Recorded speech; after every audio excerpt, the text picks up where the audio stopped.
Now let me see you go off like a bomb.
Bombs.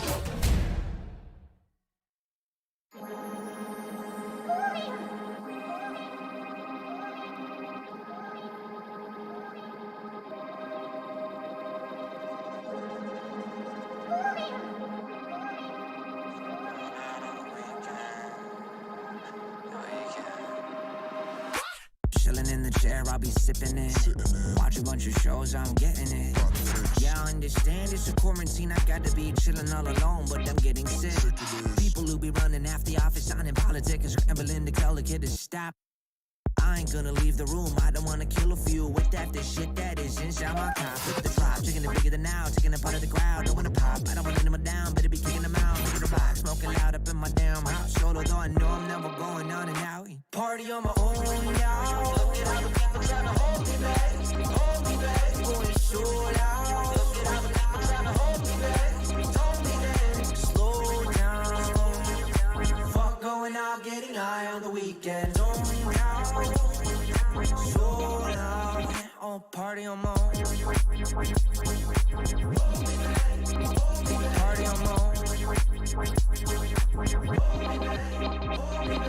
I'm doing what I'm doing, I don't got a lot to prove. And if I'm moving, then I'm grooving, cause I wanna do it. Stupid, got my music and I lose it to another tune or two. If I don't get to move it. Even real can do it when I'm cooking. And you know I'm cooking bacon.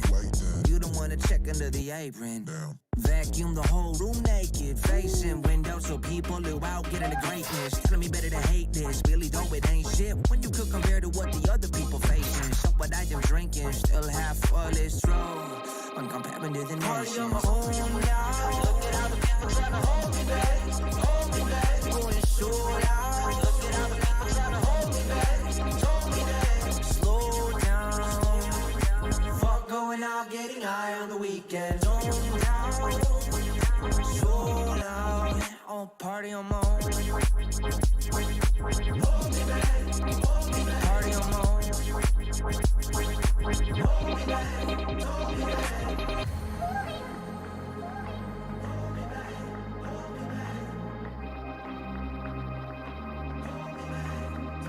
Party on my own now. Look at how the people tryna hold me back, going so loud. Look at how the people tryna hold me back, party on my own now.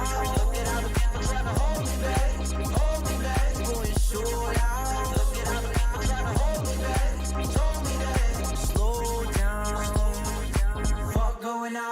high on the weekend. Going down, so loud. I'll party on my own. Party on my own. I'll party on my own. Yeah, that's tight. Max Watson, Tony Romero. Party on my own.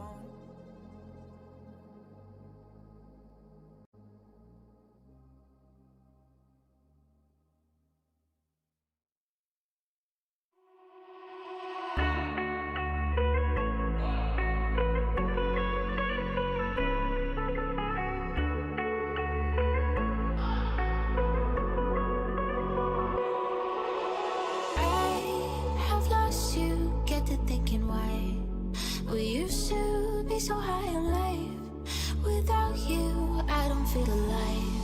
So I'll just keep on being higher than the sky. Tell me, are you there for me even when I try? Keep on being high, without you, keep on being high. Without you, keep on being high. I know that you're feeling forsaken, mistaken, wish you were another man. I remember feeling awakened, mistaken if you thought I'm in that place where you want me to be, but I don't want you back. So it's easy to see when I'm high all the time, 'cause I have lost you. Get the thinking why we used to be so high on life. Without you, I don't feel alive. So I just keep on being higher than the sky. Tell me, are you there for me even when I try? Keep on being high. Without you, keep on being high. Without you, keep on being high.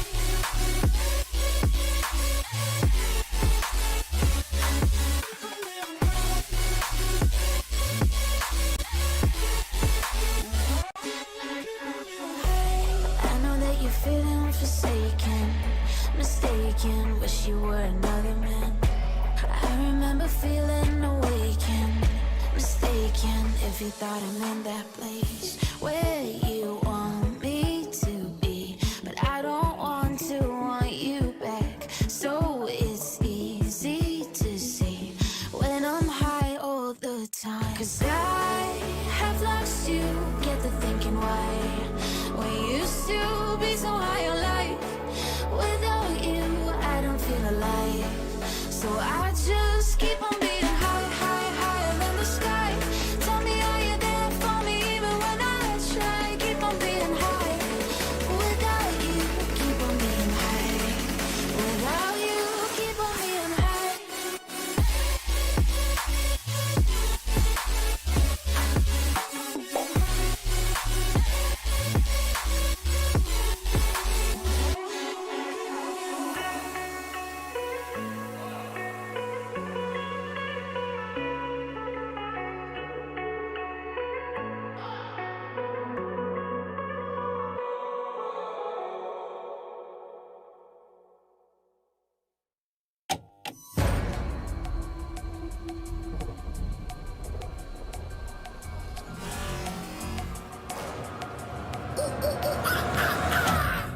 There's a pyramid of power with eyes that can see it all. Cameras to capture your image at City Hall. Realize they listen whenever you make a call. If you want a revolution, I'll really give it to y'all. Right is the army that bands against bands of dead presidents, determining life of mankind. Of cancerous, how we breathe vapors. Green colors bleeding in streets for cheap paper.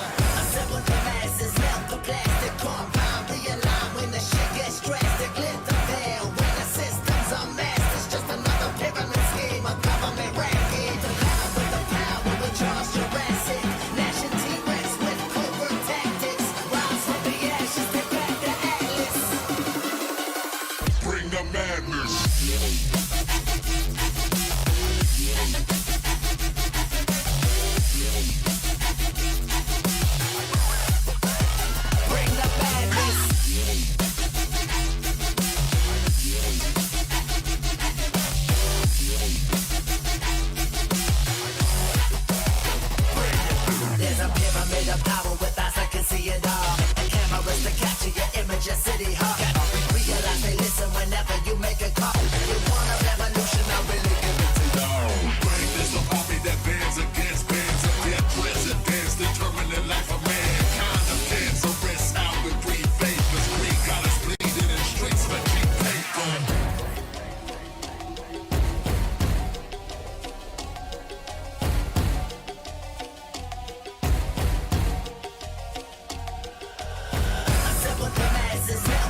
Yes, tell the people right now.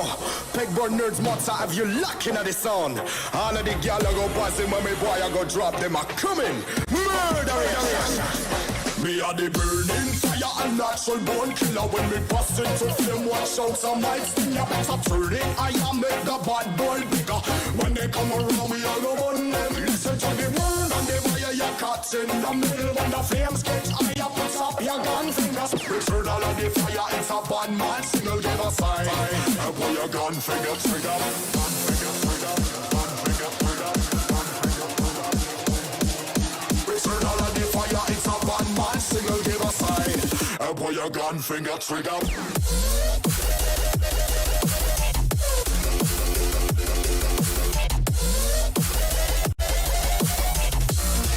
Put your gun finger trigger.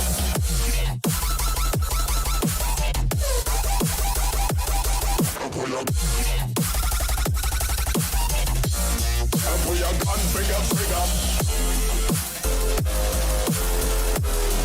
It's a bad man signal, give a sign. Put your gun finger trigger.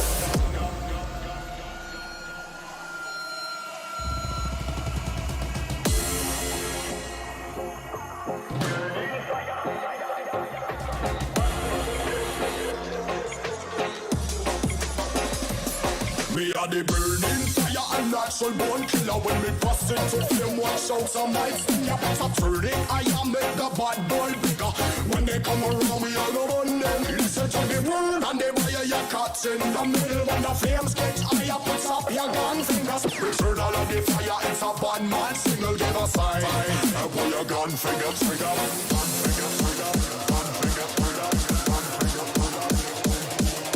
Return all of the fire, it's a bad man signal, give a sign. Put your gun finger trigger.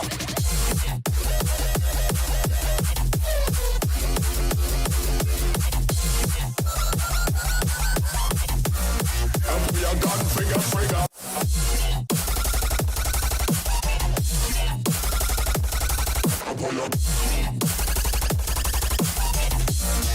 Put your gun finger trigger. It's a bad man signal, give a sign.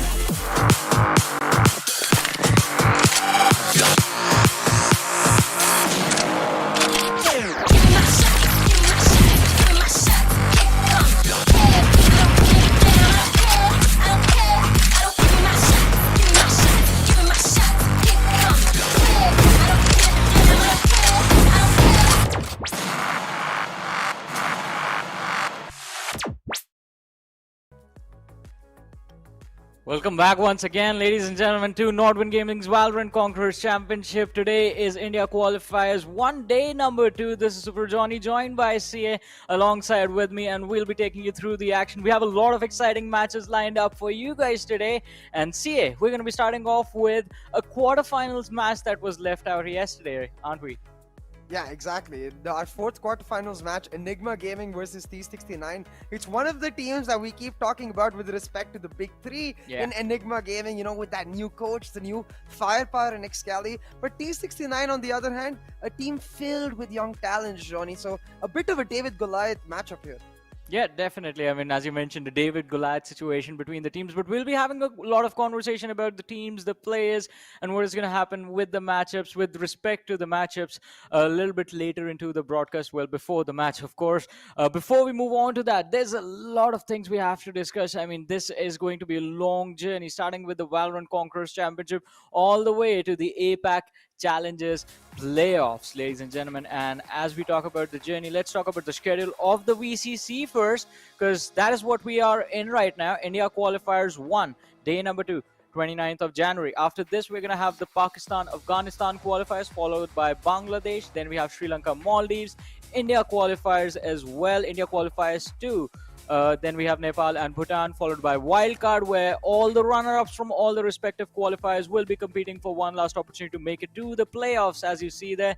And after the playoffs, we, of course, have the grand finals.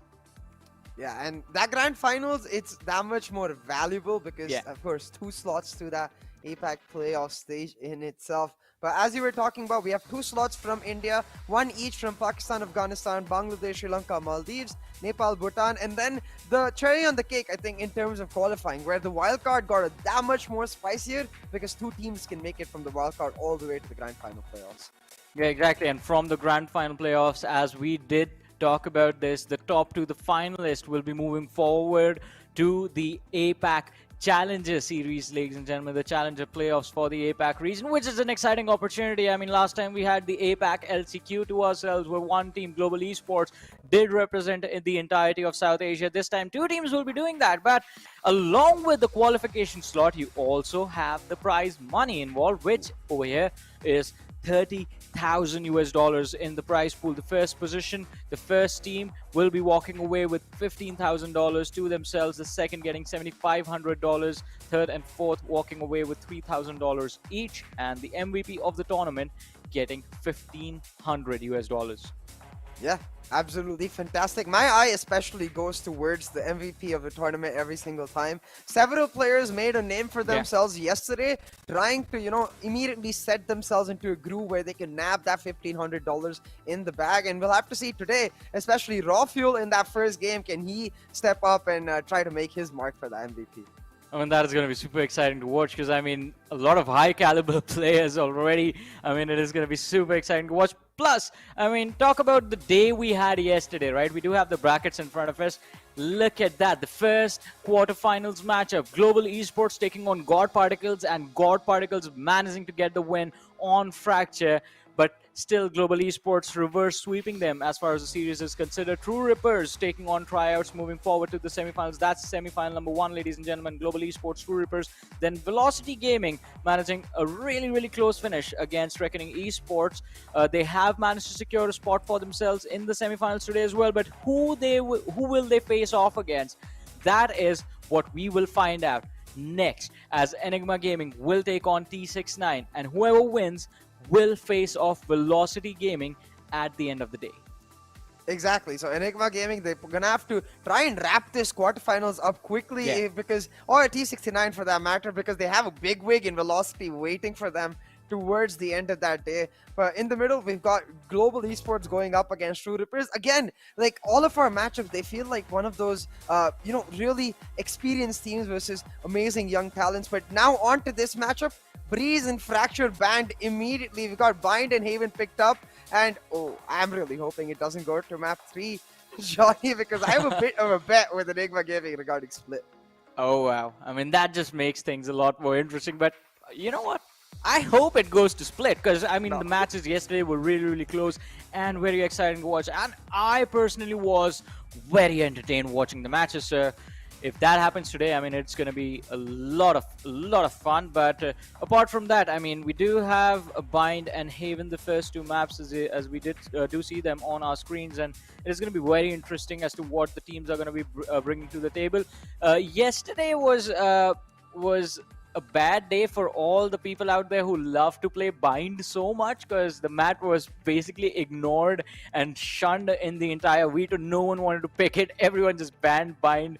I don't know why, but today I think we're going to be starting things off with that map first things first. But also talking about important things and fun things, we do have a giveaway happening, ladies and gentlemen. The VCC exclusive merchandise bundle that one of you will be receiving, one guy every single day. All you have to do to participate in the giveaway is post on your social medias that you are watching the VCC broadcast and use the hashtag VCC giveaway, tag NODWIN Gaming in that post, and then you will find the link in the description of this broadcast with a link to a form that you have to fill, and you have to post a screenshot of you have to share a screenshot of your post in that link, in that form, and that's it. That's all you have to do to enter the giveaway. And at the end of the day, we'll be announcing a winner. One lucky person yesterday did in fact receive win the bundle, and they'll be receiving the bundle shortly as well. It is a lot of exciting stuff in there: the t-shirt, the backpack, the pins. I mean, I would love to get my hands on a few of those things.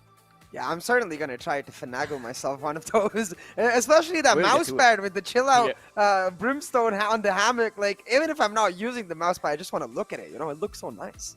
Yeah, it definitely looks nice. But you know what else is nice? It is the matchups that are about to begin in a few short minutes, ladies and gentlemen. And you guys can let us know who you will be supporting in this series as we are just about to kick off Enigma taking on T69. Just go ahead, show some love to the teams, the players, the individuals that are going to be performing right now in the chat. And we'll be walking you through the action. And well, without any further ado, we do have the agent select on our screens now. Nope. Just don't. Yeah. Instant nope. It's not allowed, guys. It's not allowed. No, Well, strict yeah, next. no neon for any of the country qualifiers. But talking about the compositions itself, Enigma going to lock in the double duelist most likely here with Excali to pick up that raise. The double duelist, double controller comp very much fits their standard playstyle of taking the game slow. We've talked with Vibe and I before about how Enigma really approached the game in the launch party show, and he explained how for him Antidote is a very similar IGL to him in the regard that they like to take things slow, they like to get information, and then they like to make those mid-round calls on the basis of that information. And that double controller, double duelist style fits in both regards. The double controller giving them the opportunity to take things slow, get information, and then when they want to get going, well, there's no one better than Rafael and Excali to get you that entry, right? Yeah, well, I agree on that, and I mean it is definitely going to be quite interesting to see what these lads are going to be bringing to the table in this matchup. And again, I mean quite a similar strat from both the teams in terms of, as you did mention, the double controllers being brought in into this matchup. But at the end of the day, you have to be focused. We did see the biggest names take the situation that was handed to them a little too lightly, and the maps were not theirs. So if Enigma, even though they are kind of the favorites in this matchup, if they don't want that to happen to them, they have to make sure that everything that they do is going to be on point. And it is definitely going to be exciting. I mean, watching Antidote perform with these lads as well. So quite a lot of things that I'm going to be witnessing for the first time. Yeah, and it's quite interesting that we don't see the Astra actually from the side of T69, because in the past few matches that we've seen them play, it has been the exact same mirror comp as Enigma Gaming that they've played themselves. This time, instead opting for the Omen over the Astra. Now, personally, I do think the Astra is way better, except for the fact that when you look at players that T69 have in Strix and Rafa, their strength lies in these hard executes, these aggressive plays that come out that can surprise the opposition. And in that regard, the Omen functions much better than the Astra, especially because of that paranoia. You know what, but though, I'm going to be a little biased over here because I like to play Omen quite a lot, so I'm just rooting for the Omen at this point. But let's see what's going to happen as far as the matchup is concerned, because the game is live, ladies and gentlemen, and the first round is beginning. Excali trying to enter the position of Hookah, but a good crossfire setup from Strix is going to catch him off guard, and Mr. Beebs on the other side is going to get traded out. Wonder finding Antidote in an off position, but the spike has actually been left at market. So this makes the whole scenario quite interesting, because now the defenders are going to see the spike as the player RVK in showers is going to get picked off. Now, the defenders have the spike, the attackers are inside and in the defenders spawn, just wondering as to how they can walk away with this round. Yeah, tables have been turned, certainly, but look at the players of Enigma. They're completely isolated. Rocco still managed to win a duel for them. Getting caught with the drone in his hand, but the recon is more than enough. An insane flick for Rexy suddenly makes it a 1v1 Johnny. Raw Fuel will be able to collect the spike, go over for a plant on that A side, and now Duelist versus Duelist to pick up the win in this first pistol. I think there's 30 seconds left on the clock. Just fake a plant on A and just teleport to B. But Raw Fuel, he's going to stick the plant. The spike has gone down on the A side. Post-plant position, he's going to check short, while Rafa actually moves in from Lamps. Has seen the spike in the open side, and he knows where Raw Fuel is going to be. He's watching the position. Half defuse is going to come in, but Raw Fuel, he's going to peek the boxes and connects the head. The first round going in the hands of Enigma Gaming. This has become such a theme across the India Qualifier 1. Yesterday, we saw a bunch of Ninja diffuses. Every single player opting for what we've come to know as the pros don't fake, you know. They're like, hey, we are pros. We've made it so far. And they rarely ever fake. Rafa, though, just barely missing out, about only 75% of the spike done. And Rafael, one of the players that we were talking about, definitely a contender for that $1,500, trying to make his mark already with the 3K, turning around a round that was 2v4 against Enigma in the first place. Very well done by Rafael and Bex. Yeah, but let's see what is going to happen as the second round begins. Rafa with the shorty is going to take the satchel to the face. Extremely low right now on his HP, but T69, they do find important picks as the Jet is going to be taken out of commission. Excali is going to try and see if he can trade out a few individuals from the side of T69. Look at this. They have managed to get the spike. The jump peaks are coming in, but these players are really low. Facing off against Spectres, you don't want to peek out against those Spectres. Basically throwing away their numbers advantage, putting Enigma Gaming back into a great slot. Now, back-to-back rounds, Johnny, where the start is good for T69, but mid and late round, they just seem to crumble against the slow playstyle that Enigma brings. Yeah. But I still have to give props to T69. They did get some value out of those pistols. I mean, picking off 2 players from the side of Enigma Gaming. But still, I mean, Enigma, they will have the advantage. The Spectres coming in handy in this round. And now they're just looking to close things out. The Omen with the shorty in his hand cannot do much. And he's going to be wondering as to just what the team is going to be thinking. His team, in fact, is going to be thinking for the next round, because that bye round is where they will have the opportunity to equalize against Enigma Gaming. Only with shorty in his hand, so quite difficult trying to get any more damage onto Enigma. Yeah, that's exactly how it goes. RVK will pick up that frag, and easy 2-0 for Enigma. And normally you'd think 2 frags is a decent bit of damage, but I do believe Rafael did not invest in a weapon. I think he only had a ghost to his name, perhaps even saving for the operator in the attacking side. Something that I wouldn't be surprised with just because it's Rafael. We've seen him do that so many times. But instead, obviously, this time they're going to go for a bonus since they only lost that 1 weapon. And Rafael opting for a Vandal here. Oh, never mind. He baited me hard. Gotta stick with the team. Gotta stick with the team. So yeah, here's what I was told when I was picking up tactical shooters in my early days. Your money, your creds are not yours. They are your team's cred. You have to think about the team in the bigger picture. About Rafael, what was that charge in towards Hooker? Strix is gonna find a wonderful pick. Rafael and Antidote getting picked out of this round. Rexy is gonna fall down to Mr. Beebs as well. And all of a sudden, Enigma Gaming, this bonus round for them, well, they just went absolutely YOLO and have lost 3 players. It's 2v5. 1 enemy remaining. I mean, I couldn't have said it better, Johnny. They keep going this aggressive push at the early stages of the round, and it would make sense if they had some sort of initiator, like a Sky or a Breach even, to enable those pushes, but every single time they get caught because of that. This time though, T69 holding on to their advantage. A spike dropped at B long, leaving RVK in a very bad position. Can't really retrieve the spike because he knows that there's at least 2 players marking, but because of the TP noise that he heard come in, knows that there's a crossfire in Hookah. He's gonna try to peek in, but Rafa shutting him down. A great buy round for T69. Only 1 weapon lost. They'll be happily moving on to the next.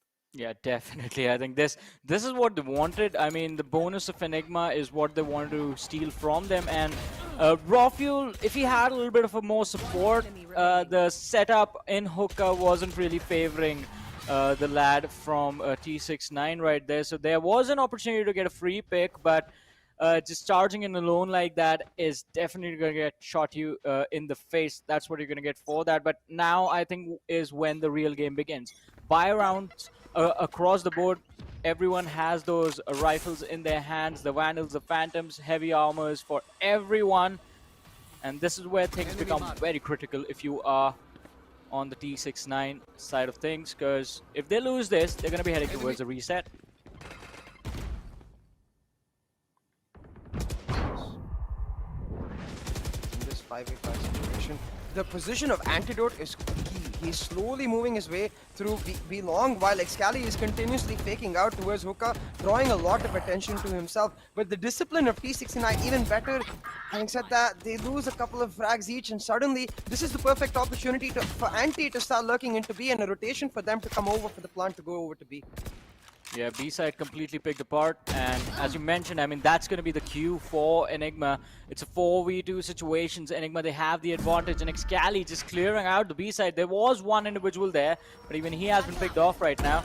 Rafa is going to be moving towards Suka, taking a duel against Excali, but he was ready for that as soon as the satchel.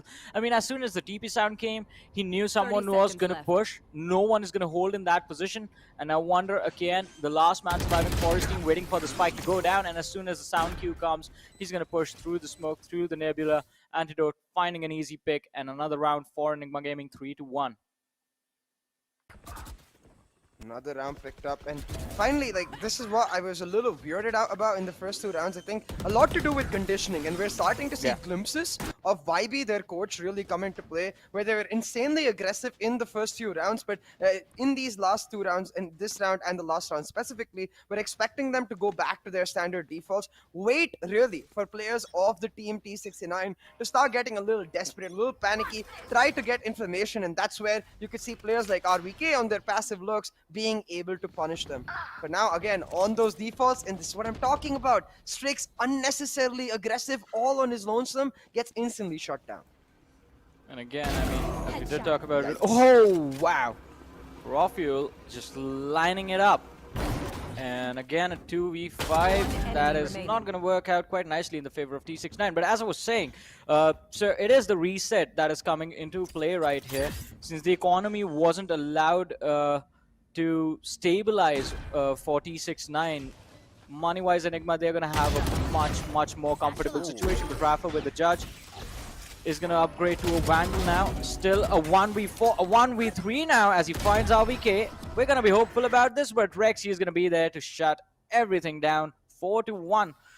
And again, you have to think about the economy quite a lot in tactical shooters. I mean, if you don't have any weapons, either you're going to play for picks or you're going to try and do what T69 attempted right now. Just be a little bit cheeky, be a little bit in your face of your opponents, try and be a little too aggressive, but majority of the times it's not going to work out. You're going to get a few picks here and there, and that's going to be about it. But again, another opportunity for T69 to dig themselves out of the troublesome situation that they are in right now.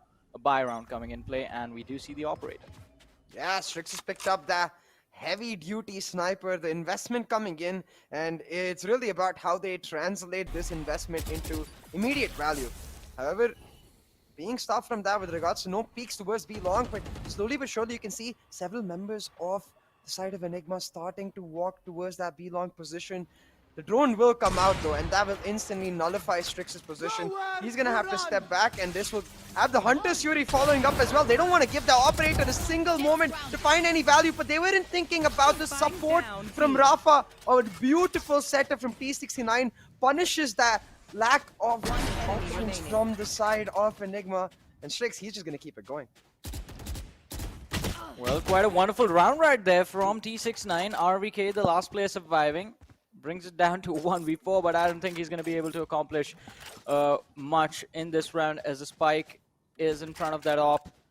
And RVK does use the poison cloud to cover off the angle, but as soon as it's good, well, as soon as the smoke fades, he finds another pick. But then again, it is quite easy to sandwich individuals in a situation like this, and T69 do find another round to their name, but I still have to say Enigma, they're going to be in a comfortable position. They do have a little bit of a bank for themselves. And I think CA, as you were talking about the mental conditioning aspect of the game, Enigma, they are still on it. They're still being a little too aggressive for their own good.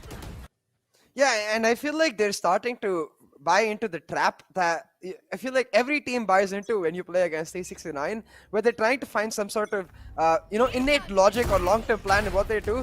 T69 are more of a team that plays on their gut feeling, their instinct. And yes, they have amazing setups like with Rafa and Strix last time covering for Strix's operator, Rafa being that isolated player waiting with Strix as the bait, but otherwise it's usually just instinct, like that showstopper we just saw. Did not get much value, but got a ton of information, and now Rafa trying to use that information to wait for the push.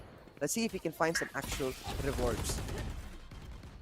Well, right now, Rafa, his plan is going to backfire on him as Excali has the showstopper in his hand, is looking to see if he can find someone, but shoots it in the wrong direction as Rexy does find the Sova on the other side. 2v5 are the numbers in the favor of Enigma Gaming right now. Strix, the operator in his hands, that means he has a huge responsibility of trying to see if he can save this cannon for the next round, because it is going to be, it could be the game changer, as there won't be a lot of weapons on the other lads from T69 that just got picked off. But as you were talking about the long-term plans not working out against a team like T69, I think, again, oh wow, some nasty shots connecting, and Wanderer is going to find a 3K, even though there is not much time left. Just getting those picks is going to make sure that he's going to stop the bank of Enigma Gaming from getting too massive. And well, that is also an important aspect of the game, just trying to get those exits again and again. But as I was saying, a team like T69, you know, brings this quote to my mind, and sort of a different take on to that, as Bruce Lee once said that I'm not afraid of the man that practices 1,000 punches once, but I'm afraid of the man that practices one punch 1,000 times. Well, T69, they have practiced those 1,000 punches just once, but you don't have to be afraid of them just to know that, all right, this team can cause a lot of trouble for you. They are definitely going to connect those 1,000 times, and they're going to make it hurt. And right now, that is exactly what they're doing against Enigma, just picking off a few rounds, few important rounds, one round at a time, and, well, we're going to see them inch closer to just cutting down this difference that's there. 3 rounds advantage for Enigma right now. Yeah, and I do think, like, for T69 as well, even though Bind is usually considered a defense-sided map, for this particular team, I feel like they will be much more comfortable on the attack, especially with that Omen. So, the few crucial rounds you mentioned, they carry a long way if they're able to keep the margin close in this first half. But now in this round, Rafiel already taken up significant damage, and look at this, trying to create the space, spotted out Chris, so he's going to try to isolate him first, but oh no, a bit of a whiff. But that's alright. That's why you've got that double duelist. One duelist taken down, the entry fragger creates a space, the other follows up with the trades. Well, let's see, quite a back and forth situation for both the teams, but the spike has been planted. Rexy, he's going to check the defender spawn where 2 players, in fact 3 individuals are going to be waiting for him. Mr. Beebs going for the recon into the side, but Wanderer is going to be spotted out. Beebs as well, and Beebs does find the pick onto Rexy. This is just going to be a consolation though. Maybe they can upgrade a weapon. Wonder again trying for those exits. Excali in the cubby right there is going to find the pick to his name, and the second as well. Can he get the third? No! Strix, you cheeky man. Gets the pick on Excali with the op, and then backs off back to spawn. Yeah, Excali is not going to be happy about that.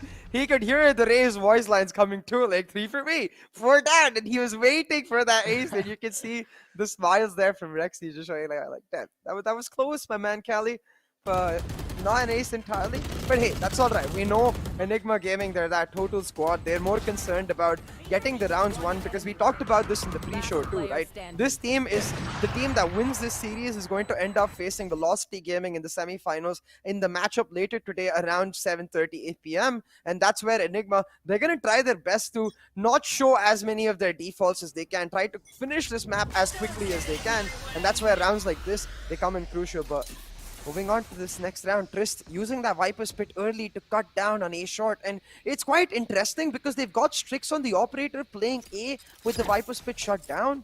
He is going to find the rotate now. So, an interesting set of calls made here. I do believe the IGL is Trist himself, so I'm curious what the ideology behind that was, because he left Elon completely open and Rafiel just waltzing in there.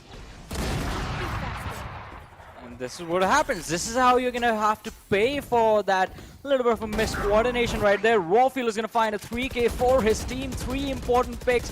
Can they get the 4th as well? I mean, the B side right now is completely open, and it's going to be a very quick round going in the hands of Enigma, 7-2. And as you mentioned, CA, I agree with that. I mean, the operator right there, I mean, a little bit earlier had they positioned it on the B side, Strix would have been prepped for the assault that came in through Garden. But I mean, just the fact that he had to take the time after the round had already begun, and Enigma, they saw the Viper's Pit and already made the call that they were going to move towards the B side. It took him some time to get to that side. By then it was a little bit too late. Rafiel was already moving in, just getting into his position and just taking control of the site itself. But let's see. I mean, still a few more rounds. If T69 over here can walk away with at least 4 in this first half, I think then the second half could be a little bit more comfortable for them. But Excali, the round starts, pushes short with his teammate, and they do find the opening pick. Crisp with the judge is going to trade out RBK, but Antidote going for the shutdown. And now Enigma, they have control of A again. Excali thought he needed a clear sight. Then he learned his co-duelist has already made his way out to heaven. The smoke, though, almost gave Rafa an opportunity to sneak up on Rexy, but that's all right. Rexy still managing to secure that duel. I know, no Strix. Don't want to be walking with your knife out so close to the site. He gets punished, and this was an eco for T69, but at this point, like, it's not just the economy that matters so much, Johnny, because this round is going to make it 2-8, and you have to start feeling like, hey, maybe the map itself is slipping away from T69 altogether. Yeah. I mean, it has already begun. I mean, probably the best case scenario is maybe out of the next 2 rounds, T69 pick up 1 more round to their name, and then when the second half begins, they win the pistol, win the round after the pistol round, and can continue to build the momentum from there on out. But in that last round, again, look at the mindsets of the players of Enigma as to how focused they are right now. Because as you mentioned, Excali, he was trying to clear out the side. He did succeed in doing that. But Rawfield, the man who was pushing through showers, did not even reveal his positions until he was all the way in heaven. Had he shot a few rounds, given a few cues to the lads of T69, maybe he could have been picked up a little bit earlier. Would have been a possibility for T69 to turn things around, but quite a sneaky man. Rawfield right there. I mean, I think Rawfield just has one ideology in this game, or has been told by his coach in IGL, bro, your job is just one thing. You press W, and you can do whatever you want after you press W. So Rawfield's like, yeah, I'm very much happy to do that. I'm going to pop some heads on the way and make life easier for you guys. But 8-2 on the scoreline right now. And at this point, like, they've got the operator back online because Strix did manage to save quite a few rounds. But into this round, you lose this, like a 10-2, it effectively becomes at the end of the first half. And that's tata bye-bye to this map. Well, let's see. I mean, it was the pick of Enigma after all, so we do expect them to walk away with a W in this map at least.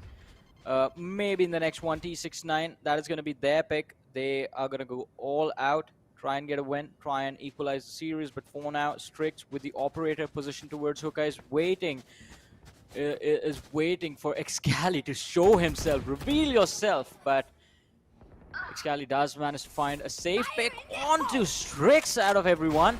And that is going to be his cue to push in towards the side with the showstopper. Is going to find the second Antidote, finishing off Rafa. And that's the B side exposed. No rush to get the spike planted either. Rexy casually making his way onto the B side, while RVK shuts down the rotations. Got traded off 1 for 1, but that's more than enough because he's given his team the location of this last surviving member from T69. Wonder's position being known. Antidote is waiting in the shadows. It's quite ironic. He's waiting in the shadows for the Omen to pop up. He takes him down. Well, from the shadows, back to the shadows.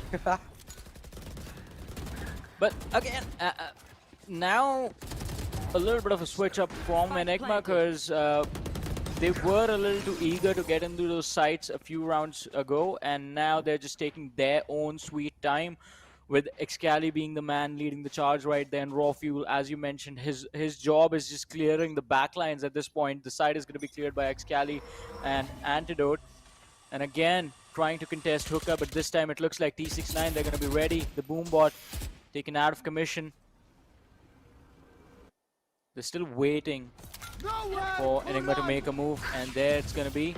The Hunter's Fury being committed. This Paint Shell is going to be thrown into Hookah to try and clear out a few angles. The trades are going to come in onto that B side again, and that is going to, like, B is turning out to be a weak spot, a sore spot for T69. It's 9-2. They have lost a lot of players.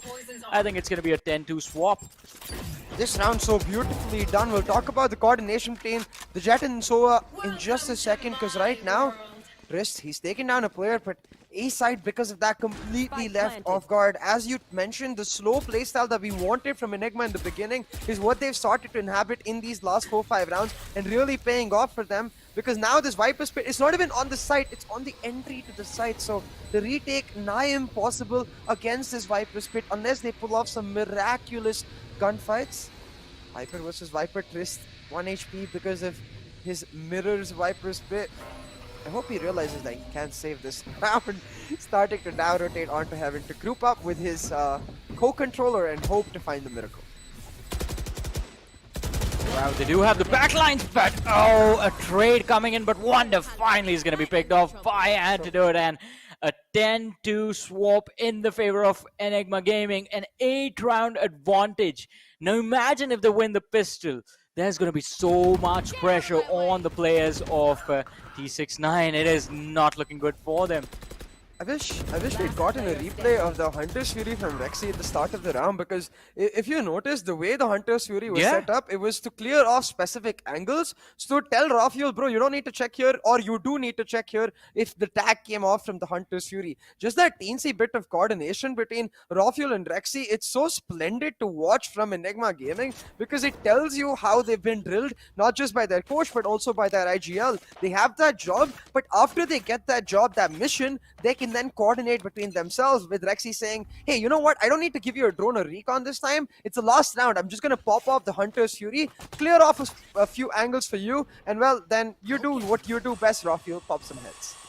Yeah, I mean, he's doing a phenomenal job right now, but let's see. The side swap, second pistol round of this game, and Trist, he's being extremely careful, doesn't want to go face-to-face against the players of Enigma right now. They already have a massive advantage in their name. And look at that, 2 players holding the position of Hookah from Enigma, while 3 lads from T69 are trying to push Garden. In fact, they have found the way towards the side, but Rafa, who was trying to take control of Hookah, is going to get picked off. Trist going for a very aggressive trade, is going to get counter-pushed by Rawfuel, and Rawfuel finding an important frag. Although T69, they do have the side to their name, they won't be able to get the spike down in time, and it is not going to look too good for them, as Wonder, the last player surviving, is going to rotate all the way towards the A side in a 1v3 situation. The players from Enigma are extremely low, but clutching this out is going to be close to impossible, and it's going to be the poison that kills him out of all things. Yeah, the snake bite, just adding a further layer of bite amongst what Enigma has solidified in the past, like, how many? I guess it's been 3-1 and then 3-2, I think. And since then, Enigma haven't lost a single round. Just completely dominant on the map of their choice so far. And now putting T69 in a position where it's lose-lose in every single round till they find themselves in a decent economy situation. Because as you can see, they have to force. You can't really go looking against that match point round. But even as they force, they don't really have proper buys. A few Spectres with light shields, a few Sheriffs with light shields, not looking ideal whatsoever, but hey, they make the best out of what they have. Rafa finds that first blood. Yeah, now this is going to be very interesting, going for a force right now. Rawfuel with the Sheriff is going to find another pick. Excali is there with the Spectre in his hands to support him, but Rawfuel is just smacking these lads left, right, and center. Excali is going to join him in the party, and all of a sudden, Trist again, the last man surviving for his team in a 1v4. He has to hold his nerves right now, because this is going to take Enigma to the match point, and Rawfuel again handing out smackdowns for breakfast, I guess. Well, it's lunchtime, so for lunch. Right. At this point, I think Rawfuel's he's not hungry for breakfast or lunch. He's hungry for some BLT. I think that's what Rawfuel has his eyes set on. He's like, yo, T69, I'm really sorry about this. I love you guys, but you gotta get out of the way, fam. I'm out for bigger blood. I'm out for bigger food. I want some bigger prey. I mean, focusing on the bigger fish, but yeah, first of all, they have to get through T69. No matter what happens in this map, this was a pick off Enigma Gaming, let me tell you guys again. The next map is what T69 have decided to play, so I'm expecting T69 to return the favor when we move on to map number 2. Again, trying out to execute for the A side. RVK is going to take a safer position back towards spawn, while Rexy takes Heaven and is going to try and see if he can take out or inflict some damage on the players of T69. The Owl Drone being put into play right now to clear out some angles. If they can clear out the corner cubby, I think the utility from the Rays might be able to help them clear short, but Excali, he's just going to use a Spectre instead, joined by Rawfuel and Rexy, just taking down the players of T69 one after the other, and all of a sudden, it's all over. 12-2, the defuse is going to come in, that's going to make it 13, and the game is going to go in the hands of Enigma Gaming, walking away with a win on map 1. What a start to the day. Yeah, and it almost feels like Enigma have a scrim set planned for the series after this. They're like, yo, we gotta get this over. We can't be late for our scrim set, guys. Wow. But hey, as you said, right, rightfully so too. Yeah. This was the map pick of Enigma Gaming. We expect at least a bigger fight from T69 in the next map. Yeah, I expect them to actually walk away with the win on that map, because based on what happened yesterday, I mean, the difference between the biggest names that were there in the Indian Valorant scene and the teams that were chasing them has been cut out by quite a lot. So I won't be surprised if the win does actually come, in fact, in the hands of T69 in the next one, and we do, in fact, go to the decider. But that is all a story for another time, not another time. In fact, we'll be moving on to map number 2 in a few short moments. But before that, we're going to have to look at the stats of this map and see how the individuals performed, in fact. Yeah, I think Rawfuel, what we were discussing around the prize pool aspect with the MVP, clearly using this map to make himself far and above, at least in his team, a clear-cut shot for that MVP. 22-8. But hey, the new signing in Excali, not so far behind. 346 ACS for him, 381 for Rawfuel. This firepower addition of Excali has done wonders for Enigma Gaming. Exactly, and when these two players are going to be out of commission, let's not forget they do have RVK, Antidote, and Rexy as well. 3 individuals who can hit pretty insane shots themselves. So there's a lot of firepower in Enigma right now, and a team definitely looking to contend the trophy at this point. But again, as you mentioned, Rawfuel doing a phenomenal job making sure once his team actually, specifically on the attacking side of things, making sure that once Enigma got control of the site, or were trying to push for control of the site, there was no one left in the backlines of T69 to challenge them. And look at that damage difference, 7.16 for T69, 12.05 for Enigma Gaming. The headshot percentage difference too, like Sheesh, it tells you how, and this is average, it's not like Rawfuel's headshot percentage or something like that.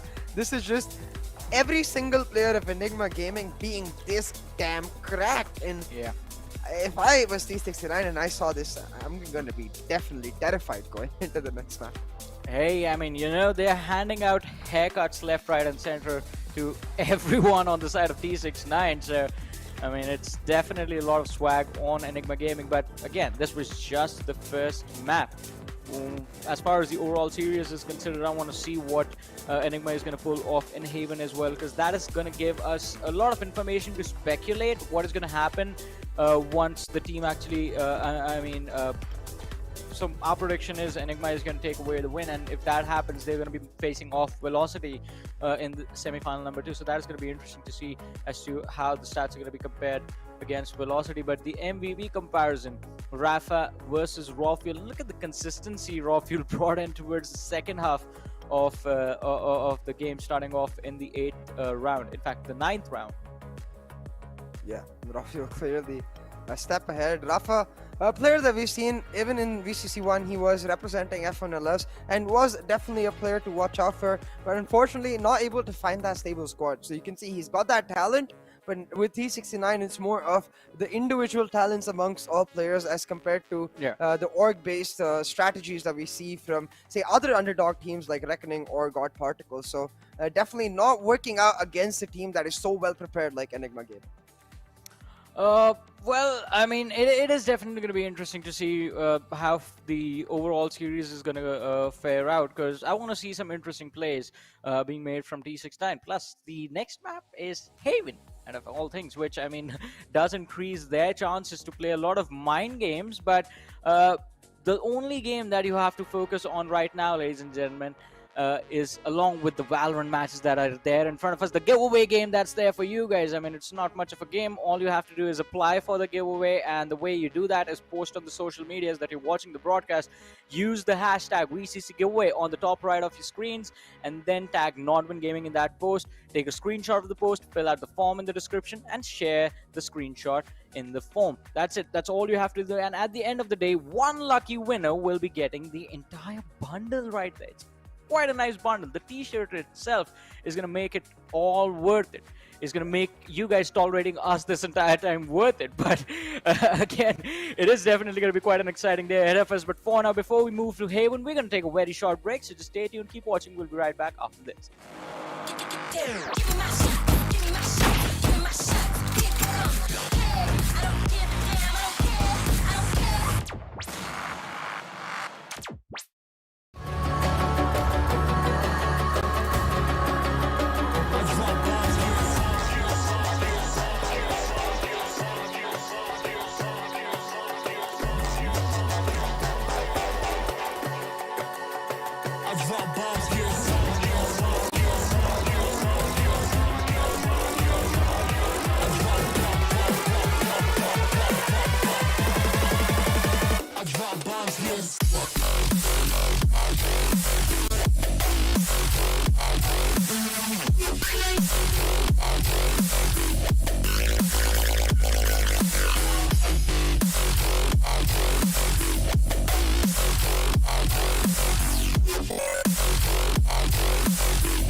Now let me see you go off like a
Once again, ladies and gentlemen, welcome back after the break to NODWIN Gaming's Valorant Conquerors Championship, the season of 2022. This is Super Johnny, joined by Sia right there. And to give you guys a little bit of a recap of what has happened and where we are right now, I mean, yesterday was day number 1. Qualifiers, the quarterfinals of the qualifiers happening, and we did see Global Esports move forward to the semis. True Rippers are going to be joining them. Velocity Gaming is also there in the semis. All of those matches are going to happen, but we are trying to find out who the second, in fact, the fourth semi-finalist team is going to be. And for that, the matchup right now is Enigma Gaming versus T69. Map number 1, Bind, picked by Enigma, and they dominated that map with a 13-2 scoreline. But now it is time for map number 2 of this series, and the map pick is Haven, picked by T69. And see, what do you have to say about this pick? what does Enigma look good? Oh yeah, I think they look phenomenal on this map, especially because like RVK gets to go on to one of his favorite agents, and either the Cypher or the Killjoy do a lot more of those lurks. But hey, let's take a second to talk about the rewards available for our viewers themselves. We have this exclusive merchandise available. All they really have to do is fill up a form, make a post, and put up that screenshot, right? Yeah, exactly. Just few little things, as you said. Put a post, use the hashtags. You did see the hashtag right there. VCC giveaway. Use the hashtag tag NODWIN Gaming and fill the form and put the screenshot of your post in that form. And that's it. One lucky individual did, in fact, turn out to be the winner of this giveaway. And we were talking about nice things. I extremely love that. I'm in love with that t-shirt right there with the Breeze logo. CA is keeping his eyes stuck on that beautiful chilling brimstone mouse pad that's there. So we're waiting for those things. I mean, as soon as we see them, we're gonna try and see if we can sneak a few stuff for ourselves. But talk about sneaking stuff, I think T69 right now is gonna try and sneak away the W from Enigma Gaming. And again, Haven, what do you expect is gonna go down? I'm really scared for T69, I'm not gonna lie. I do know that it's a map of their choice, but from the very start, like the last Valorant event we casted where Vibe was just joining Enigma Gaming, even back then when their defaults were not exactly set, when their chemistry was not exactly set, Haven was where they really felt comfortable. Haven was where Anti felt comfortable giving the different calls. So I don't think it's like Enigma is any weaker on this map, and especially considering the fact that Excali is coming in, I have a feeling that they might just let him use his Reyna on Haven, and that's a sight to watch. I mean, you never know. I mean, it is Enigma starting on attacker side as well. So if the Reyna comes into play, that means the first half, Enigma, they're going to have a much more comfortable time. But let's see if that is actually going to happen as we do move forward to the agent select. Please stop hovering, Neon. I mean, it is going to give us a lot of anxiety if that keeps happening. RVK though, Chamber? please do lock in that. Stop hovering, in the sense that we want that chamber locked in.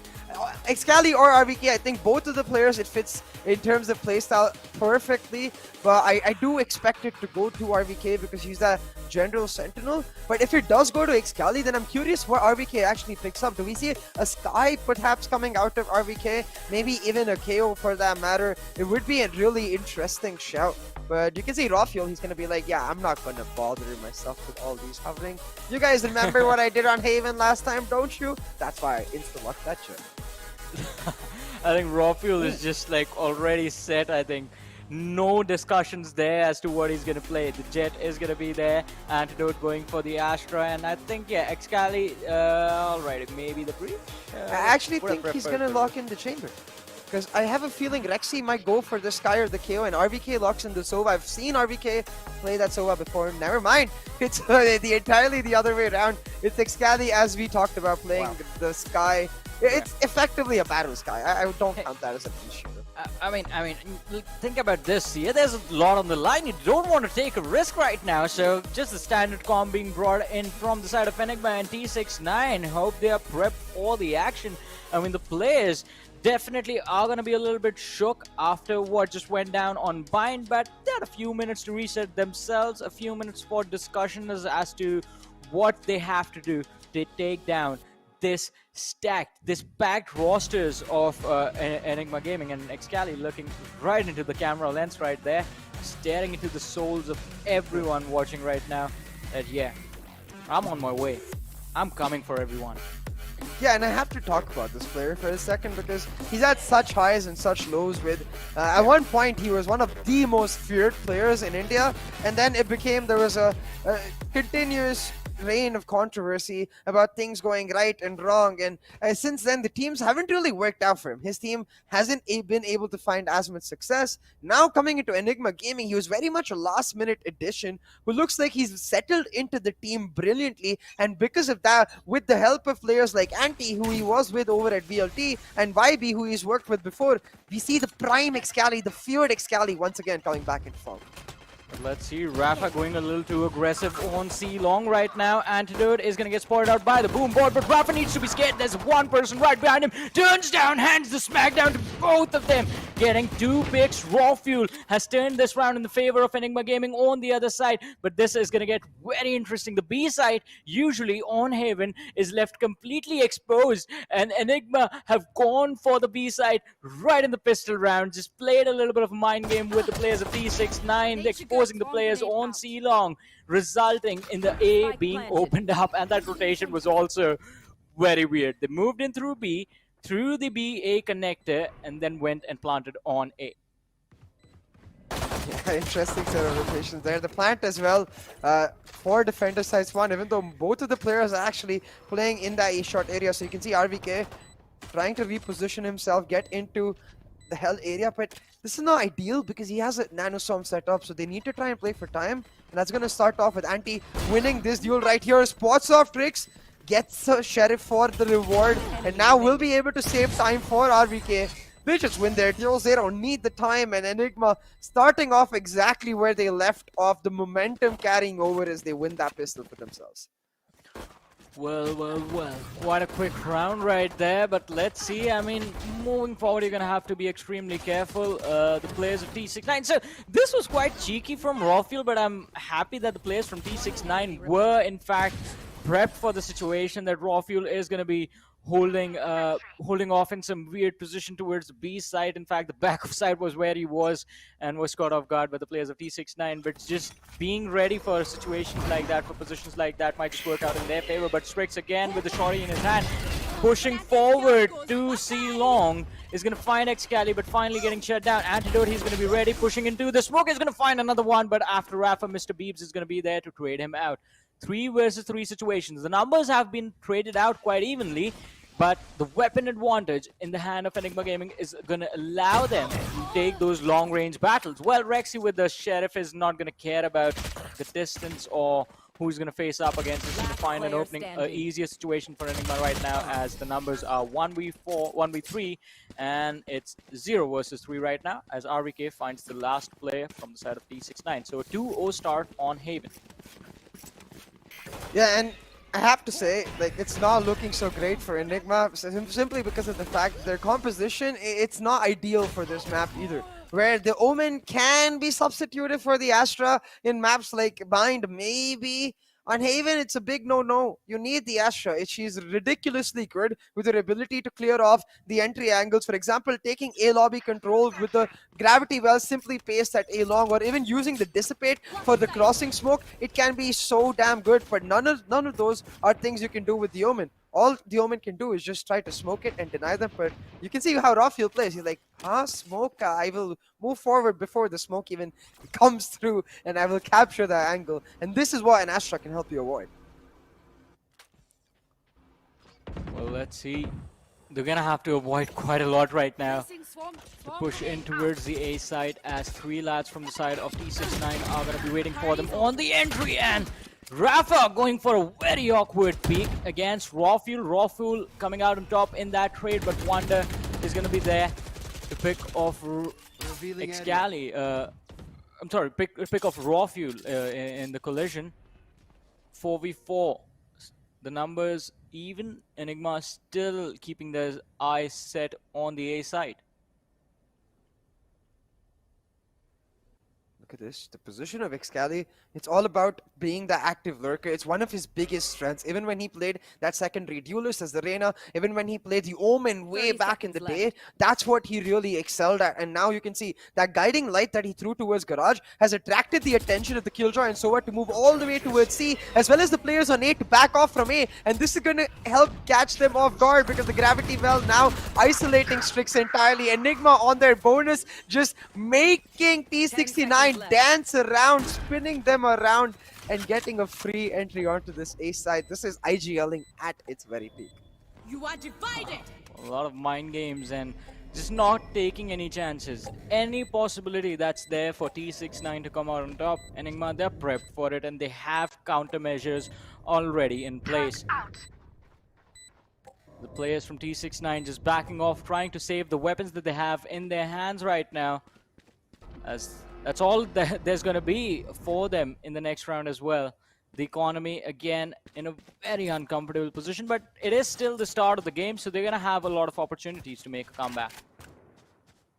I mean, we certainly hope so, because if you take last game as your measure, it doesn't look like Enigma are the kind of team to give them those opportunities. So I want to see if which players from T69 can step up and make their stand. Be like, give them to us or not. We're going to grab it for ourselves and make this match a much closer match than Bind itself was. But it really has to do with communication here. I think we saw this in Bind as well, where the communication of T69 started falling apart the slower the game got in general. And Enigma, their communication clearly on point the slower the game is. They're able to tell each other the specificities of how they want to execute, where they want to fake, and which angles each other is covering. So rarely did we ever catch them isolated or not being able to trade for one another. That's exactly what happened here too. That battle sky which I was talking about, Excali leading from the front. Oh, well, the Nano Swarm is going to be there to split the players of Enigma Gaming, but that's not going to matter. Rawfuel pushes forward, finds Mr. Beep. Chris going for the trade, but Excali is going to find the KJ in an off position, and RVK.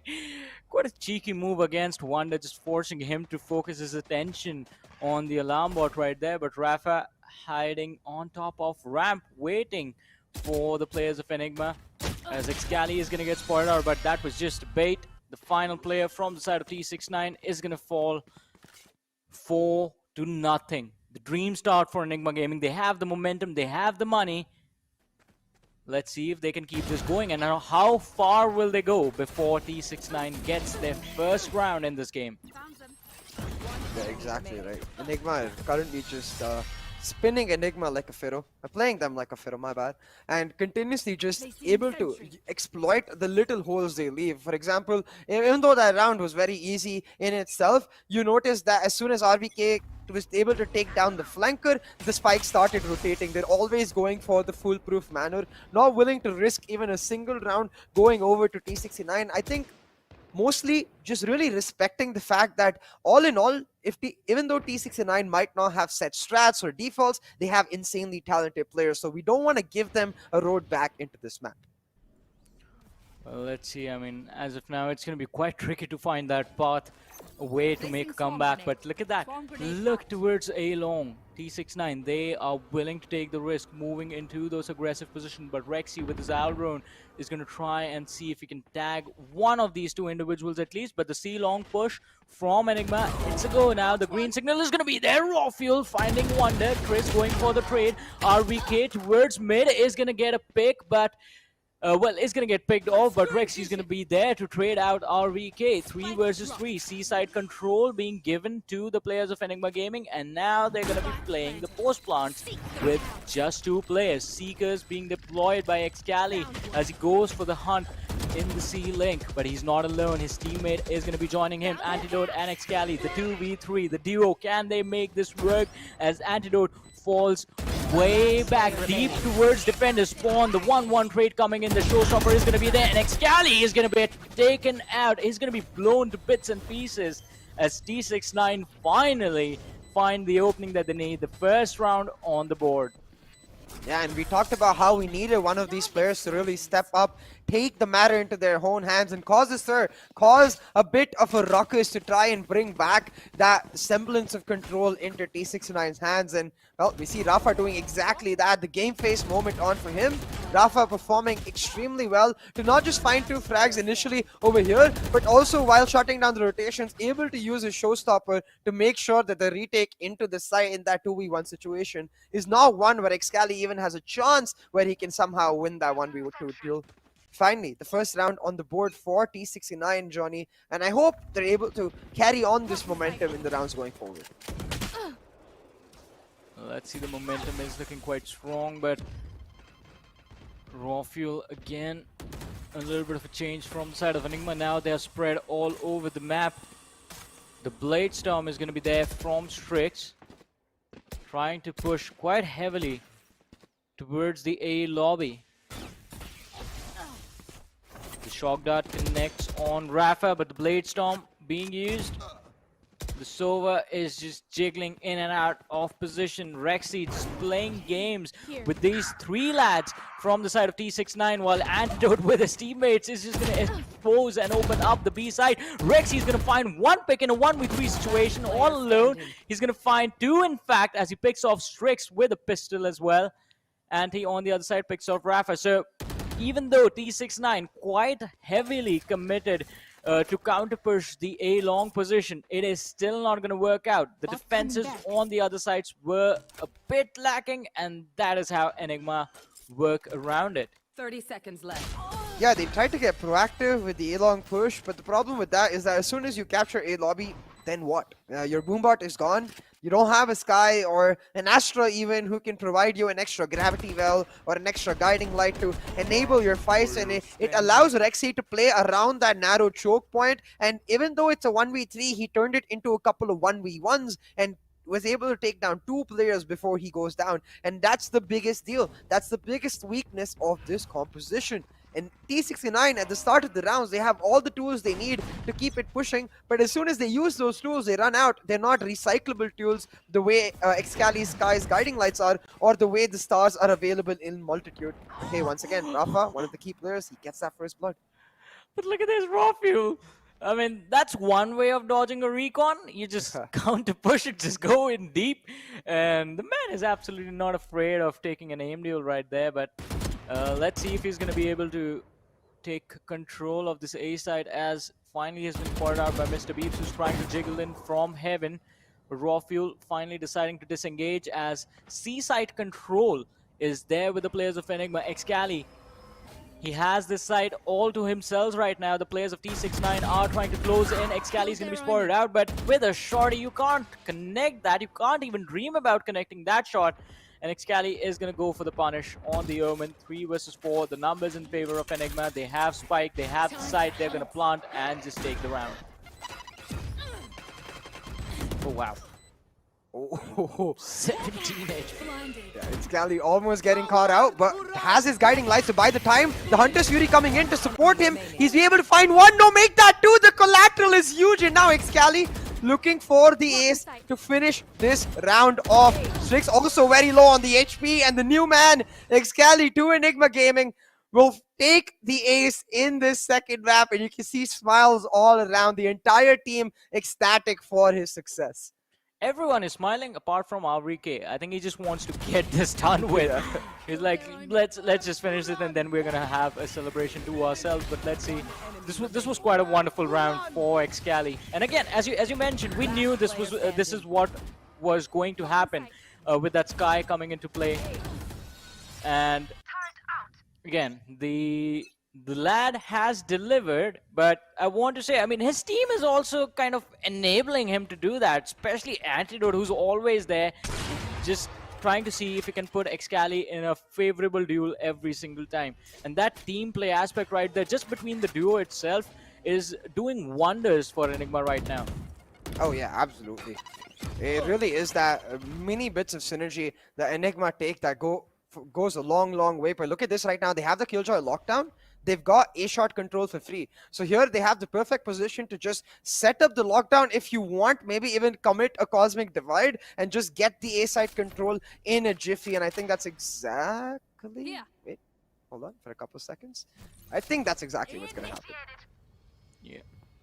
I think even they were just trying to think, oh, are we going to do this? Are we ready? And as soon as the call came, the team is going to start to move in, but Strix, in fact, taking Raw Fuel out of commission. The Jet is going to be out, but missing the second shot. Now both the lockdowns were deployed, but no one is going to get detained as everyone backs off. 25 seconds on the clock right now, and Enigma Gaming, they're going to have to rush to the B side right now. The C is already being protected. The players from T69 are there to defend their position on the C side and delay the players from Enigma Gaming. 11 seconds, 10 seconds. The clock is ticking. The players pushing through. Garage Wonder finding the opening. Antidote and RVK are going to get picked off. Rexy is going to be the next. Excali finds Wonder, but Mr. Beeps trades his teammate out, and well, that's all she wrote in this round. T69 using the clock against Enigma, just making them panic with not enough time. Yeah, I know that like we like to say better late than never for most circumstances, but in Valorant that's not how it works. It's better never than late, I would say. Where if you are committing those 3 huge ultimates, they committed the Cosmic Divide, the Lockdown, as well as the Seekers from Excali to try and get the A side for themselves. If you're doing that, either if you want to do it as a fake, you've got to commit them really early, or you better just not do it. Save it for another day, call it off this round, and go back, because at that point, Enigma were caught in 2 minds. As soon as raw fuel went down, you could see that little bit of hesitation. Wait, without our entry fragger, we're not sure if we want to go. But that's exactly what T69 wanted. They played into their hands, and T69 securing the round. Also, a little bit of a blunder in the previous round from Enigma. The timing of the Nebula right there on towards Heaven, not really playing in their favor, but Antidote returning the favor to Strix for what happened in the previous round. He's like, you're going to give us a loss, and I'm just going to take you out instead. Raw Fuel finding the second pick of this round. 3 versus 5. T69 trying to see if they can play this game at Enigma's pace at this point, but well, Enigma, they're just taking control of everything. Excali picking up Wonder on the ramp. Rafa is going to trade out Excali, Mr. Beebs, and Rafa stuck on the B side while Enigma have taken control of A, planted the spike, and are just waiting for the players of T69. So, we were talking, as you mentioned, right, about the timing of the Nebula versus the push coming in from Raw Fuel. Yeah. I remember on YB's social media a couple weeks back, he posted a clip from their scrims. Hold on for a second, there's retake going on. Rafa, Mr. B is able to get a couple frags here and there, but the trades instantly coming out, and given the positioning of Antidote, has the operator able to just clean it up, make it 7-2. But back to the point I was talking about. So a couple weeks back, YB posted this reel on his Instagram where he was showing us a glimpse into the practice of Enigma Gaming, and it was an ascent near the flower area. So basically right under catwalk next to the stairs, there was a player stuck, and Raw Fuel was giving the call, hey, there's a player stuck there, can I get a gravity well? By the time Anti said yes and started the gravity well, Raw Fuel had dashed in, updrafted, and killed that player already. So you can see that Raw Fuel's not exactly the kind of player who's going to wait for stuff to happen, you know. But I think it's better to wait. I mean, that guarantees you the pick, but oh! Whoa! Strix, he was waiting for that moment, but RVK, what we talked about before the game, Enigma, these guys are deadly aimers, and RVK is just going to prove us right. 2 picks for the lad. Rafa is going to be the second casualty in this round. Chris holding the angle hard left of the A entry. Raw Fuel finding the pick, and that again is another round in favor of Enigma. They have lost RVK, but that's not going to matter. It's a 1v4 for Wonder. Yeah, you can see how Enigma is playing T69 as a fiddle simply because of that Hunter's Fury that Mr. Beeves popped. All because, like I was talking about, Excali's one of his biggest strengths is his active lurking potential. Use that Trailblazer at the exact moment RVK was causing chaos towards mid and his team was entering A. I think you're going to see it on the replay right towards the end of that Trailblazer coming out, putting Mr. Beeves in a weird position where like, yo, maybe they're executing C, maybe they're garage splitting C, maybe they're executing B, and he's like just pulled off his Hunter's Fury. But no, Enigma's actually executing A.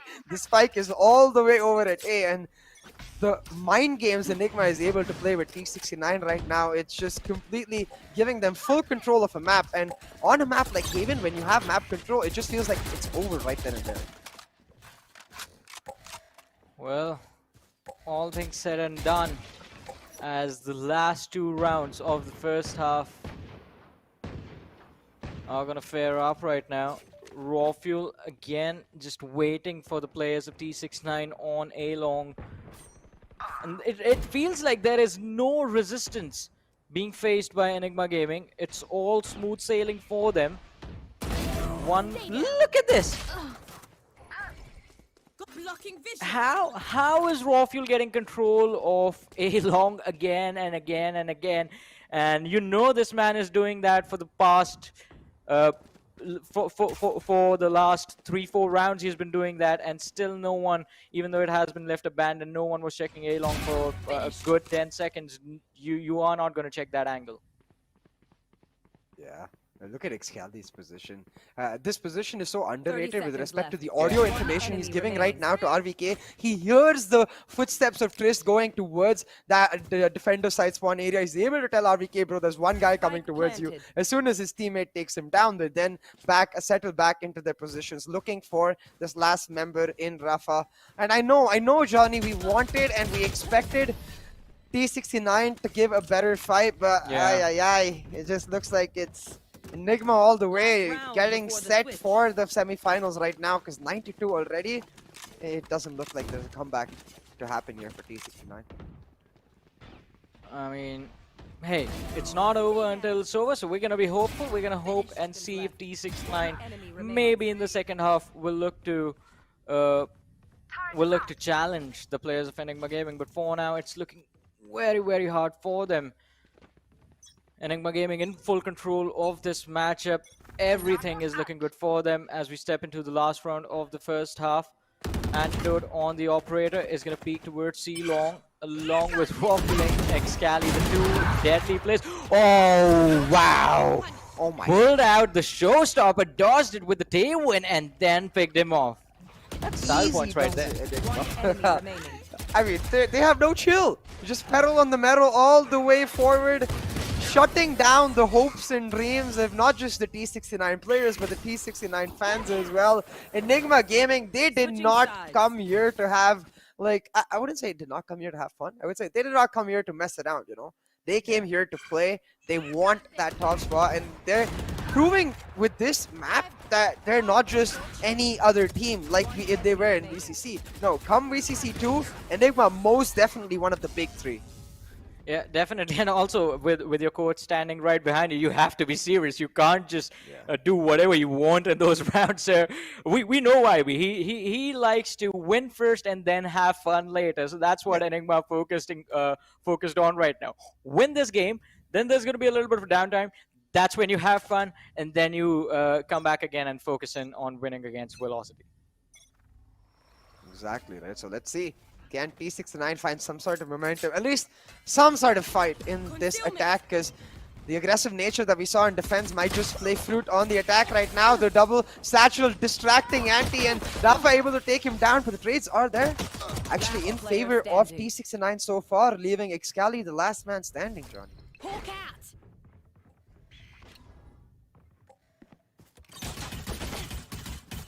Well, last player Spike standing planted. from Enigma. This pistol round could be the turnaround that the players of T69 need, but the last man that's left is Excali, and this is what he does best. Take names and also give haircuts to his opponents, just with lead bullets, of course. So gets a few picks, but just consolation prize for Enigma in that round. It was an unfavorable situation for them. Well, finally though, T69 have the third one on the board. It's 10-3, and because it was the pistol win for them, maybe they can get the next one as well. 10-4 is the anticipated scoreline right now after this round. I have to say though, I love the fact that we're getting to see Excali back in his true colors. Like, he's that feisty player, you know, he's that spicy player. Even in a 1v4, which he knows he's very likely to lose, as soon as he gets that first kill on Trist, the BM immediately starts with the bullets on the body of the Killjoy player. So that's what I love about Excali. He not only messes with players' brains because of his aim, but he plays that psychological warfare too, like with the BM he's able to do. But hey, talking about psychological warfare, look at this now. A fake at the start of the round, a stack for Enigma Gaming, not gonna work out as T69, they find the right rotation on to see. Well, an easy side take for T69. Now Enigma, they're going to try and close in for a retake, which is going to be very tough for them considering they don't have a good buy. With the pistols against the Spectres, it is not going to be easy to get those aim duels to go in your favor. Three lads trying to close in from C-Link. Rockul is going to be the first one to pop his head, and he is going to get shot in the face. Antidote finding a pick on Rafa. 4v4 are the numbers. The clock is ticking, and Trist, he goes big, finds two important picks. Wonder on the other side is going to get Excali, take him out of the picture, but Rex, he's not looking to stop, finds two picks in a 2v1, is finally shut down by Strix. Someone tell Trish that the run and gun got nerfed on this Oh, yeah. Spectre. He's like, hey, wait, I thought we could run a gun still on the Spectre. I mean, to a certain extent you can, but not as freely as you used to be able to. But hey, nevertheless, the round is what matters, right, Johnny? Because that's what T69 is able to secure in the bag. Albeit a couple of key weapons lost, so on that end, Enigma will be happy. But Enigma themselves, they went for 3 sheriffs and 2 marshals in that eco. I don't want to call it an eco because that's a pretty hefty investment, and you can see because of that investment they're now in a position where they have to all go for light shields. Yeah, but now the game begins for Enigma. They have the guns that they wanted, and now they have to defend the site. Rexy and Rawfuel doing a phenomenal job just holding on the initial assault from T69. Rawfuel still going strong, finds the 3K for his team, and all of a sudden T69, for them it looked like they would have control of the A side, but it was all just set up from Enigma for a 4K for Rawfuel. 11-4 on the scoreboard, and Rawfuel starting to pop the heck off. A bit of a weird recon right here because as you can see, it doesn't reveal much. Rawfuel did end up throwing a cloud burst onto it just to protect himself and his teammate, but even in the first scan, it didn't reveal much information, and it became a bit of an RNG push where they're hoping T69 that they can make it work. But talking about hoping, again, a bit of a force buy here with a Vandal and full shields for Rafa, an Operator and light shields for Strix, but the rest of their team relegated to Spectres and Sheriffs, so Rafa and Strix under a lot of pressure to find value from their full buys this time. Well, let's see, the Outrun from one side, the Trailblazer from the other. Information is key, that is what is going to get you the round, but Antidote and RVK just in perfect sync to close things out for T69, and again it's looking quite a similar scenario for T69 in a world of trouble as Enigma Gaming are on match point. Spike down mid. I think that reaction from Antidote right there, I believe it's about this, right? The one tap from Mr. Beaves, I'm not sure entirely. I am curious if there is an interview, I hope we get to ask him, but for now, 12-4 on the scoreboard. Enigma Gaming in a solid position to secure their spot in the semifinals against Velocity Gaming. And you can see, very much a team game. Even though Excali is leading the charts, every single member performing admirably. And that is the gravity well I was talking about. The same push when Enigma did and Rawfuel went ahead, the T69 could not do anything about, but one gravity well gives Enigma the duels and they're able to shut it down. Well, Wonder finding the opening for his team. Rexy taken out of picture. And another one. Antidote is going to get traded out by Mr. B, but the lockdown is going to be there. Enigma, they are on the back foot in this 2v3. Excali trying to see if he can distract the players of T69. Focus all their attention on him, allowing RVK to get in position on Heaven, but this is going to get very tricky again. A 2v3 situation on towards Hell, and Excali is going to find Strix, even though he shot second, finds the second one as well, brings the numbers down to a 1v1. RVK, is he going to stick this defuse? Well, let's see, the turret is going to be there to delay the push slightly from Mr. Beebs, going for the duel, and the distraction is going to be a success as Beebs goes for the shots on the turret. RVK finds the final kill of this game and also the round for his team. And ladies and gentlemen, the 4th quarterfinal is done, and Enigma Gaming, they're going to move forward to face off Velocity today itself, because that is going to be match number 3 of the day. Exactly, this was just the first series of the day. Enigma, of course, securing a quick win to give them some time to relax, give them some time to, anti-strat, maybe prepare, really, for the semi-finals in itself, because, hey, to get a guaranteed spot in the playoffs, you have to win the qualifier. At least make the finals to get that spot in the wildcard itself. So, Enigma, they might be feeling happy after this match, but the job is far from done. Exactly, as you said, the job is far from done. You still have to move forward, face off against Velocity, and then move to the finals of this qualifiers that are going to happen tomorrow. But for now, this was quite an interesting matchup because T69 in the first half, it looked like they were struggling quite a lot trying to figure out what Enigma was up to. There were a lot of mind games being played by the players of Enigma, and most of them centered around the fact that no one, absolutely no one could take out Raw Fuel, who was again and again just causing so much trouble on that A long position.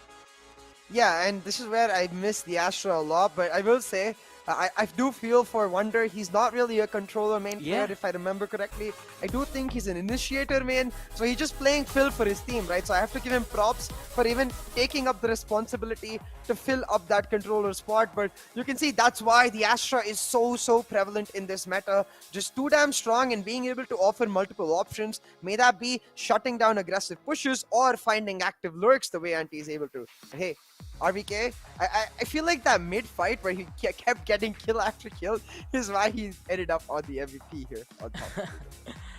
Well, RVK, I mean, is always going to be the unsung hero of his team. I mean, we've talked quite a lot about the players from Enigma Gaming. All of them are so good with their aim, and for them, it's all about getting the team ahead, putting the team ahead of themselves, and they do a phenomenal job of doing that. But this is why this team is so deadly, because when it is required from one of the other individuals to step up and get those picks, they can do that as well. And this time it was RVK.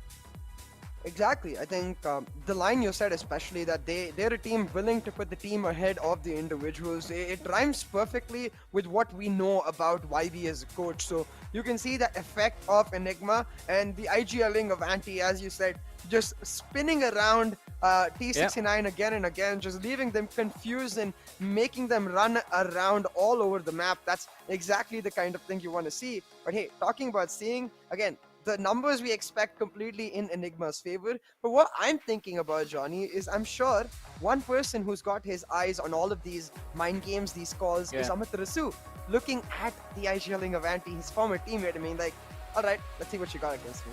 Oh, this is going to be Anakin against Obi kind of a situation. The master against the apprentice. And, I mean, it's going to be fun to watch. Also, Excali is here as well in Enigma. Let's not forget. I mean, a former teammate of, in fact, both of them played together on Velocity, and now both of them are playing together in Enigma as well. But we do see the individuals, and it looks like it is going to be a while. I think at the end of the day, when we do see the players on the MVP leaderboard, maybe someone is going to be ahead of Knight Rider. But let's have a look at the team card of Enigma Gaming. Again, Raw Fuel, very consistent, followed quite closely by Excali and RVK on the third. Antidote doing a phenomenal job as well. And then there's going to be Rexy, again, another unsung hero for the Enigma Gaming squad. 39.75 headshot percentage, and Rexy with 36.78. This is what we meant with the players that crack. Raw Fuel though. Yeah. Holy moly, man. Like, how? Almost 40 percentage on the headshot. I think Scream was at 45 or 46 on like his pop-off maps, and on an average around 40. So to equate a player to Scream itself, that's a big deal. And Raw Fuel, he's getting scaringly close, like terrifyingly close, I would say. I mean, because think about this, right? Last VCC, we saw Raw Fuel every single matchup. I mean, from Qualifier 1 to Qualifier 2, he was improving quite a lot. I mean, there was a difference, noticeable difference between his individual performances between the maps. And then you come to the second VCC where everyone has stepped up their game. I mean, the man is definitely going to be insane, but in the next matchup for Enigma Gaming, they're going to have to take everything, their gameplay, individual performances, to a whole another level, because it is going to be Velocity Gaming that they're going to face. But before we move on to that matchup, the next match, ladies and gentlemen, it is semi-final number 1, Global Esports versus True Rippers. Paradox taking on the lads of, taking on Hell Ranger, and also it is going to be quite interesting to see how the situation for Global Esports is going to look like today, because yesterday it felt like they underestimated the players from God Particles, and God Particles, they made them bleed. Yeah, on the other hand, though, we saw several small errors coming out from True Rippers, but also a lot of momentum-based gameplay. So I'm excited to see how and which team is able to capture that momentum for themselves and get a solid run going as they try to make their way to the finals. Yeah, but ladies and gentlemen, there's one thing we want you guys to do, and that is to apply for the giveaway itself. That's for you guys that we are holding a exclusive merchandise giveaway, merchandise on the VCC that you guys are enjoying right now, hopefully. And again, to do that, all you have to do is post on the social medias that you're watching the broadcast, enjoying the broadcast of the VCC matches that are going on right now. tag NODWIN Gaming in that post and use a hashtag that is VCC giveaway. And after you have done that, take a screenshot of the post, go to the link in the description and share the screenshot right there. It's going to be a form. Fill out the form, fill all your details over there as well, and that's it. You're done with your application, and every single day you can tune into the broadcast, apply for the giveaway, because every single day of the VCC broadcast we're going to be handing out merchandise to one lucky individual, but that is going to happen at the end of the day. And I always say, like, feel free to show us a bit of your own talent, like maybe some art, or I saw yesterday actually someone tagged me with some animation that they made around the Sova drone. Absolutely beautiful. It doesn't honestly matter with the giveaway, but it's very nice to see the talent of users come out. And if you do, make sure you tag us too, so we can have a look at it.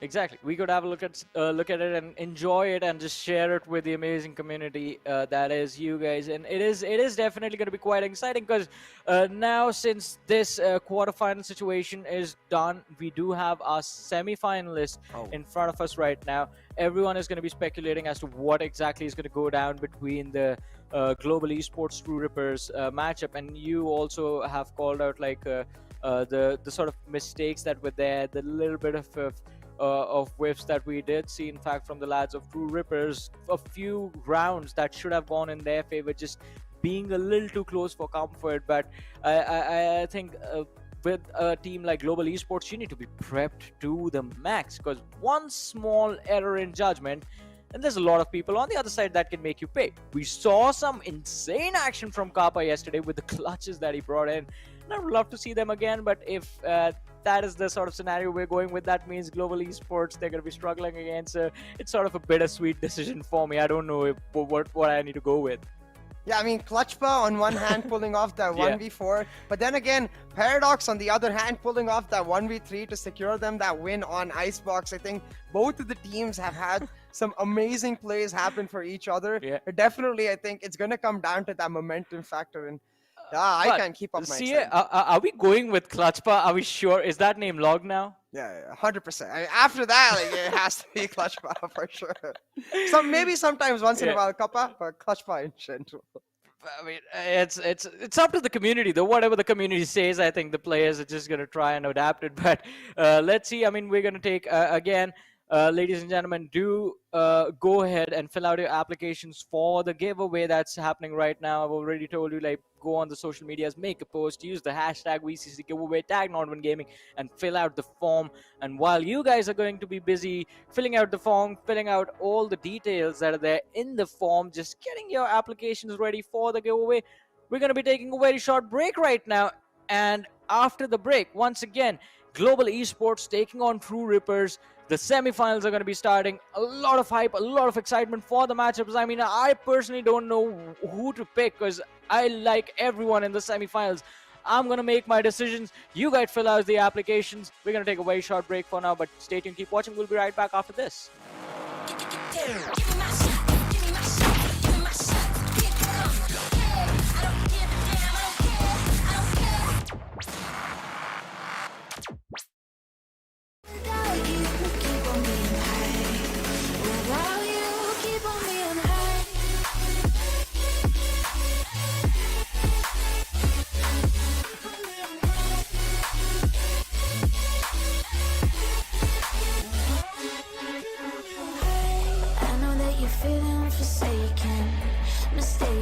Wish you were another man. I remember feeling awakened, mistaken if you thought I'm in that place where you want me to be, but I don't want you back. So it's easy to see when I'm high all the time, 'cause I have lost you. Get the thinking why we used to be so high on life. Without you, I don't feel alive. So I just keep on beating high, high, higher than the sky. Tell me, are you there for me even when I try? Keep on beating high. Without you, keep on beating high. Without you, keep on beating high.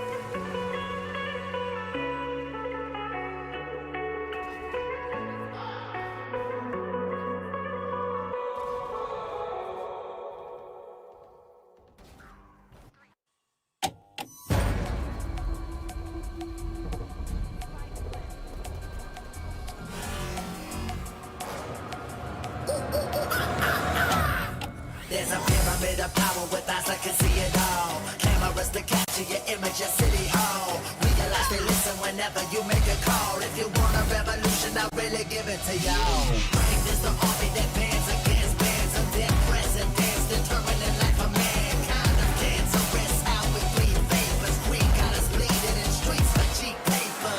Assemble the masses, melt the plastic compound, realign when the shit gets drastic. Lift the veil when the systems are masked. It's just another pyramid scheme of government racket. The power with the power we charge Jurassic.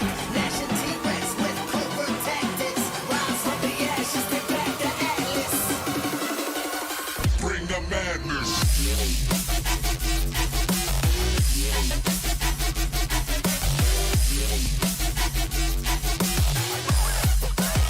Bring the madness.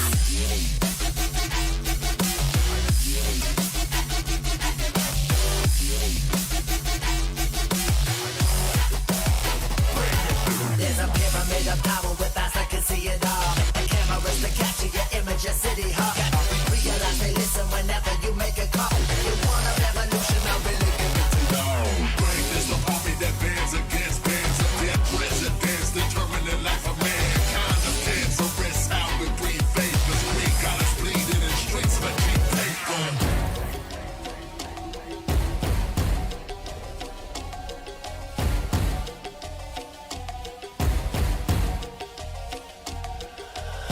Assemble the masses, melt the plastic compound, realign when the shit gets drastic. Lift the veil when the systems are masked. It's just another pyramid scheme of government racket. The power with the power we charge Jurassic. Nation T-Rex with covert tactics. Rise from the ashes, take back the atlas. Bring the madness.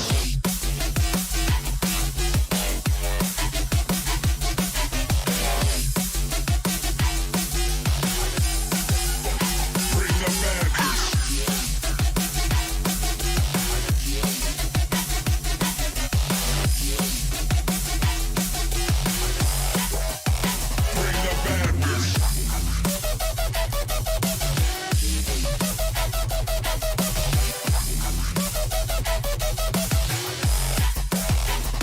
madness.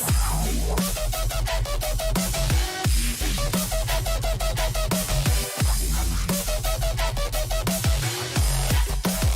Bring the madness.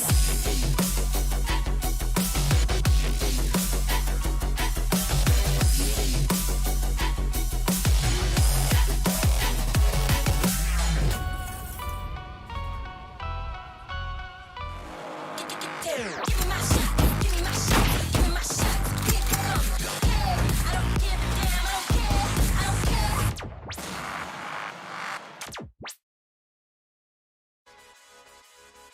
Welcome back, ladies and gentlemen, to NODWIN's Valorant Conquerors Championship, the road to VCT for the South Asia region 2022 with Gillette as a grooming partner. Of course, I'm back. I wasn't really there for the first game. Needed a little bit of break, Needed to take a little bit of break. Of course, a tiring day yesterday, so I took a little break off. But Sia over here, my man's just going. He's a machine. He's not a human being. Actually, not a machine. He's an emoji. Yeah, just digital code, so it's pretty easy to just keep it going.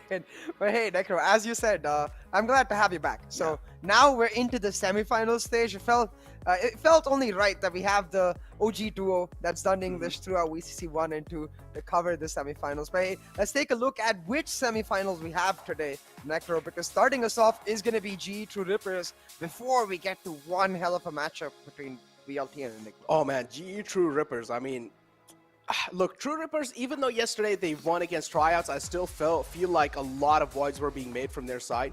And TR, I mean, overall, they are a pretty good team. As you mentioned, even we were having a little bit of talk before this matchup, and you said TR is one of those teams that they kind of lose the rounds that they're meant to win, and then they win the rounds that they're not meant to win. It's kind of like random. It's kind of like all over the place when it comes to TR. And we also saw yesterday True Rippers making a lot of mistakes. Like some rookie mistakes were being made from their side, and that's why tryouts as well were being gifted. And same things was happening even from the other side. Same things were happening even from tryouts. So I do want to see going inside the match against Global Esports, you do not have any room for error.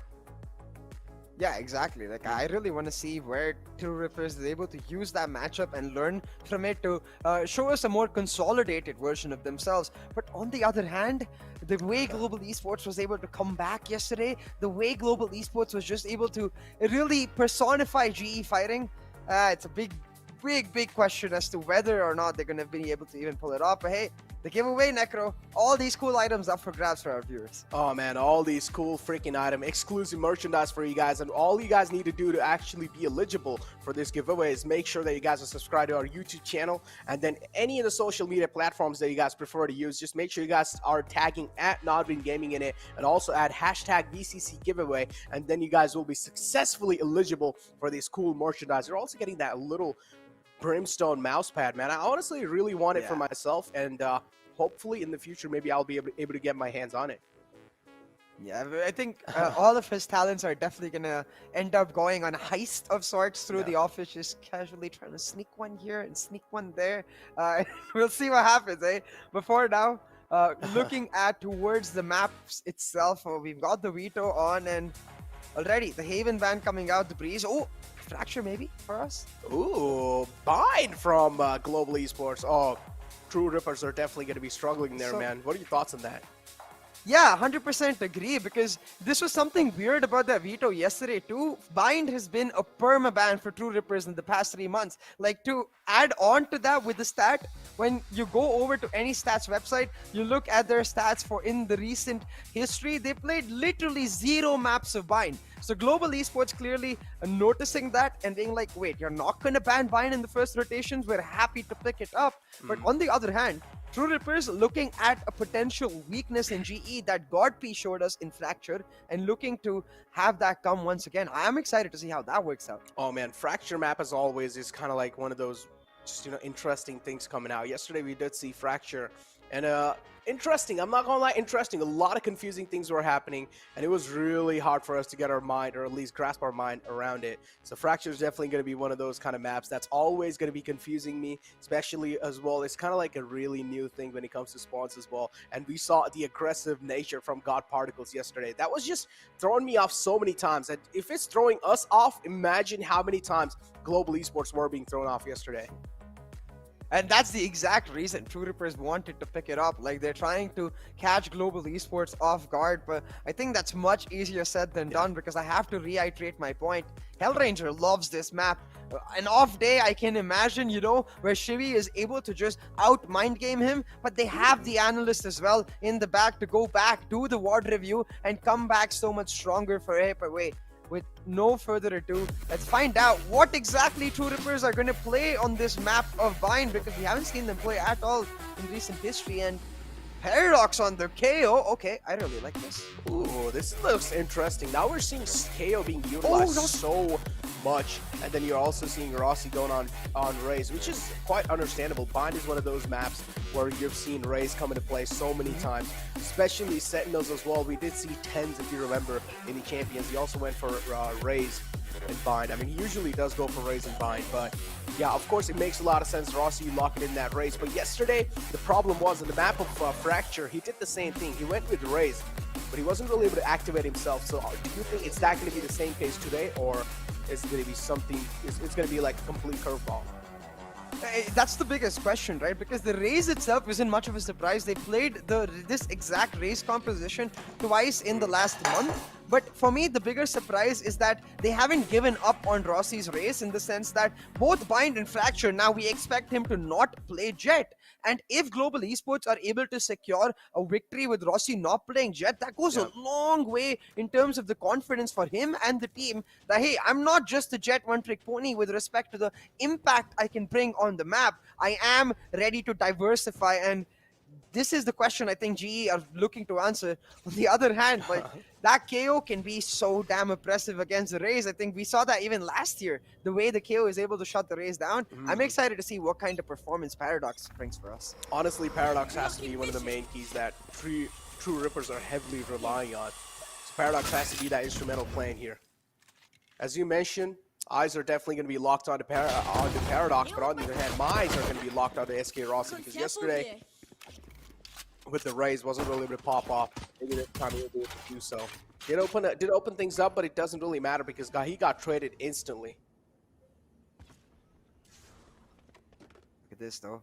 Slowly sneaking in already. Global Esports have got free control over the lamps on the basis of that Viper's wall. But that 0 point coming in will tell them that, hey, the two player members, the Astra and the Sky, are towards that A position. They couldn't use their ability, so they had to just hightail it out of there. Now trying to get on over to this B side where Bones is trying to anchor with that chamber. Paradox coming in for support, but it's all up to Bones to hold on till then.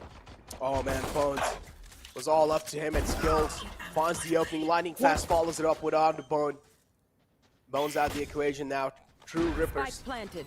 left with only 2 players to work with. It's a 2-on-4. Master was well down to 74 HP. Doesn't really have the HP to work with. Does have a recon dart available. He can try and utilize it to just gain the extra bit of info, but still it's a 2-on-4 man advantage. Clearly heavily just favoring Global Esports, and that's what they win off of. Yeah. A simple pistol win for Global Esports. It got scary for a second there with the 0 point from Paradox revealing and suppressing the Sky and the Astra, but quickly able to use that Viper wall once again to get themselves out of a sticky position into a good plant on B and get themselves into this position where they can get their anti-eco in. But a little weird. Hellranger and Kappa not going for the buys, and this is something I personally like because I think the anti-eco meta where everyone goes for the buys isn't fruitful for comps like this, which are meant to play for information, who have these initiators who are looking to get you that information so that the duelist can go for the entry, and rather play on a 2-on-1 triangle sort of formation where players like Lightning Fast, Rossi can move in, and if they do end up going down, then the initiators can pick it up. Oh no, Master's taking a lot of damage from that snake bite. Will be flushed out of that position. Doesn't really have any other choice, but still Paradox tried to strike in. Lightning Fast taken down quite low, but Lightning Fast just doing Lightning Fast things. Able to get an easy 3K Bones. Will be able to retrieve that Spectre in his hands. That's what exactly he does. Is he going to be expecting the man himself, Kappa, being really aggressive on the defender spawn, and that's why he doesn't expect Bones falls down to Kappa. Hellranger even took the teleport just to add on to the pressure right there. And see, this is another reason why I love the semi-anti-ecos almost, where they only bought 3 weapons. Because now that they've lost two members in this round, they don't actually have any damage done against them, because Hellranger was able to recover the last Spectre, and they get to carry on as if it was just a full bonus into the next round. Or even we could see Hellranger and Kappa upgrading and giving those weapons over to their comrades. It's actually not that, it's just Kappa upgrading, Hellranger carrying on with the Spectre, as GE look to play the bonus with Lightning Fast. He's just on a Ghost, and immediately you can see the roles changed, Neko, where Lightning Fast was being very aggressive last round with the Spectre. Now with the Ghost, he's willing to step back, be that passive lurker. Makes a lot of sense as well, right? I feel like the B-long push coming in from the side of Global Esports is mainly because they just want to get the ult arb in. The controllers are all the way back on the other side, and that's what exactly happens. Rossi teleports. This is a big brain play coming through. Look at this. They're rotating from all the way back. Maybe the main game plan is to hit the B site, and that's what exactly is happening. Astra got the spike in the hands. Rossi as well will probably open things up. And Luka following it up with the drone, but this time the drone's going to lead to his demise. Bones too quick with the frag. Hellranger with this guy trying to flash, at least get an entry in. Skill's able to find the entry. That's going to be quite a lot. Hellranger follows it up with another chain. Hellranger. Still, it's a 4-on-3 situation. Kappa isn't really that comfortable in the spot that he's found himself in. Master, indeed, is going to be a master class player in that spot that he's found himself in. Hellranger trying his best to close things out. He's able to find a second frag. Man advantage heavily leaning towards Global Esports, and True Rippers, they're going to be ripped apart after this. Skills with this aggressive push. Catching himself in the smoke, but it's all about timing, and Skills turns back because of Relic shots. Master able to pick up that first frag, but Hellranger taking down Relic will main this. Viper's pit, the positions Lightning Fast has especially very much intact. tried to reposition onto that second Radiant box, and he's just gonna be like, I wasn't doing that. I was just trying to bait. A small mistake gone right though, as Hellranger picks up that 4K, and it's always like something that I like noticing multi-kills on initiators, because recycling those ultimates can be so fruitful. But you can see, as you said, Necro, with this bonus win, it does feel like that 0% played map of True Rippers, well, it's gonna have Global Esports ripping them apart on this map. That's what I said. After that round, True Rippers are clearly going to be ripped apart when it comes to the economy. You can see the half buys coming through from their side. They just do not want to go for a gamble play. Things taking quite slow and safe for now. Global Esports not going to be expecting this push coming through. Beautiful nade to flush him out of his blitz. And one tap God connects that dick with the frenzy. He's able to confirm that frag in his hands, but Kappa is there to try things out instantly with a beautiful 2K. Bones as well follows it up. I have this spike. Not a good news for True Rippers. They can't just keep on giving these frags away. What's especially ironic was that the frenzy one-tap guard used to take down the Sky was a Sky frenzy. Oh no. Oh no. It's kind of like just rubbing little salt on his wounds as well. SK Rossi, of course, just follows it up. Beautiful side control easily in their hands. Global Esports looking so comfortable on his side. SK Rossi is always just doing Rossi things, being really aggressive and defender spawn. But Master, I'm pretty sure, is going to be expecting Rossi to be there, but it doesn't matter. Rossi is too quick to react, and one tap God now left all by his lonesome. To at least try and secure a gun, maybe? You can try and go for the exit frags, because one tap God pretty much knows it's a GG round. So you might as well try and go for some economy damage if possible. Try and save the guns off, but Rossi denies it. I think expecting SK Rossi to keep coming on the push, given that he was able to pick off one of True Rippers' players in that defender side spawn, but the timing again working out in favor of Global Esports this time, where Kappa and SK Rossi just eliminated everyone across the board, and not much damage either. With 4 back-to-back rounds won, a weapons loss is not going to mean much to GE whatsoever. You can see they've got a big cushion built up, lightning fast at max eco already, and yeah, no one to buy for because they barely lost any members in that round. So GE very much in a comfortable position, but look at this. They've changed the wall that they've been using from the first 4 rounds. Here is where conditioning really coming into play, where this wall would make you feel like surely they're not going to walk into lamps like they did, but that's exactly what they're going to do. Oh no. Just doing the unexpected.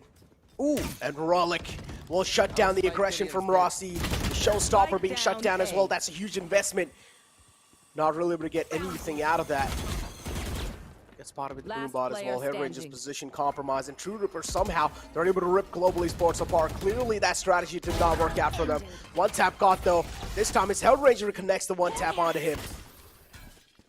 And now Hellranger looking to follow it up. The recon dart's on point, and still somehow is able to find another frag, even though he's getting scanned with the recon dart. Yeah, a great round for True Rippers. They are able to not just secure the round win, but take off the Showstopper as well as the Seekers from the hands of Global Esports. 2 huge ultimates being taken away will put them in a great position to now keep moving forward and solidify this momentum. Having said that, the Tour de Force was used by Bones, so the chances of an operator coming in seems... Wait, hold on. I was going to say unlikely, but the players can afford it for each other, so one tap guard. We saw his performance on the operator, real insane value for his team yesterday, but it's an entirely different challenge doing it on the Raze as compared to doing it on the Jet.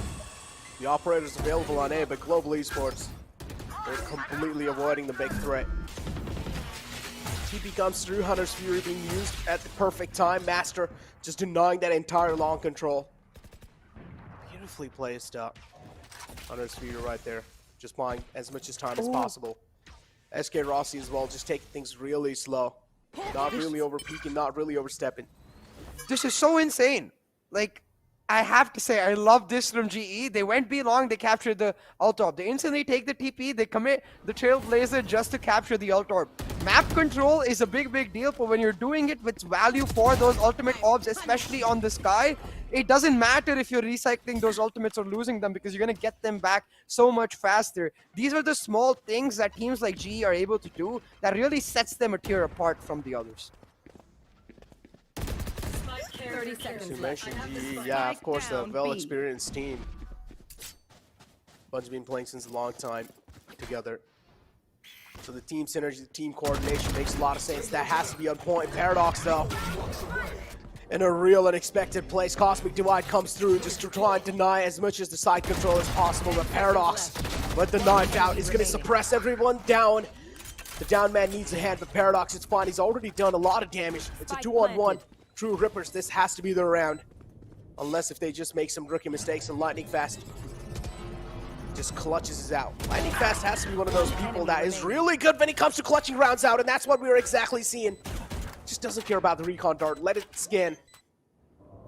Presence being felt. Master is going to be a little anxious. He will be paranoid, but it doesn't matter. Master still wins that engagement. And you can see Lightning Fast not happy about that at all. That was around GE. I think we're expecting to go in their favor, but Master ensures that TR pick it up, and it's a crucial round because given the way it started, right, like right here, the GE have so much map control with the ult orbs, but also the simple fact that they're able to get the spike planted. They use that time factor to work out, but the KO that we talked about being an X factor for his team's success, it's exactly what happens. It helps make it a 1v1. Paradox picking up that triple kill, but also doing so while his null command was active, which means even though his revival was for naught since he got taken down immediately, he was the perfect bait for his team to get a trade for nothing. And True Ripper is now 2-4, starting to build up their own economy, but again, the ult orb control is key. They pick up that Shower's ult up. They have the Seekers online. It's a simple matter of using the Cosmic Divide and Seekers together to get a side victory. Oh, man. The ults are, that's what Global Esports are really going for. Just prioritizing those ult orbs, getting those ultimates back up. On the other hand, Bones JR is just taking things really safe and cautiously, but the problem is he's been spotted. Seekers out as well. Intention is clear now. Vision's a little bit more clear. Global Esports clearly do just want to penetrate through their defense, but this time it's Bones JR trying to keep things together for his team. Is he going to be able to keep it together? That's the question. He was able to find the opening. He was able to shut down the aggression, but it doesn't matter. Lightning Fast is a little too quick in that push. We'll shut down Bones JR instantly. Viper's Pit inbound. All they want to do is just get the spike planted. Oh no, Showstopper also being utilized. Heavy investments coming in through from True Rippers. And it is clearly possible that they're probably going to get this round as well in their hands. Misses that shots, but it's fine. There's 3 players available. Yeah, a pretty simple round there, nabbed up, and again, that's exactly what I was talking about, right? Like, because of the ult-top control that they've got over the last 2 rounds, they set up the Cosmic Divide, they have the Seekers, and even though it's a little bit of an issue at the start of it, the key point for True Rippers then becomes how they respond to it. And the response is absolutely amazing in One Tap God's Operator. Even though he's not having the greatest of matches right now, he finds that first pick at the start of the round before the Seekers come out. A slight timing issue there for Global Esports, and True Rippers exploiting that slight timing issue to perfection. Now, we talked about this yesterday, Necro, where we saw a lot of small mistakes from True Rippers as well as Tryouts, and how the teams are punishing each other. But for True Rippers to be able to punish a team like GE for the same mistakes, it shows you the caliber at which these players are capable of playing. Oh, One Tap God, though, is not going to miss opportunities like those. Lightning Fast, you can't just walk in his crosser like that. One Tap God as well. Got to give props to this man. He was just holding an off angle. Did not really expect it either. But Bones JR with the Bulldog making some insane things happen. That's a huge engagement as well. Winning a fight against a Phantom with a Bulldog. Need that back. Need that back. Bold moves from that man, without a doubt. But still, True Rippers, they're able to at least make this comeback happen. They're able to put a halt to Global Esports momentum that was going on. Look at this. Again, back to their standard Viper wall, which cuts off the immediate Lamp's entrance. I don't have the Viper alive right now, but because of that, the setups that the True Rippers have gone for are ones to try and avoid the instant push in. The guiding light blinds out Master, and SK Rossi able to take him down, but Relic precise with that. Tap drops the spike, and now they try to play for time, True Rippers. Oh my god, no. These guys are insane with Bulldog. What's happening? Just connecting those nutty headshots, and now Skills follows it up. It's the only lifeline available for Global Esports inside this round. All eyes on him. Of course, the man who likes to play with the controller role inside the team also has the operator in the close range. I don't know if that's a good choice, but it doesn't matter. Just pulls out a Classic, and it seems like Classic is still the best gun in the game, CA. Yeah, I mean, we were discussing this in V61, and we're still talking about it now. It's been nerfed a few times, but hey, the Classic most definitely still, at least in terms of value, right? 0 credits, insane value you get every single time. But I was scared for a second there. I think Skills just noticed that he had a weapon below him, did not notice which weapon, so got surprised with the operator, and like, oh well, I can't do much with this. I'm gonna have to pull out my Classic real quick and smack him in the head with that right click. And that's exactly what he does. 5-3 now for Global Esports. But the timeout's still called because I think they're starting to notice that they're being punished early rounds with those separation, with the isolated duels going in favor of True Rippers. The default's now working out for Global Esports. So the timeout has to be about how do we change these defaults? What information do we have about where True Rippers is playing? Oh, man. I just can't believe Skills actually went for the operator on the ground and then pulls out a Classic. It's like, imagine how much trust he has in the Classic. Yeah, I don't think he knew it was that much, or something that much, as much he trusts the Classics. Talk about emotional damage. I think every player who's ever played Valorant has emotional damage because of the Classic. Just random jump, right click, and yeah, you're around us. How can you forget about the running gun? Gotta add that as well. I mean, that's been corrected now, right? So you're starting to heal, right? Offering therapy sessions too. Man. But yeah, 3-5 scoreline. Global Esports clearly having round lead. That means they have a little bit of room for error, but still, room for error doesn't mean you should make errors. So Global Esports should take things a little cautious. Beautiful knife out from KL. Gonna be suppressing SK Rossi. Stuck in the slow. Cannot really move out or either use his chest. Satchel only has one satchel in pocket, so he cannot even satchel all the way with the backside. It's kind of handicapped with that, but it doesn't matter. It's just Global Esports doing Global Esports things. Yeah, you can see the smiles on their faces just adding on to the pain that True Rippers might be feeling right now. The timeout used very, very well. They get a flawless round in the back of it with those defaults changing. And I think the key thing I am noticing with those defaults is that now they're grouping up more as two separate 2 units and leaving Lightning Fast to be that rotation cutter or the passive lurker where he can then give the information for the team or make the call for mid-round rotations. But in case that two-man unit, like for example, as you can see now, Rossi and Hellranger and Kappa and Skills, in case one of those two gets a pick, then they can give the call like, hey, we've got this area for us, maybe we can find a rotation here. There we go, Trailblazer out. Here comes the party. Showstopper able to connect one. That's a huge frag on the backside. SK Rossi opens the floodgates, but still the flood isn't really there yet. Instead, they're just trying to play some mind games, CA. I don't know what exactly is going through their mind, CA. Just do CA things, analyze this. Nice. This is what I'm talking about. The 2-man units making their way forward. They've got shovers, they've got short, and I mean, on bind, you don't need anything else to secure the side. Hellranger being like, oh wait, we forgot the spike, guys. I'm gonna just pick that up real quick. Maybe grab me an ult orb on the way and move into the site as well.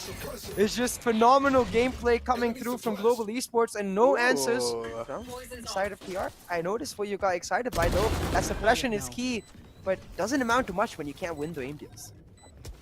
Okay, you gotta do him dirty like that, huh? Alright, dude. Doesn't matter, yeah. As CA mentioned, CA said this. Doesn't matter if you cannot win the aim duels. True Rippers, maybe it's time to elevate your aim. But yeah, True Rippers do have Paradox on the site. He's waiting for the Master to give him some calls, but it doesn't matter. Skills proves that he's the real Master in the lobby. Finds the opening frag. The potential of clutch out the equation, and Lightning Fast put the final nail in the coffin. And Global Esports gets another round in their hands, and this is where they're able to build the momentum again. Now True Rippers will need to get the grip. They will need to adapt on what Global Esports is doing here. Yeah.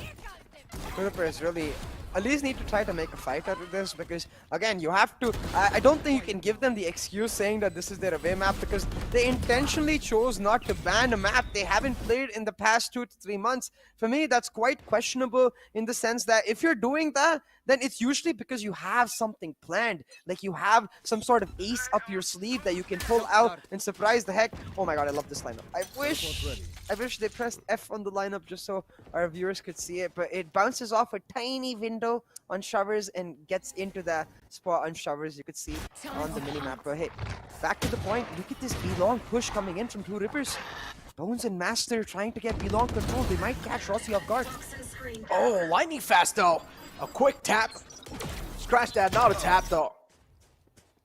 Talk about chest damage, that's what it is. Oh, no. Global Esports, no, SK Rossi. Just follows it up with 2, and SK Rossi, my bad. I know what you were gonna say. One enemy remaining. Okay, we can forget about it. Okay, Lamps control as well in their hand, and again another flawless round from Global Esports, and SK Rossi just doing Rossi things. Necro almost took the L with the SKL thing right there, but hey, held yourself back. Listen, okay, these days I'm seeing a lot of those memes. It's always hard for me to get my head off of them. Okay.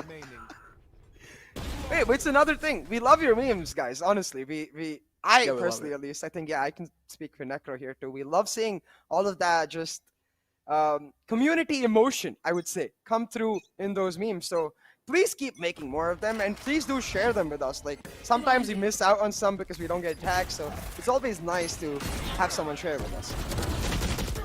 Oh man, memes definitely. This is what we live for, right? Memes is kind of like, it's the best thing in the world. And Valorant. Valo memes. Ah, yeah, that's perfect. Just like Valo goodies, right? Valo merchandise. Talk about merchandise. Ooh. Kappa just, what's going on? Making the defense completely readable. What's going on, Kappa? The experience clearly shining through this time. And silencing the rookies. True Rippers. Not able to do so, but this time the Hunter's Fury catches Kappa.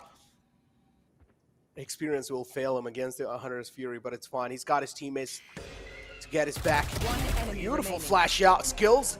Instantly capitalizes on top of it. Cosmic Divide used as well. Master not going to be having a lot of info to work with after that. Skills will finish the round as well as the first half off. And you can see they're pumped, they're motivated, and they are feeling way better than they did yesterday in map 1, where it was all just game faces. We're talking about game faces. We've got the game face moment where the suppress immediately shut down. And another reason, like, for example, if you want to go for that shover suppress, there's a lineup that you can go for that ends up with the knife on top of shover, so they can't break it. And you need to know those lineups. But I don't think they will know. They can know those lineups since they've never played this map in the past 2 or 3 months. So a bit of a yikes for me, what we're seeing right now. I feel like momentum is, especially after yesterday, momentum is not something you want to give a team like Global Esports. It's not just pedal on the metal. It's like They thrive on it. They thrive on it. They live for those moments. And talking about momentum, it seems like it's Paradox is trying to stop the momentum for sure in this second half. A beautiful shock dart though from Kappa. And then you have a man like Lightning Fast to follow it up with another one. But Bones JR with the Headhunter able to get another frag in his pockets. What's going on, Bones JR? How can you not check that? Those are one of the most common things you really check when you do get a sight in their head, especially being an attacker.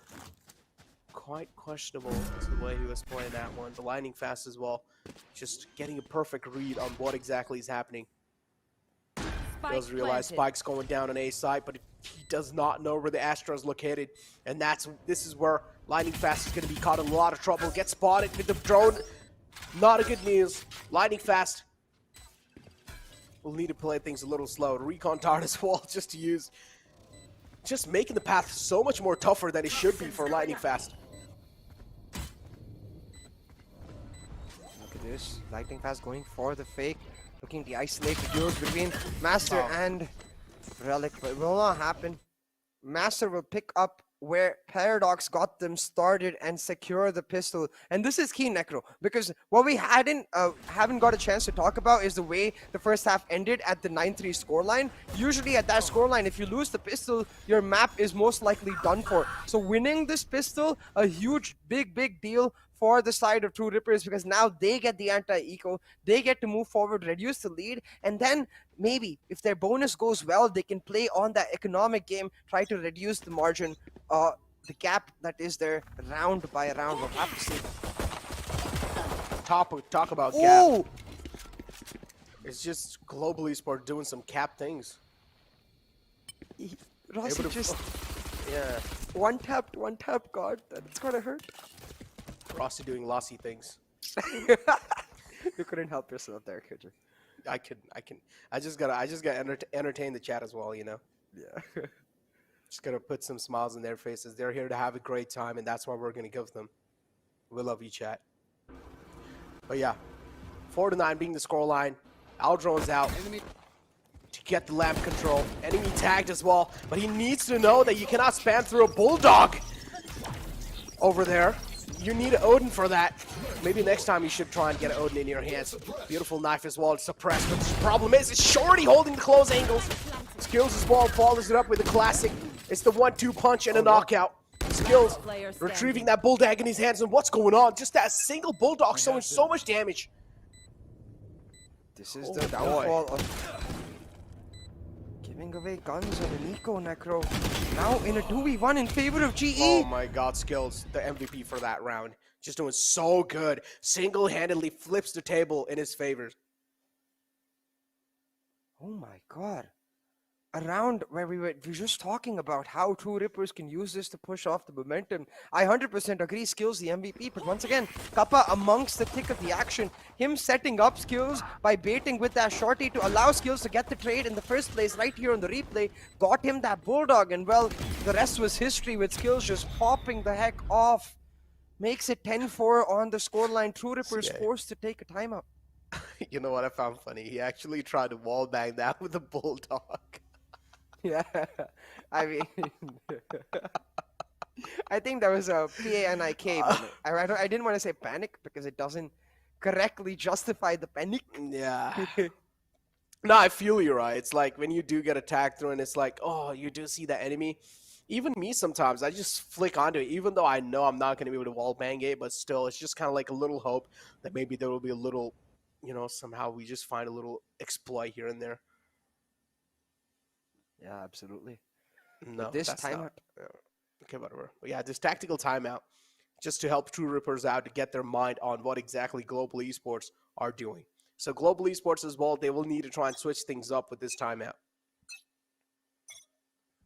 It's all up to which team is able to now start getting much more proactive, I think, because when you look at the compositions itself, right, it's very hard for the side of True Rippers to be able to get information for free the way that Global Esports was able to because of their double initiators. Don't get me wrong, True Rippers do have 2 initiators, but their KO is more about shutting people down, and as you can see on the map as well, the Paradox, he's playing it more as a battle KO, like a pseudo Phoenix almost, where he's trying to get his team the entry, which means that the initiator isn't getting the free information like Kappa or Hellranger were continuously doing.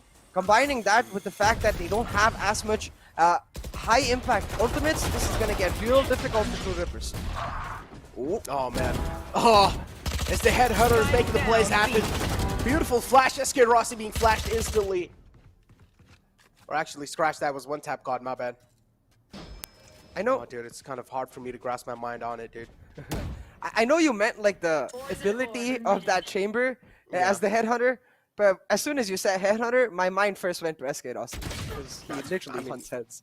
Yeah, he's literally the headhunter. Yeah. At this point, someone please make a montage on SK Rossi and just title it Headhunter. But yeah, now SK Rossi, there we go, just hunting heads, doing classic Rossi things. Relic being shut down. Paradox, the only man left alive. But again, Paradox is going to be feeling the pressure for sure. Going up against 3 of the best players out there. And one of them is Rossi, who is a man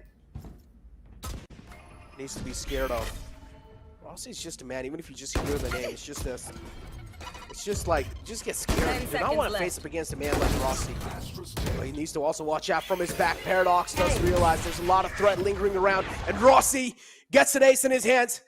Oh my God. CA, you got anything to say about that? Yeah, I'm not happy with that. But like, I had a couple of interviews with the global esports players on my channel, and they told me that every single time Rossi gets a 4K, they all make a pact between themselves that they're gonna go out and hunt for that last kill, make sure he stays as 4K Rossi and not 5K Rossi. So really, I want to see 4K Rossi a lot more. Come on, G. No, I'm kidding. It's lovely to see SK Rossi get that ace. Honestly, steal those ace, please. Steal them. Yeah. Steal them. A lot more banter for us to talk about then. Yeah, just steal it, please. That would be so much content for us as well. Rossi just being disappointed. Talk about emotional damage. I was gonna mention it. Oh boy. Yeah, Kappa. I think I might get emotional damage off of the term emotional damage. Spike down. B. Yeah, but Kappa now, look at that. Just global esports are lining the bodies back to back, getting those frags in their hands. What? Oh, that's a nice shot from Kappa. Nah. Shuts him down. Sit out of down, here. son. Master Kappa proving that he's the better solo in the lobby. Yeah, he's the hunter. Clearly, because he can see through smokes. Jesus. Kappa on another level right now. Bones trying to have a say in this, but well, it's all good till it's not, and it looks like Kappa will try to secure the 4K. It's not going to happen immediately. Bones trying to keep this round alive. Does have the Tour de Force, Necro, so if he can get a nice open plant, maybe he can play off of that ultimate to find pick after pick. But given the way the Tour de Force works, this has to be just insane seconds gunplay left. from the side of Bones. 1-on-3.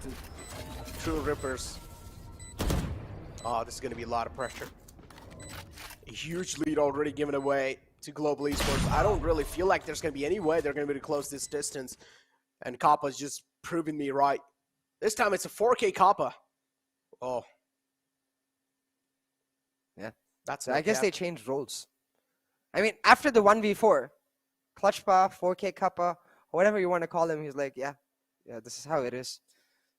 Even with his hairstyle today, it just feels like he just got up and straight up came out here. And he's just casually flexing. What is this shot, man? What is this shot? What? That's the sixth sense right there.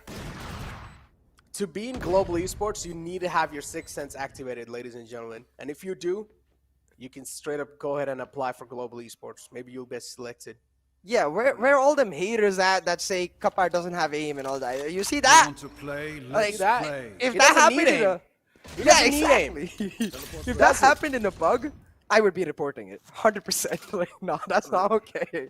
Reporting? I'm not just reporting him. I'm sending him a friend request and I'm like, oh yeah, why did you do that? Oh, Down A. oh, Necro. What happened? What exactly happened? Talk to me. But look at that. That's a quick shot from Bones. He follows it up with another one onto lightning fast. What's going on? Oh, within a blink of an eye, this round has came to us something completely different that I did not expect. KO still enemy knocked out. And remaining. look at Rossi, what he's doing. He's just rubbing the salt on his wounds. I wanted him my to God. actually do something Hey, interesting. 4K but Rossi. just, yeah, 4K Rossi just satchels it. A little bit of style points added to his account. So, the reason I was like, oh my god, in the middle of the round was because the "you are powerless," the null command came out a second too late. Rossi released his showstopper immediately, making sure that his ult did not get shut down, and that's such an important interaction. If that ult does not go off, if he gets suppressed, suddenly Rossi gets caught out, Rossi gets taken down, and all of the 4 kills maybe doesn't happen, and the round goes for True Rippers. Just a small interaction showing you how good SK Rossi is with his reaction speed. Oh my god. CA, why are you so educated in Valorant? It's also because like the way the null command works is it radiates from KO's chest in a circle, right? So you hear the "you are powerless" first before you get suppressed for like it's a matter of milliseconds. But Yeah, like with Rossi, Yeah, but it's, Rossi realized that. Yeah, makes a lot of sense. As you mentioned, yeah, it's kind of like the circle's coming out. So as soon as you do realize, okay, you do hear the sound in, he instantly just ulted. He tried to get it off of his chest, because he doesn't want it to be wasted.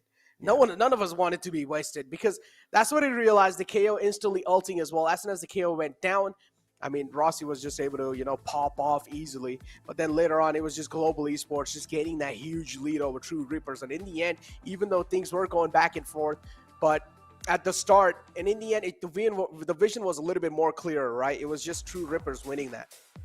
I mean, not True Rippers. It was Global Esports winning that. Yeah. Talk about emotional damage. It's been a lot on me.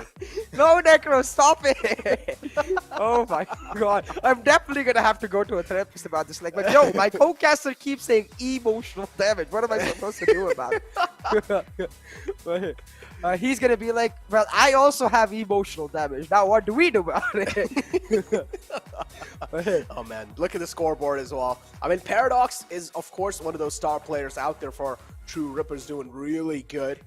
But again, I do want to see Paradox more kind of like a little bit more aggressive role. He is doing really good. He has that aim. He has that cracked aim as well. I want to see him go a little bit more aggressive. Just put the pedal to the metal, just like how SK Rossi does things. Yeah. And you can see domination in every single way. A 13-4 victory for the side of Global Esports. And True Rippers, why oh why would you let that bind map go through? Like, were they scared of Breeze more? That's the only guess I could think of. Hey, it doesn't matter. We're now gonna go over to Fracture after this. But before that, comparing the best players from either team, you can see just that tiny gap between the 15th and the 17th round. That's the gap between a 4K and a 5K. Oh man, look at the player-to-player comparison between Paradox and SK Rossi. I mean, SK Rossi, yeah, doing really good, but in the end, you can clearly see, I mean, just like how things are really looking like over here and there. And the graphs as well in the end rounds, you can see on the 16, just complete high. And it's just SK Rossi popping off in those end moments. Paradox somewhere downland at the start did have a lot of impact, but then later on it seemed like things were kind of slipping away from his hand. Not just him, it was just the entire team of True Rippers wasn't really able to get the grasp on what Global Esport is exactly doing. And coming inside this map, this is what we expected, right? I mean, their bind, we questioned that, and it seems like we were right about it. Yeah, I'm just hoping that the game plan they have going into Fracture is similar to God P. But hey, talking about like being satisfied with game plans, what we have for you guys is a bunch of cool merch. And at this point, like, I've talked about it too much, man. I need to go like headhunting through the office, find me some of these. Yeah, dude, I've talked about it a lot of times as well. I mean, at least these exclusive merchandise will help you guys to heal from the emotional damage. Oh my But yeah,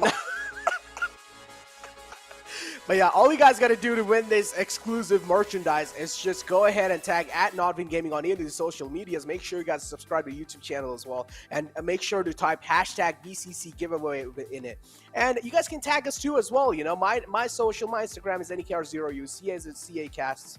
But yeah, overall, if you guys just want to tag us as well, make sure to get creative with those messages, and maybe you will have a huge chance of winning it. With that being said, the first map out the way, bind out the way. We are going to be pushing it onto a little break. We'll be right back after some time.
drop bombs, yeah.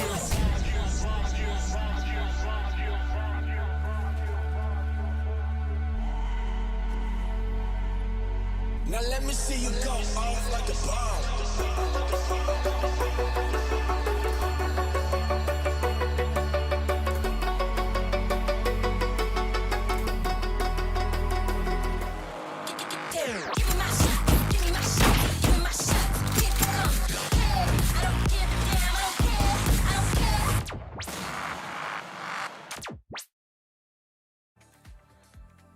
Welcome back, ladies and gentlemen. This is Necro, this is CA, and this is Valorant Conquerors Championship by NODWIN Gaming with grooming partner Gillette and Road to VCT for the South Asia region. Now, CA, the first map out the way, True Rippers getting absolutely ripped off. You have any more hopes and expectations from them coming inside in the next map? I mean, at least the expectation that it's much closer on Fracture. They have a ward that they should have reviewed coming into today to look at and understand how Shivy was able to make Global Esports dance and take that map away from them. But I think what's especially important is the same review would have happened for Global Esports. So I'm struggling to see Hellranger, you know, it's like fool me once, sure. Fool me twice, yo, I've messed up shit up. I mean, come on, it's Hellranger, right? You can't really F around with Hellranger. He's gonna slap you down if you do so. He's gonna take you once, he's gonna take you twice, but then third time he's gonna be like, all right, dude, stay on your place, know where you belong. But yeah, take a look at the viewer rewards. Again, we are talking about it so much. We're pressuring on this so much. Guys, please get these viewer rewards in your hands. Look at CA's smile. Look at his smile, dude. He's so happy to see those viewer rewards, aren't you, CA? I mean, yeah, and they get it every single day, right? So even if you miss out on one day, come back to the stream the next and try out once again. It's just an extra bonus for all of our viewers to be able to not just enjoy the matches, but also enjoy having something related to the VCC on them. May that be a t-shirt, a pop socket, whatsoever. But let's get back to the games, because I think that's, at the end of the day, what we're especially excited for. Yeah, that's what we're here for. That's what we're here to cast. But also do like we also saw our Hindi counterparts, you know, just having a great studio. Kind of jealous of that. I wish I had a desk as well, which I can stand on, which I can lean my hands on. Why would you stand on the desk? You would stand not behind stand on the desk, like just stand and cast. You know, overall have a great time casting. When you're in a studio, it's kind of like a complete new feeling, CA. Okay. No, but now I've got the image of Necro standing on a desk. You know what? We'll make it happen. We'll make it happen. If something insane goal is being reached in the end of the day, I'll actually stand on a desk and post a picture on my social media. Right, so we'll make it happen. But there needs to be a drill for CA as well. So everyone in the chat, make sure you guys are typing out a drill for CA. And when we get back on, we'll make sure to read the chat and we'll try to find out the best one. And CA will have to do that as a drill. But yeah, with that being said, moving on inside the next map, let's get our heads back in the game. What are your expectations, man? I mean, of course, an interesting matchup coming in. The first one, as I mentioned, True Rippers getting absolutely stomped. The second one, do you think things are going to be changed moving inside the second one? Like, are Global Esports going to keep doing the same thing they did? Or are you going to be seeing a little bit of more overconfident and aggressive Global Esports? I want to see a little bit more of, not the overconfident, but definitely the aggressive Global Esports, right? Because when we look back to the Fracture map yesterday, I think the biggest thing that they were lacking was confidence with respect to the plays they were going for. And I think a large portion of that was because of the fact that Hellranger maybe got into his own mind with respect to how Shivy was able to help call. But hold on to your horses, ladies and gentlemen, because Paradox is finally, I think, playing that jet. Yes! Let's freaking go. Okay, well, let's go. I mean, we did see them kind of pull out that chamber. That's what they're exactly doing. Bones is just like a chamber, man. I personally did try to get myself playing in the chamber. Honestly, he's a really great character, but I still feel like there are way much more better options available to try and help your team or support your team. But again, that's just my opinion. No, I 100% agree, and we're going to see that on the other side with Kappa picking up the Cypher, right? And similarly, like, don't get me wrong, like, I love Paradox on the jet, but the Raze is better for this map. But I think, given the fact that they've picked up the Brimstone even instead of the Astra, it's all about comfort here for True Rippers. So I'm excited to see how they actually go about this. And I want to talk about that Brimstone for a second, because as compared to the Astra, what he doesn't offer you is the global presence. But that's all right if your Brimstone and Viper are playing permanent anchors and permanent lurker roles, because then they can take up one half of the map for themselves. And suddenly, when Brimstone is anchoring a site, he's ridiculously powerful. The Molly, one of the strongest in the games, is a very strong way of denying entry for the side of Global Esports into site. And I feel like that's something they struggled with a lot yesterday, where when Rossi was not able to find the same impact as he would with that Breach and Jet combo, with that Breach and Raze combo. Breach and Raze combo. I mean, it's pretty interesting, but I still feel like when it comes to Breach combinations, anything else, it has to be really good with Jets. And now, I do understand Breach and Raze can be a potentially really good combo, but that's just what I think. I feel like Breach and Raze is way much more convenient. But what do you think? Definitely in terms of the utility, a lot more convenient, but Breach and Jet just gives you a lot more execution speed too, right? So it really comes down to how the communication is being held between both of these teams. But again, like talking about communication, GE they have a ton more options with that Cypher and Astra, where they can continuously look to change up the way they play, as compared to the Chamber and Brimstone, much more one-dimensional and much more focused around one particular strength of theirs. In the Chamber's case, that's the gunplay, and the Brimstone case, that's his ability to be a almost sentinel kind of controller. There we go. It's Rossi to kick things off with the boom bot. For now, the entire area is clear, and just like that, Rossi gets an entry onto towers. Bones needs to watch out, has the headhunters available, but it doesn't matter. He's able to connect a couple of shots, but not really enough to take anyone down. Flames utilized from the side of Brimstone just to try and buy as much time as possible. But we do see True Rippers just doing a lot of work in the sidelines, trying to take him down. Relic as well, following it up with a lot of kills. Actually make that 2. Lightning Fast shuts down, puts a stop to Relic's performance. Here we have Lightning Fast following it up with another one. Master on the Breach. Shuts down Rossi, but it's fine. The site control is in hands of Global Esports, and that's all they need. Yeah, he can just go for a simple tower post plant here, get the plant down, and then play off the B tower for his post, looking for the jump peak to figure out where Master is. I don't think he has an idea just yet. The Master is lurking behind that gen area. Lightning Fast gonna check out the B arcade, make sure no one's gonna be sneaking up behind him, and now waiting for Master to show up. The fake defuse, it instantly taken down. The 4K for Lightning Fast, and again, it's so crucial when, like, yeah, it's in general, it's good when anyone gets a 4K, but it's so crucial when characters like the Raze or the Viper get those 4Ks, because now he's only 2 points away from his ultimate, and considering the fact that Fracture has 4 points on the ultimate, can you imagine a Viper's pit to lock down a site in the second round or even the first buy round? Oh, man. Still early game phase, though. You know, it's really hard to conclude anything this early in the game. But I also want to get your head onto something, CA. Now, this is really completely off topic. This is off the game as well. I absolutely freaking love the copy pastas that happen in the chat. Cage triggered. It's just so fun. It's just, it's like, I don't understand. How do they get these kind of creative brains, right? Like, I don't know how do they get these ideas to, like, type all that stuff they're typing. But I'm going to hold on to my words, as Global Esports have already found an opening in this round. They were able to find an opening, and now they're slowly and steadily trying to sneak in the site. It's the B side that they're really, it's the A side that they're really wanting control of. Rossi just moves in, Lightning Fast follows up another kill, and the headhunter from the side of True Rippers is able to find one. Even if they're able to get another kill, that's going to mean quite a lot, and that's what exactly happens. Relic follows it up with another one on Rossi with a frenzy. That's a huge frag. Guns retrieved in their hands. That one single gun can make a lot of things happen, as we saw in the past from what Lightning Fast did. Hellraiser able to shut down Relic, and he's just single-handedly taking care of business.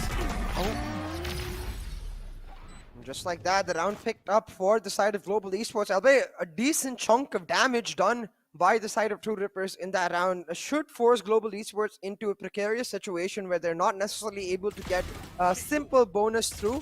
We'll have to see if they elect to just go for the full buy, because they do have the Viper's pit to play off of now, as we were talking about. So we can assume that they might just go for the aggressive pushes that we've seen them do in the first 2 rounds. Now again, this map, it's all about conditioning. You need to try and force the opponents into thinking a certain way, using the Viper's wall to your disposal to make that happen. And then after the first 4 to 6 rounds, you can slow it down and have that Viper passive lurking.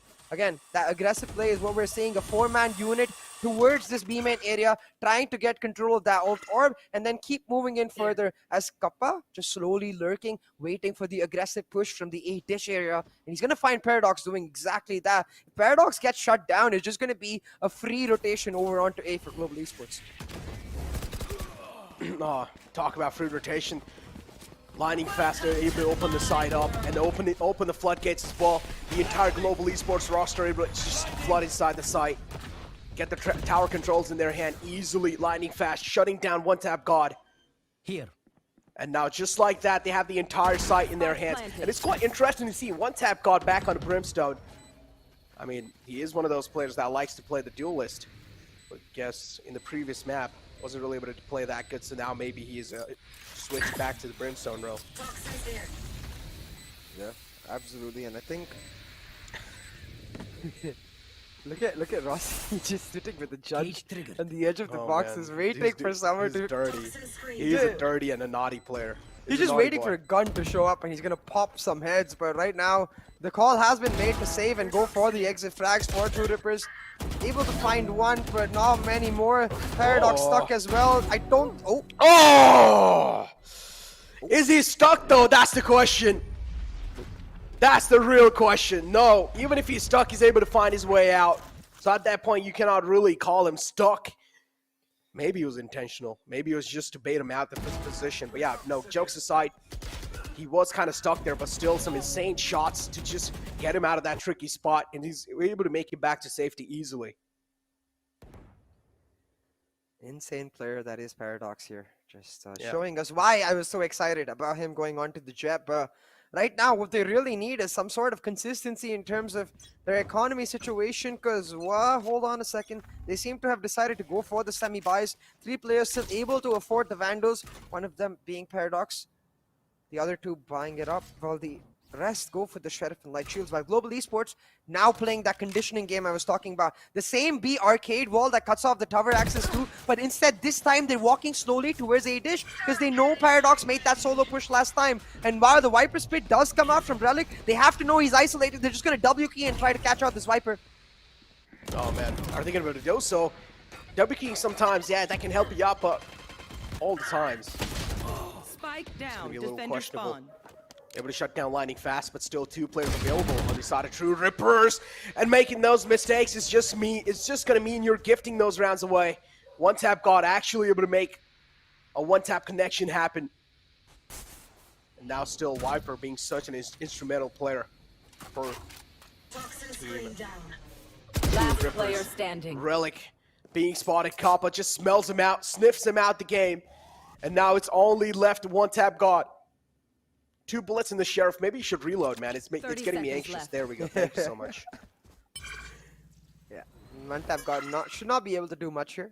Just salvaging as much as he can from this round. Gets 1 ult orb, that much closer to his orbital strike. But yeah, that's pretty much it. That's the day. You can call it right here. One-tap God needs to make sure he dies. Cannot afford to save a Sheriff, so just gonna try to get his way across to the other side of the map, find himself into the A drop area, and maybe, just maybe, he can find some exit frags. But already, given the position of Hellranger, he heard the audio of the rope being taken across from spawn 1 to spawn 2, and he has told his team, Kappa able to pick up the kill. It's almost like they were giving the kill over to the person who needed the ult orb. The kill, you know. So Global Esports going a step further. But again, here I have to talk about the conditioning aspect, because if you remember the first 2 rounds, it was the exact same wall going through from B bench towards B arcade that cuts off the B tower perspective. But this time they didn't use it at all. They just put it there to bait out the other players and slowly walk towards A dish. And that's what conditioning is all about, because as soon as True Rippers see that wall come down, they're like, oh, okay, A dish is probably free. Paradox starts walking and he gets caught out. Look at the Global Esports economy as well. It's just so strong. Global Esports are looking as strong as the old school Nokia phones. Oh, I just cursed it. Maybe I should stop saying these kind of things. But yeah, Global Esports, Hellranger though, trying his best to equalize the man advantage, or equalize the man number. True Rippers having a man advantage. They should be feeling a little better. That should give them a sigh of relief. Actually, no, scratch that. Still, they haven't really gone a single round on the board. They'll need to start hitting the deck as soon as possible. Lightning fast. Able to get the trade. Still a 1-on-3 situation. Lightning fast, the only hope left alive. Not anymore. I jinxed it. I'm sorry, chat. Yeah. The caster curse is real, guys. Caster curse is very much real, but I think once again here, displaying what we were talking about in terms of conditioning, where just last round they did not go anywhere near B. This time starting to move there, but still leaving Kappa to shut out the push over there from Paradox with the cages. So now Global Esports, they just need to try and change up their defaults. I think what's especially important is to try and keep that wall but only have one person going through it like the way Rossi is right now, but make it almost like a pincer movement while you still are able to take B main control. This effectively guarantees them control over 3 power points of the map because Kappa has his camera over the A-dish area so he can mark the flank from there. The wall with SK Rossi over here, and now with underground control, Hellranger setting up that rolling thunder. If he does go for it without Rossi coming in, this is just purely a fake. Because now Rossi and Kappa, they can move in, sure, but they're not there in time. Either that was a fake or a miscomm. I'm not sure what just happened. Oh, man. There we go. I know exactly where. Raging Thunder coming in through as well. Brimstone's ultimate just to flush anyone out of that spot. Global Esports, they're just able to line these bodies up. They're able to stack them up on top of each other. And now it's all down to Paradox. Come on, man. This is your chance to just line these kills up as well. Prove yourself unparalleled. And that's what he's trying to do. Finds one, but Dash was a little questionable. Maybe he should have just stayed behind that wall and tried to make a little bit of just a little key. I would say even if like a little off angle was being held from his side, just moving out from that and trying to peek him out, just trying to do a little bit of shoulder peeks, that could have worked out better, but it's fine. Yeah, absolutely. Paradox, at that point, like it just keeps coming back to the situation where I feel like now what True Rippers need to change is they need to start grouping up. You remember the best success God Particles had against Global Esports was when they were being proactive with Knight Rider and Shivy combining the Breach and Jet to make something happen, but hold on a second. The Tour de Force, Bones ripping through Global Esports, finding a Kolak kill. Oh no. Oh yeah. Oh no, Paradox trying his best to slice things up, but this time the Fruit Ninja being shut down. 2 players alive on the side of Global Esports, and on the other hand, True Rippers having all 4 players up. Global Esports, they're just... You are divided! Even though they were, able to win the previous round, but still now, with that insane collateral shot from Bones, just changing the entire pace of the game. Look at this. One enemy remaining. Oh man, moves a little aggressive. Bones able to trade it out. Skills shut down instantly.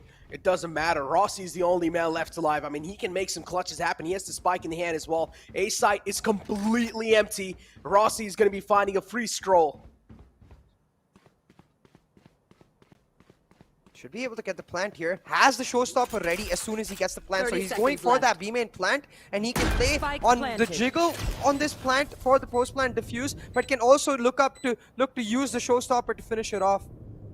Not actually going A main. Instead, he's going to go towards A top side, and this is a very interesting position from SK Rossi. They're not going to expect this at all, but if they are used to this map, it's a very spammable position and something you can just spam through to check now. This is going to come down to the positioning entirely because SK Rossi, he's going to find the first peak, but gets taken down instantly. Bones I wish he'd fire. gone to maybe at least the screens, or if not the screens, at least A main, so he could have heard them coming and then backed off to his current position. Bones was just absolutely on fire in that previous round. And talk about fire. What's the most spiciest thing that you like to eat?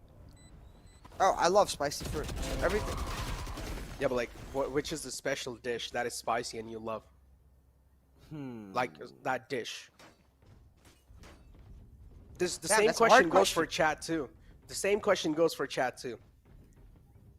If you guys have any like dishes recommendations as well for CA, make sure to type it in chat, or just type overall. What's your favorite dish in the chat as well? Yeah, I think I might have to take some inspiration from chat, but I think anything chart related. definitely something I love, Asian food. I'm gonna go on a list of foods here, and Necro, Right, so- who is definitely hungry, One now more. starting to make One me more hungry. question. One more question. Are you a green chili guy or red chili guy? Both. I love chili. I'm a spicy guy. Okay. Respect. Plus rip for this man. But yeah, 2-5 scoreline. Clearly a huge lead. Not really a huge lead, but an okay amount of lead. If you talk about room for error, they definitely do have that. But Reske Rossi, showstopper used. Easy entry on the site. His job's done now. Being really aggressive on the other spawn was... He could have been able to take him out, but it's fine. One tap God just slip in his eyes. And is able to shut him down. Viper Spit setup though has a small gap. The jump peaks can spot them out, and Paradox trying to take the shot through that does get spotted out now. Moving through screens and aiming at the same time. They need to penetrate this Viper Spit, but they're completely unable to because the position's taken up by GE. It doesn't give them any opportunity. Now Paradox does send skills back to his bed, but has to just skirting on out of there. Has to save his operator, but at this point, like, the biggest reason we saw God Particles upset Global Esports was the momentum they were able to deny again and again, and the way they were able to play mind games with them. It doesn't feel like True Rippers is able to satisfy even one of those conditions. Oh, man. Global Esports, yeah. Take a look at the replay. We're able to get this entry on the site with the showstopper as well. Easily 2 players gotten taken care of on the site. Rossi's job was pretty much done, so it did make a lot of sense why he was being that aggressive. And Global Esports, what they would, and then were just able to just line up those bodies and get the overall round in their hands. 6-2 being the scoreline. Global Esports having another huge lead inside this round, inside this map, and the lifeline for True Rippers, it seems like it's fading away. Yeah, we'll have to see if True Rippers can find some sort of hope here. A breath of fresh air is really what they need to bring them back to their true self. Because right now, True Rippers kind of playing like the false Rippers. Have to see if Bones can be that person, but no! What a flick from Kappa! I mean, it didn't really matter. He would have been traded anyways, but just, you know, just add that little Salt Bay extra flair. Just, yee. It makes me feel like disgusting and astounded at the same time. I'm gonna call him Papa. What a flick after that. Impressed. If we talk about impressive performance, Kappa has to be a man who's been able to just put on a show for all the viewers that are in the chat. SK Rossi, aggression punished, but it's fine. Kappa against here to save the day. An action superhero for Global Esports. But it's fine. We have shots coming through. Paradox, a little bit of fat finger coming through as well. Did not really mean to dash in the front, so it's fine though. True Rippers, rounds are slipping by. So is the time, and so is their lifeline. One enemy remaining. I'm not sure if I am... No, okay, never mind. I thought for a second I heard a different language right there from the Rays in Rossi. But I think it was just him saying... Yeah, I think it was just him saying the Brazilian voice line that she has. Yeah, that makes a lot more sense. But right there, I think what True Rippers with this timeout are trying to achieve is how do they... So when you think back to the God Particles match, and we keep going back to the God Particles match because they took away this map from Global Esports. And you have to assume that's the reason True Rippers picked it up in the first place, right? Because if you look at their stats, they haven't really played much of Fracture recently. And I mean, that's for most teams, but they haven't really found much success in it the way certain teams might have. So you have to assume that they're looking to replicate some of what God Particles did, but they haven't been able to do that because they're just not as aggressive. I think one key point that we have to mention is yesterday, again and again, I kept saying, Knight Rider, I love you on the op, but the op is just not going to work for the style that you need to beat Global Esports. And Paradox, he keeps going back on the op. Now, though, has that rifle, and I see that no, sorry, my bad. I see Master on that breach ready in that A Heaven area to set up Paradox's push from A main. So finally, maybe that Jet and Breach can combine to have Paradox start popping the heck off. But Global Esports, they're not going to be fooled twice. They know exactly what's coming. Oh, they exactly know what's coming, as you mentioned. They really did need that tactical timeout as well, just to get themselves synced up, just to get the breaths up as well. And look at what Relic has found himself in. Quite interesting. Kappa Position unknown, but still, the problem is he's taking a lot of damage from that Viper's hit. Ult off taken. Relic, well known of Kappa's position. I don't know what Kappa was expecting. Just getting that in front of him like that, that's quite a questionable way, even though you do realize there's a Viper pit in the front. Still went for those odds. It didn't really favor him in the end. Was expected, but yeah, now Global Esports.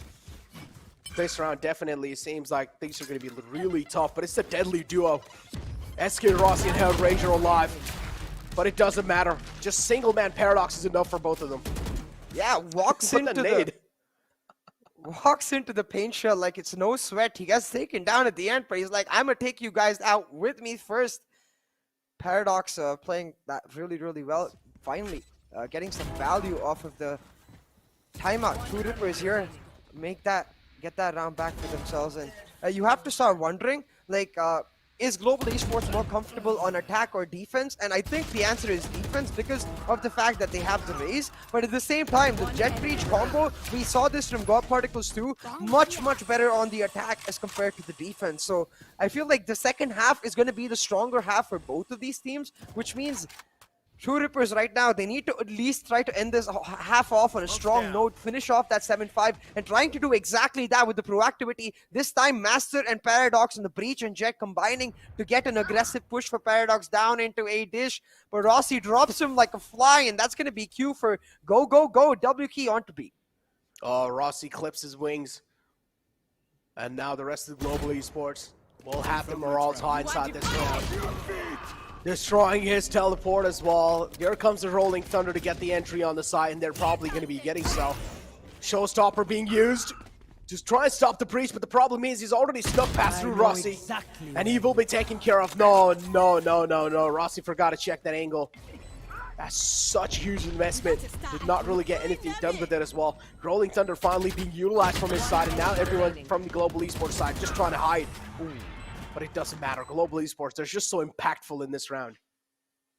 Yeah, Global Esports looking clean right now on the map of Fracture.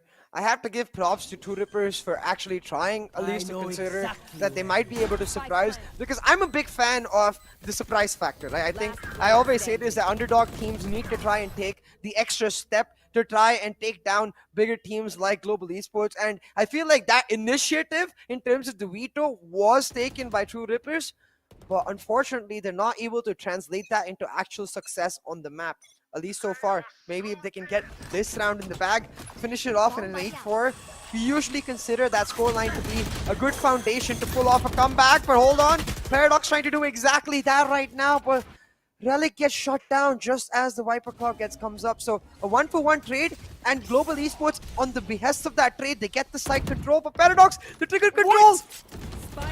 What? He was flashed out. That was the problem. That wasn't really the exact trigger control. He was just flashed out. Couldn't really see what was going on in the front. Paradox shut down though. It's fine. And now it's a 3-on-3. Global Esports, they have the side control in their hands, and that's what they're going to work off of. Talk about momentum. Lightning Fast is going to work off of it, and he's just raining down death and destruction, collecting those kills in his account. Switching sides. Yeah, Lightning Fast able to finish that off, and Global Esports on the 9-3. Look at that. Spike down A. Oh, I feel bad for Relic right there. He was trying to be the, the good support. Half Paradox is back, but then Paradox just casually dashed on out to that, and Relic's like, wait, I can't do that. But how am I supposed to get out of here now? Just stuck in his position. I think Paradox there should have at least broken the Broombot, so Relic could have focused on the running. But hey, it doesn't matter anymore because the round is done, and Global Esports with a 6-round lead going into the second half. And you know what? The guy who started us off in that pistol round with the 4K Lightning Fast, he's right there on top of the leaderboard. Absolutely phenomenal, and I think it's starting to set up a storyline for us where this map very much a map for lurkers. Lightning Fast though, something about pistols and him. Oh my god! Oh, 3 quick kills. Lightning Fast is just a cracked aimer. Look at that now. This Kappa with the Cypher Cam on the site. Quick spot. GE working with a lot of info. Indeed, it's just kind of like icing on top of a cake. Here. And now Kappa, look at the man. He's just so focused. He's playing for the win. Makes a lot of sense. Win is not really far behind. They can smell it. But it's the 9-3 curse, TA. Nah. I think that's become a myth at this point. It happened only once, man. It did not happen ever again. Okay, you know what? You just jinxed it. Now you're gonna make it happen. Hey, if it does happen, I'll be really happy because I do want to see a close match right here. But for now, this round not going to be as close. The spike firmly in the hands of Global Esports, and that they are not willing to move away from it. SK Rossi gets the fall line for him, and he will pop him like they're hot. Just like that, double digits, 10-3 in the hands of GE. And boy, oh boy, Necro, this is starting to become a bit of a whitewash. Oh my god. Yeah, as you mentioned, True Ripper is just getting popped right now. They need to do something. They need to do something. Global Esports are just being really unpredictable with what they're doing. Even on the attacking side, we did see how they were able to just keep True Rippers guessing all the time. And True Rippers, even somewhere down the line, they were struggling when it comes to those initial aim duels. Or those individual aim duels, as you like to call it. But Global Esports now on the defending side, it doesn't matter. Even if they're on defending side or not, they're still going to be aggressive. It's the pedal to the metal. It's the man, the myth, the legend. Wait, himself, SK Rossi. There we go.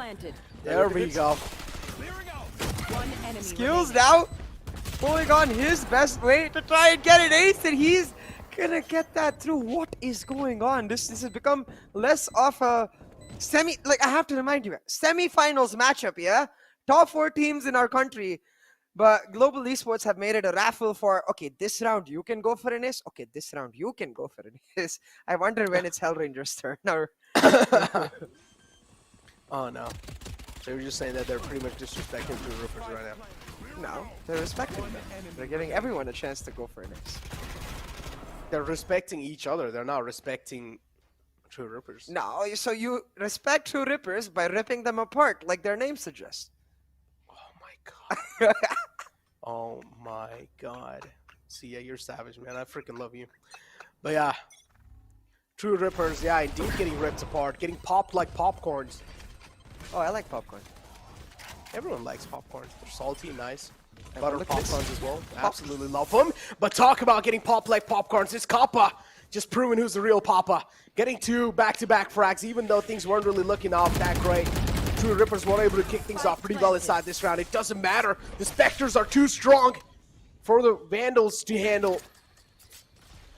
And well, Global Esports, the vision is pretty clear. 11-3 is the scoreline. We bounce back from this. Now True Rippers will just need a complete miracle. One enemy remaining. It doesn't seem like they're going to be granted one. The Astra in skills. You may put fire down on him, but he will rain fire and death on you. Just diffusing right here. Giving the point over to Kappa. Why not lightning fast, I wonder? It's just like, I guess, sharing equally now at this point. Match point for the side of Global Esports, and I forgot, I think that's the RTX Vandal, right? Someone in chat, please do let me know if I'm wrong, but it's the new skin collection with all the cool voice lines. Yeah, this one with all the cool new voice lines on the guns themselves, and then that big ass mechanical robot kind of dude comes at the end of it for the finisher. It looks amazing, man. Oh, it looks absolutely amazing. Yeah, the finisher, this is what I was really looking out for. Like, I was like, so, okay, the only goal in my life was to actually get the glitch pop dagger. As soon as I got that, I was like, okay, I'm probably never going to buy a skin. And then they released this bundle. And this is where my mouth just starts watering. I'm like, please, I really want it. And then I just stopped playing Valorant because I don't want to waste money anymore. But yeah, it's just, within a blink of an eye, it's just Hellranger raining down hell. The only man left alive for Global Esports. Actually, no, scratch that. He does have another man to support him. It's Kappa, Last player the standing. experienced man alive against the rookies. But Master this time is able to strike in, and now it's all down to Kappa. This is your right moment to strike, Kappa. All the spotlights on you. Look at the way he's going to, right? Using the canteen push so he can find this exact peak on the entry, spots them out, but instead gonna just get right to get stunned. Ends up being at the end of a double peak from Master and Paradox. Very well played by them to ensure that there was a double peak, because we still have the traumatic memories that GodP does. Kappa in a 1v4, that was just a 1v2. You never know what happens when you give him those isolated fights. So well done on their regard to make sure he doesn't get that. Paradox going down, but Master will did find the trade, and hey, the hope is still alive. It's quite slim, but it's still alive that they can go on an 8-round win streak and somehow push forward for a comeback. But with SK Rossi not even contending for top fragger, it feels like it feels very, very slow. Oh man, it's just global esports just mowing through. At this point, they're just able to rack these kills up. What is going on? I feel like I'm watching a death match.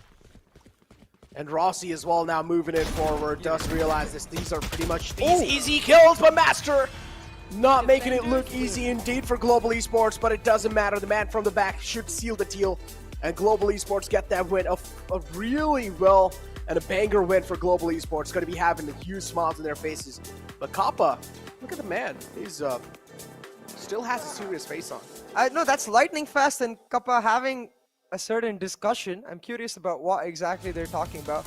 Maybe lightning fast saying, yo, why did you help Skills push in that last round? We were equal on kills before, and then he got 2, and now I'm not the top fragger anymore. Nah, they're definitely not doing that. But I'm just looking to correct the small mistakes they might have made. But for us, that was a much more dominating performance. A performance we expect from GE yesterday, but we got delivered today. But I just want to say, props to be given for True Rippers. They made it to the top 4, and they're amongst the 4 best teams in India, 3 of which are the big 3, like Velocity, Enigma, and GE. So that's the upper echelon to be on. I mean, Global Esports is literally the defending champions. So, I mean, this was expected. I mean, Global Esports, they are the defending champions for a reason. They have a lot of experience. They have gone through these kind of phases.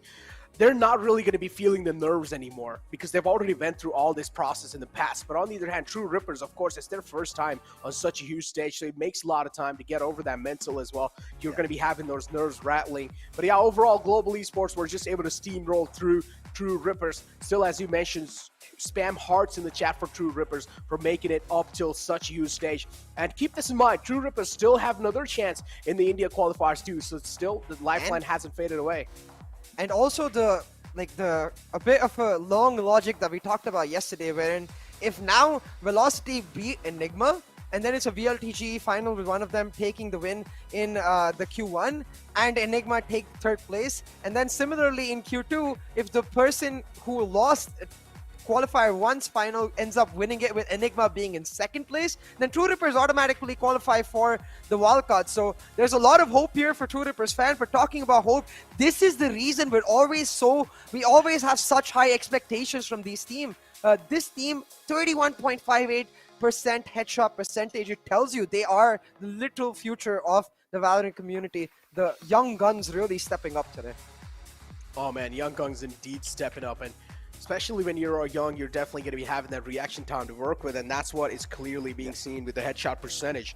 31.58 coming through, but frag wins, and overall, it's just Global Esports just dominating in all the other stats. But still, gotta say, the man, the myth, the legend, SK Rossi on your screens, being the MVP of the best of 3 series against True Rippers. The defending champions are indeed defending, and they're looking to get themselves a spot in the grand finals. And the MVP with both of the maps being played on Race, so definitely silencing the haters and answering our question of whether he's able to deliver the similar amount of impact that he regularly and consistently does on Jet, now on the Agent of Race. SK Rossi just became so much more terrifying because it's not like you can think, oh, this guy's just going to pick Jet every single time. No, he's not. He has a lot of tools to his disposal, and he's going to be able to shut you down one way or another. It's absolutely terrifying to play against him. But talking about terrifying, the entire team in itself, because you can see every single member contributing, doing their part to make sure they get the win. Exactly. He definitely has a lot of guns in his arsenal, and he can always try and rely on the other ones. But SK Rossi overall, I feel like even if SK Rossi plays any other Asian, his aim is just so good that he will not even use any utilities, and he will still just dominate any kind of game because his aim is just really good. But I feel like over here, the man who's getting really overshadowed because of SK Rossi has to be Lightning Fast, and we need to talk about him a lot as well. 129 kills for himself. Lightning Fast playing that Viper most of the times, and he's able to deliver this well. I mean, this man deserves each and every single inch of respect. Oh, yeah. Definitely, I think Lightning Fast proving. I mean, we keep talking about young guns on the side of True Yeah. Rippers. Lightning Fast, he's one of the youngest players. He actually the youngest player I think on global esports. Also, the player with who came on much later as compared to Rossi or Skills, and since then has evolved himself into one of the best. So definitely deserving of that respect because he's so damn good. But now taking a look at the brackets, Necro GE in familiar Oh. territory. They made themselves to the finals. But I know you've got your eyes on something else. Oh, VLT versus Enigma. Oh, yeah. CA, this is going to be interesting. Are we going to be seeing the entire just India Q1 back again in the finals, VLT versus GE? Because that's that's the Val Classico, as we like to call it. But yeah, VLT versus Enigma is going to be the upcoming semifinals matchup, and I'm definitely pumped up. What about you, CA? Oh yeah, I am hella excited. This day has built up map after map with Enigma T69 first, giving us a taste of what Enigma is capable of, and now GE reminding us why they're the defending champions to finally, we get to see that VLT Enigma, the big three amongst each other finally clashing. And look at that as well. Beautiful mouse pad right there. Viewer rewards for all of you guys. And you guys already know at this point. We've been saying this so many times. You guys should know. You guys should be able to recall it. All you guys need to do is type hashtag VCC giveaway in whatever post you guys are making, be it Instagram, be it Twitter, or any other social medias. Make sure you also subscribe to the YouTube channel. And you also make sure that you're tagging NODWIN Gaming in your post, and then you will be having a huge chance of winning these giveaways. There's a lot of good goodies, man. Why not? Maybe just try and get your hands on them. We're talking about the upcoming map that's going to be coming, Enigma versus VLT. What are your speculations, man? Because Enigma, they're looking really promising. Raw Fuel's performance, oh man, he's on fire. Yeah, Rafuel's been on another level altogether, but don't you dare forget about Depthmaker or Hellfighter. I mean, I could just name the entire roster of VLT, and then I can proceed to name the entire roster of Enigma. So that's how amazing of a matchup this is going to be. Exactly. I mean, I beautifully like what you mentioned as well. This is what you're really trying to say, is that each and every single player has a stellar position inside that roster, which will make sense quite a lot in the future as soon as we will be heading inside the game. But I'm pretty sure we are probably going to be heading for a break in a while. Before that, we have a little bit of more talks to go through. Now, okay, it seems like we also have a little bit of interviews. Some of one of the players actually do want to give their interview, so we're just going to be heading right inside the interview without wasting any time. Gentlemen, global esports के players हमारे साथ जुड़ने वाले हैं, and it is going to be the IGL himself, Hell Ranger. You know what I am going to ask you. Launch party पे हमारे वार्तालाप हुए थे fracture को लेके. कल क्या हो गया? So, कल at the start, I'd say I made some bad calls as an IGL. I was not decisive about what we wanted to do in the map, and that can happen sometimes. But yeah, it should not happen in such an event. So, like that is where most of our fracture fell apart, and on the defensive side, we got caught off guard a lot of times, which does not usually happen. So, yeah, I think it was a combination of a lot of things. So, नहीं होना चाहिए था, and obviously, taking nothing away from God Particles, they played really well. But we could have won fracture because we feel really comfortable on it, and yeah, that's about it. I think वही चीज यहाँ आज आपने display करी, और मैं काफी खुश हूँ कि कल के बाद आप लोगों ने रीसेट किया, क्योंकि कल सेकंड मैप थर्ड मैप पे बहुत शिकस्त चेहरे पे नजर आ रही थी. आज काफी खुश है, तो I am happy with that. Always keep smiling. एक बार फिर से ये देखिए, ये स्माइल कर रहे हैं. लेकिन हेल रेंजर, अभी देखिए, अभी आपके पास समय रहेगा. VLT वर्सेस एनिग्मा डेफिनेटली आप लोग देखेंगे जरूर, बट देन पिछला VCC वर्सेस ये VCC मैं आपसे जानना चाहता हूँ कि क्या डिफरेंस आपको प्लेयर्स की मेंटालिटी में नजर आ रहा है. I will ask for both the sides. एक ऐसा जो यंग ब्लड्स निकल करके आ रहे हैं, उनकी मेंटालिटीज में क्या चेंज आपको नजर आ रहा है, एंड देन आप हो गए, वेलोसिटी हो गई, लाइक जो नोन टीम्स ऑलरेडी, उनकी मेंटालिटीज में क्या चेंजेस आपको लग रहे हैं? See, मतलब obviously competition अभी ज़्यादा है from the last times. Everyone is stepping it up. जो youngsters है, जो VCC में आए हैं, right? And for them it's good also कि they have nothing to lose, right? They are not the favorites. They are not supposed to win either ways. On paper, I mean, I'm not saying in terms of their team or in terms of their things, but in terms of expectations, since वो नहीं रहता, you can play freely, you can play your game, right? And it's good to see that, not only that they're playing their game, but a lot of people are thinking strategically, which I saw. तो वो बहुत अच्छी चीज है देखने के लिए. I've always admired God Particles as a team, and it was really good to see how Reckoning played as well. And तो वो उनकी मेंटालिटी होगी. And for us, right, obviously everyone expects us to win, right? Like either us, VLT, or Enigma, right? You expect us to win, and it's not like we are not used to that expectation, but Uh, like the mentality we had on, let's say 4-12, right? We are down 4-12, and hmm, हम लोग का बस वही discussion चालू है कि next round में क्या करना है. So I think that is where we are just one step forward because of the experience ji that we have, where we were not कि अच्छा अभी हार गए. No, we're ji like, ji what ji ji are we ji going to do the next round, and उस पे focus करते करते round by round we made a comeback. So obviously we had some clutches go our way, and all that is important, but the mental aspect is where you win majority of the game. So definitely today the way I called against True Rippers was completely different than the way I called against God Particles on Fracture, right? So it's just mentality. Even हम लोग के साथ भी होता है, ऐसा कि नहीं होता. जी It's जी just that जिसके साथ कम होगा, right? And if you have the same strategy, same firepower, whatever it is, if you are strong in the mental game, you are going to succeed. Definitely definitely and कल आपका tweet भी मैंने देखा था जब आप बात कर रहे कि ना वो जो कमबैक आया काफी बेहतरीन था लेकिन मैं आपसे ये जानना चाहता हूँ अगला कल बेस्ट ऑफ 5 रहेगा जो भी आपके ओपोनेंट हुए हाँ. क्या लगता है 3-0 3-1 लाइक आप किस मार्जिन से जीतने वाले हैं? क्योंकि आज जो 2-0 हुआ है that was very dominating I get it finals में हाई ऑक्टेन रहता है बट एक नंबर में जाना चाहूंगा क्या 3-0 होगा या क्या किस तरीके से So obviously we want to win 3-0. ऐसा तो नहीं है. Every team who's out here wants to go clean and win 3-0. Sure. But I think it will be an interesting game. I really don't know VLT Enigma से कौन आएगा because they are both really strong teams. And बाकी तो आप कल game में देख लेना जो स्कोर लाइन होता है. मैं क्या ही देखिए एक चीज मैं बोल देता हूँ चाहे कोई भी आपको फेस ऑफ करने के लिए आए मजा बहुत आएगा कल का मैच देखने में and hill ranger thank you so much for joining अस इस कॉन्वर्सेशन में भी काफी मजा आया congratulations on the win and all the best for the finals tomorrow. Thanks a lot. Thank you for your. Oh man, the mental aspect indeed is really important. And he also shed some light on what exactly happened against God Particles yesterday. Yeah. I mean, yeah, they did mention one more thing. I did like how Hellranger mentioned this. He was like, being the defending champions, they have a lot of eyes on them. And with having a lot of eyes, that means they also have a lot of pressure on themselves. But with that being said, I'm going to hold on to my words for right then and there because the upcoming matchup is really intense. And to get that intensity back in, just to get that intensity back in my head, I'm just going to go ahead and take a short little break with CA. So we'll be right back after this short break.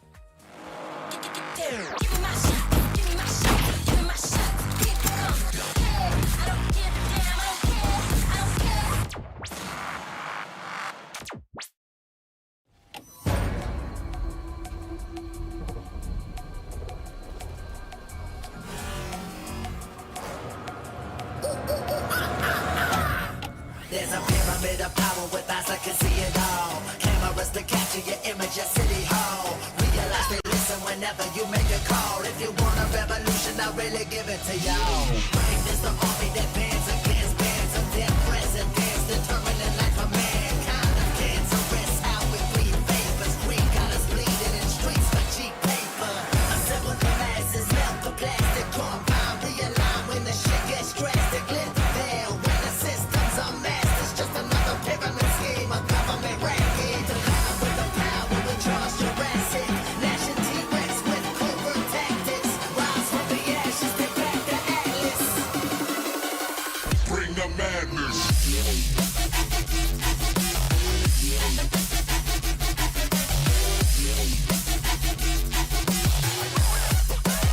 Bring the madness.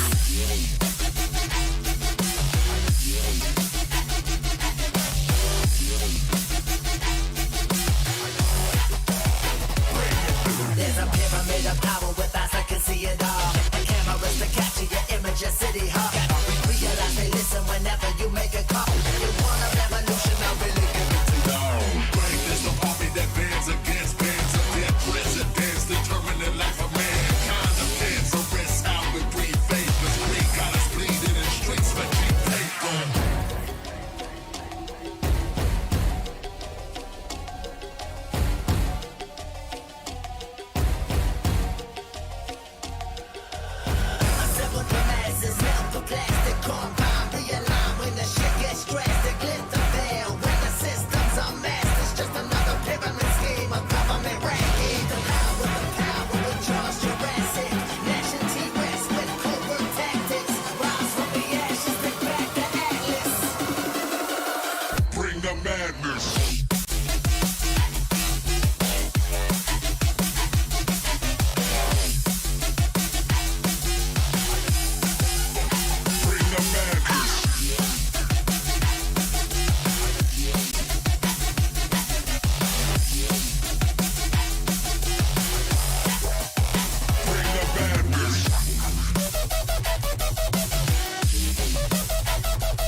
Yes, tell the people right now.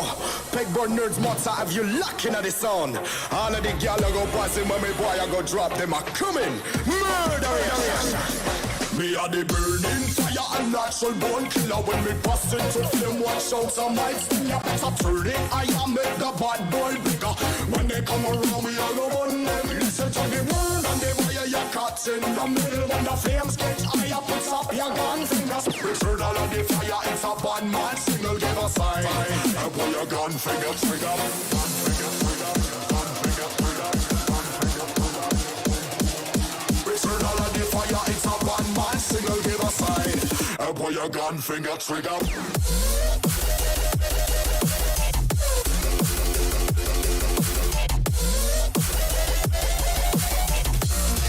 Pull your gun finger trigger.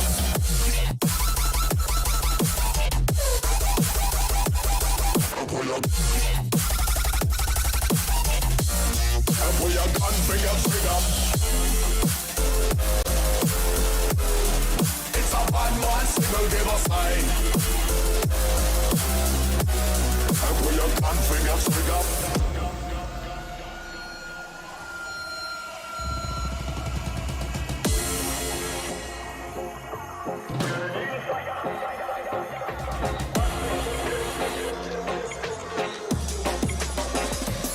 Me a the burning fire and natural born killer. When me bust into flame, watch out some mics. You better turn it, I am make the bad boy bigger. When they come around, we all go on them. Listen to the word and the fire you caught in the middle. When the flames get higher, put up your gun fingers. Return all of the fire, it's a bad man signal, give a sign. And pull your gun finger trigger. Gun finger trigger. Gun finger trigger. Gun finger trigger. Return all of the fire, it's a bad man signal, give a sign. And pull your gun finger trigger.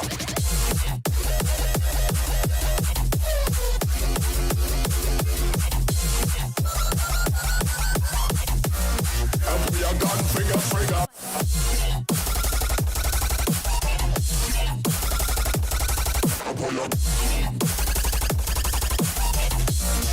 Pull your gun finger trigger. It's a bad man signal, give a sign. Pull your gun finger trigger.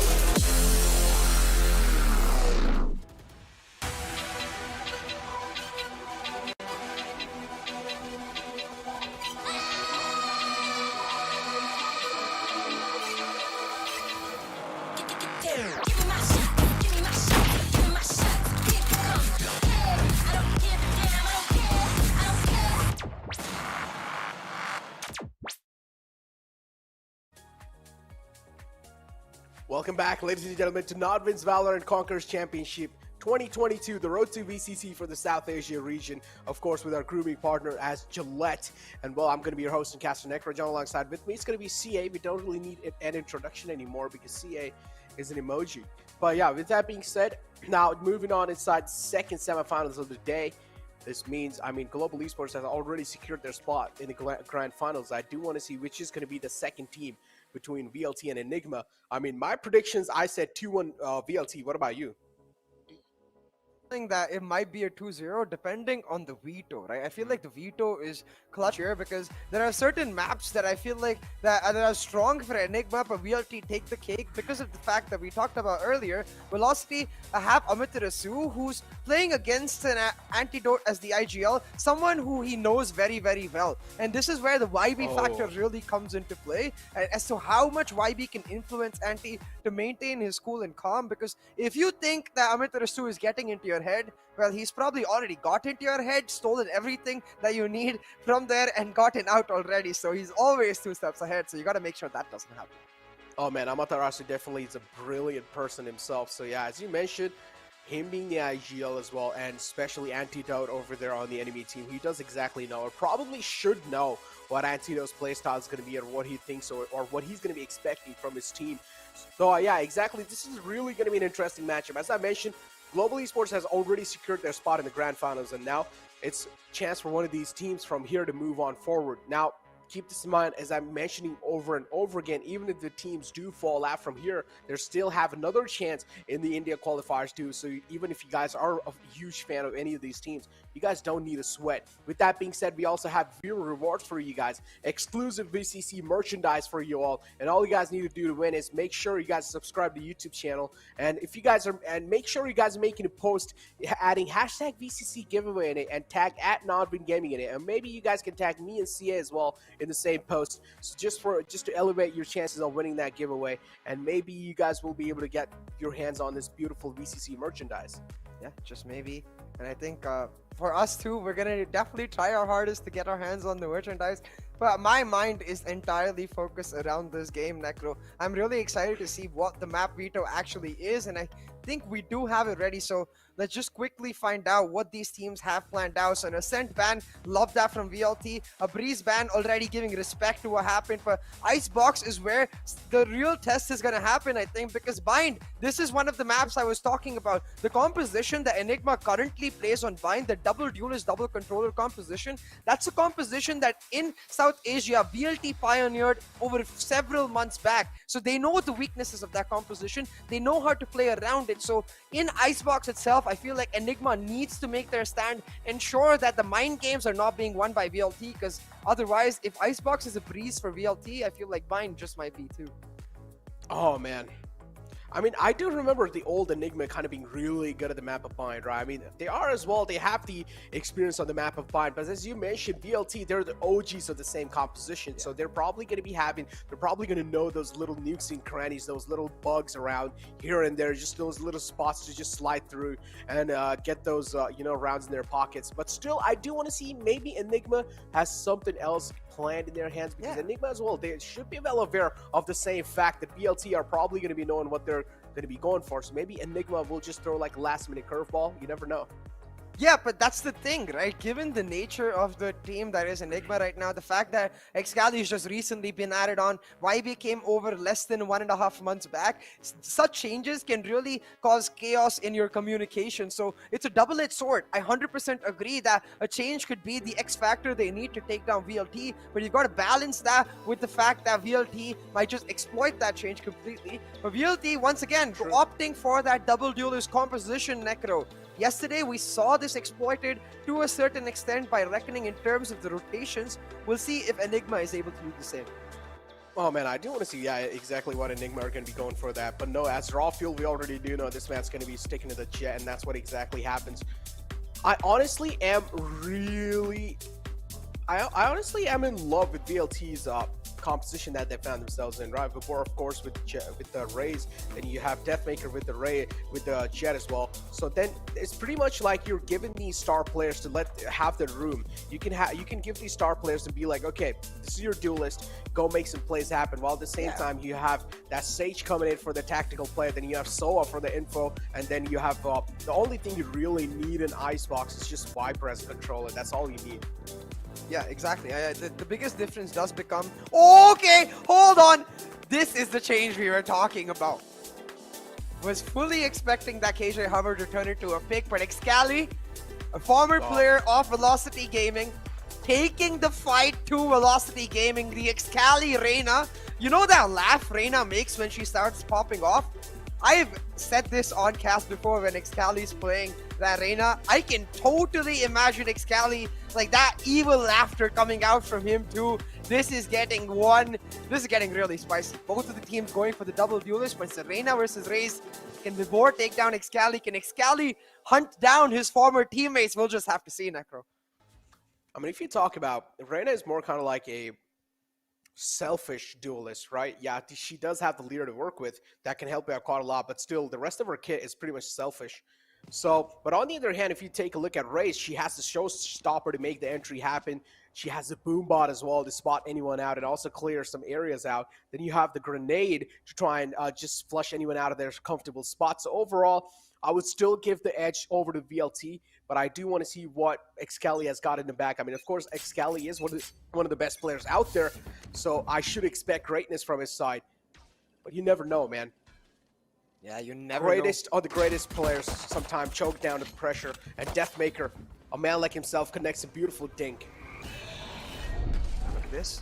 using that Lear, as you mentioned, one of the only tools that Reina can help with respect to her teammates, but otherwise it's all down to Excali, but it does get them entry into the Cypher now. Velocity electing to play on the retake. They've got a double flank going on, but it's been protected by RVK and Rexy as the double flank protectors. So it's all about those duels right here, while on the other side from screens, the teammates start moving in.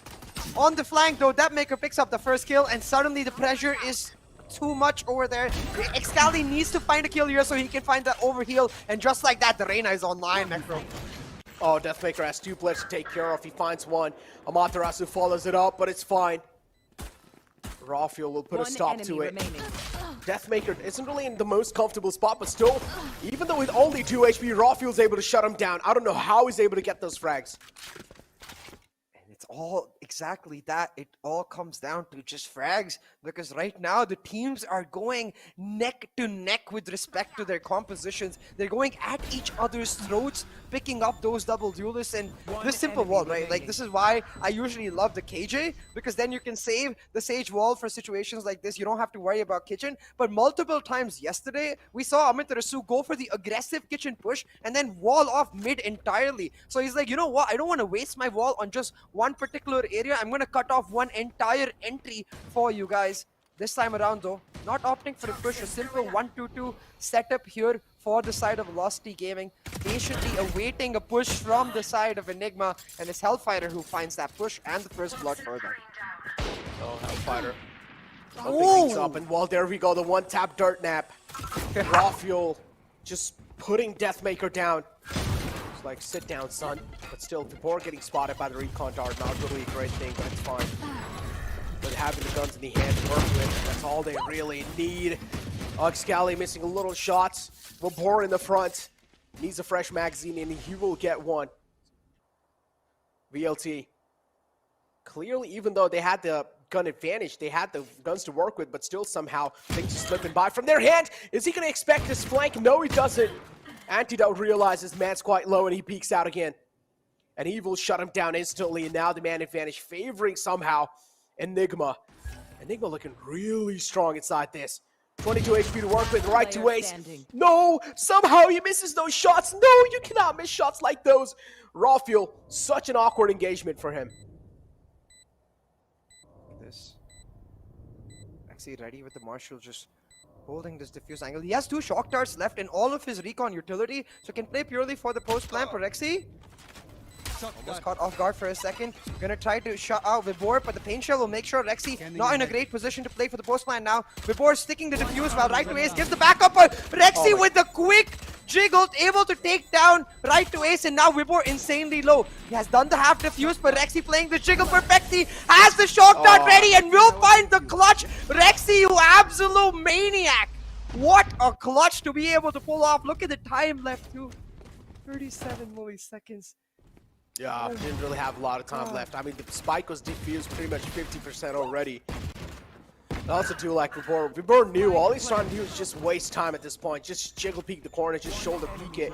Not really give him a clear peek to work with, so Vibor just went for the stick completely. A beautiful play from even the side of Rexy, but still got a little too close to comfort. What a shot though, that shot to take down right to ace. He was the full HP member. So absolutely beautifully done by Rexy, and 1-1 already. This tells us the tale that we expect in this match, where both of the teams are insanely close now. Excali's spidey sense is tingling, telling him someone was there, but Antidote is the one who'll shut down Depmaker. Another, like, this trio actually, Antidote, Hellfighter, and Depmaker, they're the bestest of friends. But right now, Antidote on the opposite side, trying to take down his buddies, and he's gonna do it in a prolific fashion, finding 2 kills already. Oh man, I'll go lie, Enigma are looking pretty phenomenal inside this. Look at the champion skin as well, just glowing.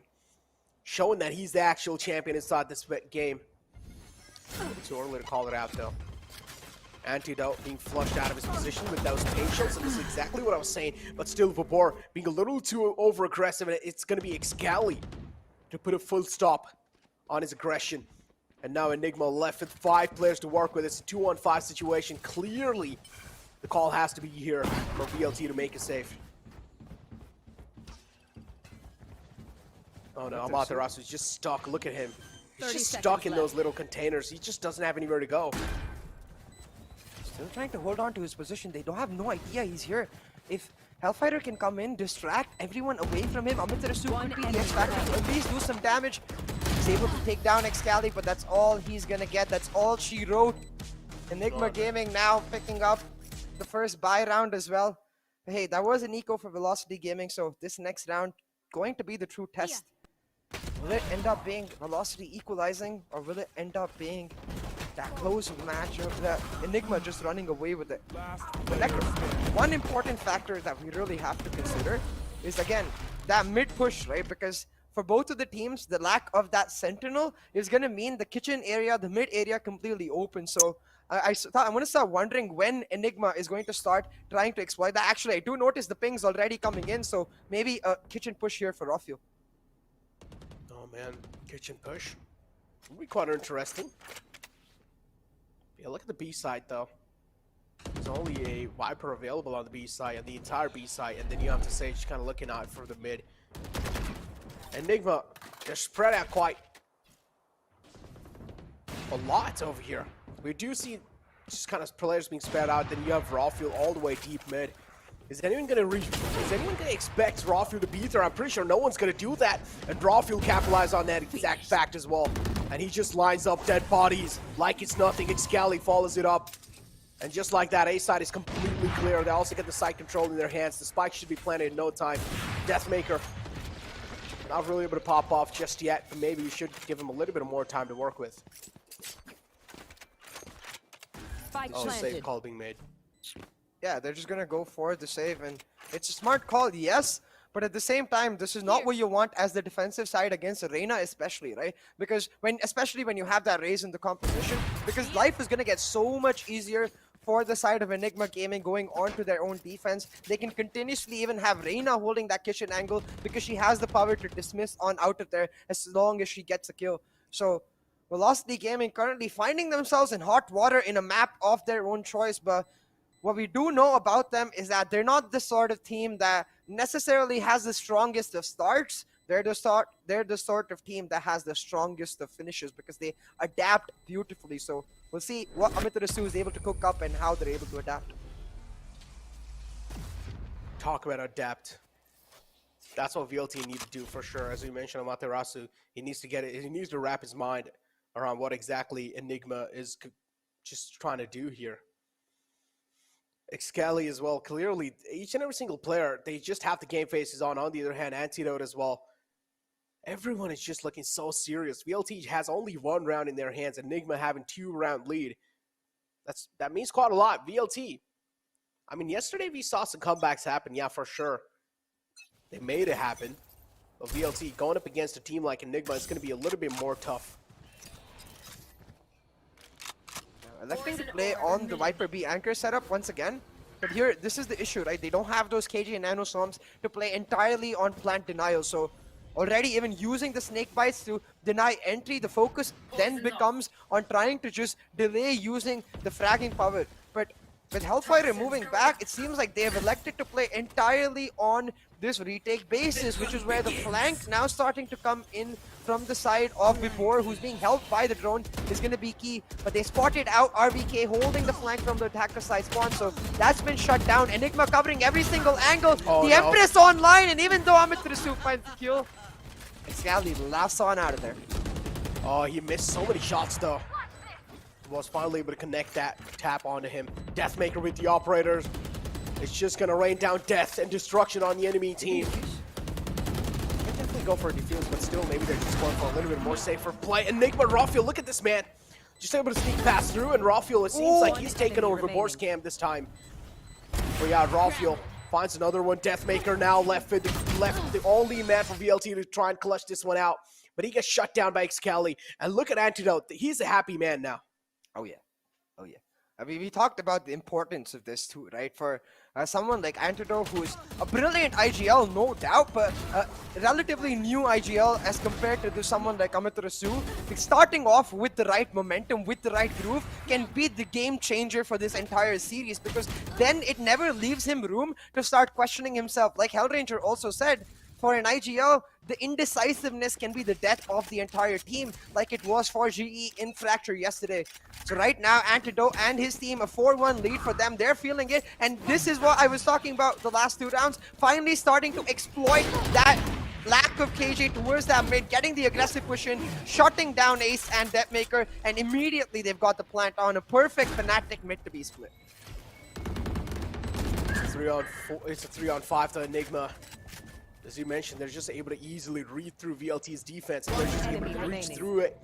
And it's Rawfield just doing Rawfield things. He's on some raw fuel right now. He's on fire. Enigma having all their players up, they can afford a lot of risks now, and that's what they're exactly going for. But they're also missing some shots, and he will have to pay the price for that. A flawless round from Enigma Gaming.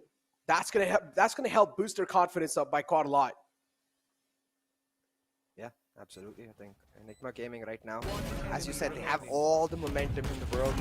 Antidote is able to give the calls out with perfection, like even this, right? Understanding the fact that VLT every single round, they've been playing that Sova on the boilers, that's someone they can't punish because he is going to be looking to recon early round, and he hasn't had anyone push in on him in the first 5 rounds. So in the 6th round, Antidote says, hey, WWW, shut down that Sova immediately, and then we can go for the mid to B execute. They do that, drop the spike on Raw Fuel, and it's an easy peasy round for them on the basis of that.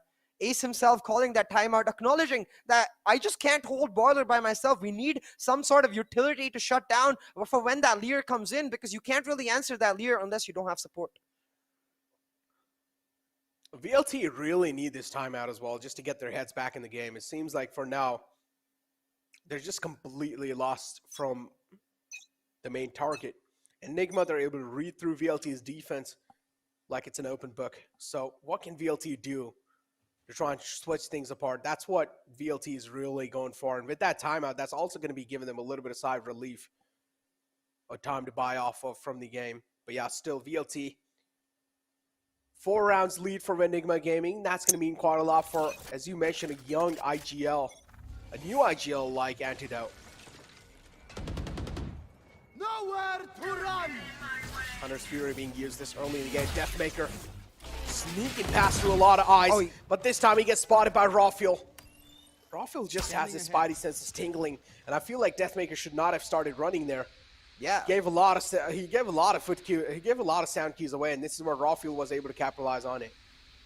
Like, especially considering the fact that the Viper Spit is locking down A, you cannot afford to have your Jet going that aggressively and giving away her life that early. Now Amit Risu and Vibor trying to retake the yellow container. They're not checking it on time though. They peek 1 by 1 into Raw Fuel, and that's a death sentence if there's ever one. Oh man, and a flawless round from Enigma Gaming. 6-1 being the scoreline. And oh boy, oh. Enigma Gaming, they're just able to steamroll it through against VLT. A big team like VLT, they're getting absolutely shut down like that. I don't know what else to say, man. This is a huge statement being made by Enigma Gaming. Yeah, exactly, right? And you have to start wondering if they're able to smash VLT like this on this map. Maybe what we talked about is actually the other way around, where they take this momentum then into bind. They know what VLT is already expecting in terms of the nooks and crannies they want to exploit in Enigma's composition, and punish them for even trying to do that. That's the coach effect, but hold on. Let's talk about the DM effect for a second. The Bulldog shuts him down, but no. Antidote be like, no, brother, no, not this time. That was the Antidote himself. We'll shut him down now. Well, there we go. Having a man fired up. A man like Rawfield, that's all you need in the squad. Has the gun fired up as well. It's lit up the champion skin. Showing that he's the champion inside the game right now. Right to Ace having a really good angle, but is he well aware of what's happening inside kitchen? Seems pretty well aware. He's walking in forward. Look at Rexy holding such an off angle. Letting HellFF make that mistake. Even though Enigma, they're looking so good, they're still not being overconfident. This 7-1 scoreline, this is starting to get a little terrifying, Necro, for all of the VLT fans out there. You could think that yesterday was a one-off. You know, you could think that the way Reckoning exploited VLT on the map of Icebox, it was something like it was an off day, the team wasn't ready and all of that. But how do you excuse this? How do you excuse in the semifinals, when you're trying to go up against your old rivals who are sitting comfortably in the finals in global esports, you have this upstart in Enigma Gaming being like, they're not big three. They want to be called the big two. It's no longer VLTGE. They want it to be known as GE and EG. And VLT, well, they better have something to say about it, because right now their setups are being pulled apart by Enigma Gaming. Again, look at this. They're playing the Sage Viper to try and anchor down VLong itself, but here is where the Reyna comes in clutch. One single Leer will isolate both of these duels for themselves, but the wall coming in should buy them just enough time to back off, and back off it is now, choosing to play on the retake VLT, but they've already committed so much utility, and Hellfighter gets caught. Oh no, Hellfighter, I don't know why he was walking like that out in the open. He should have just went back to safety as quick as possible. He also did have the defending wall.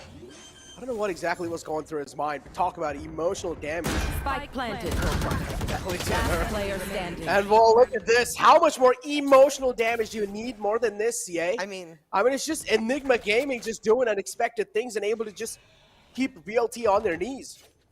There's actual emotional damage though, considering like there's certain phrases exchanged between the VLT players and Excali himself. He's got a point to prove.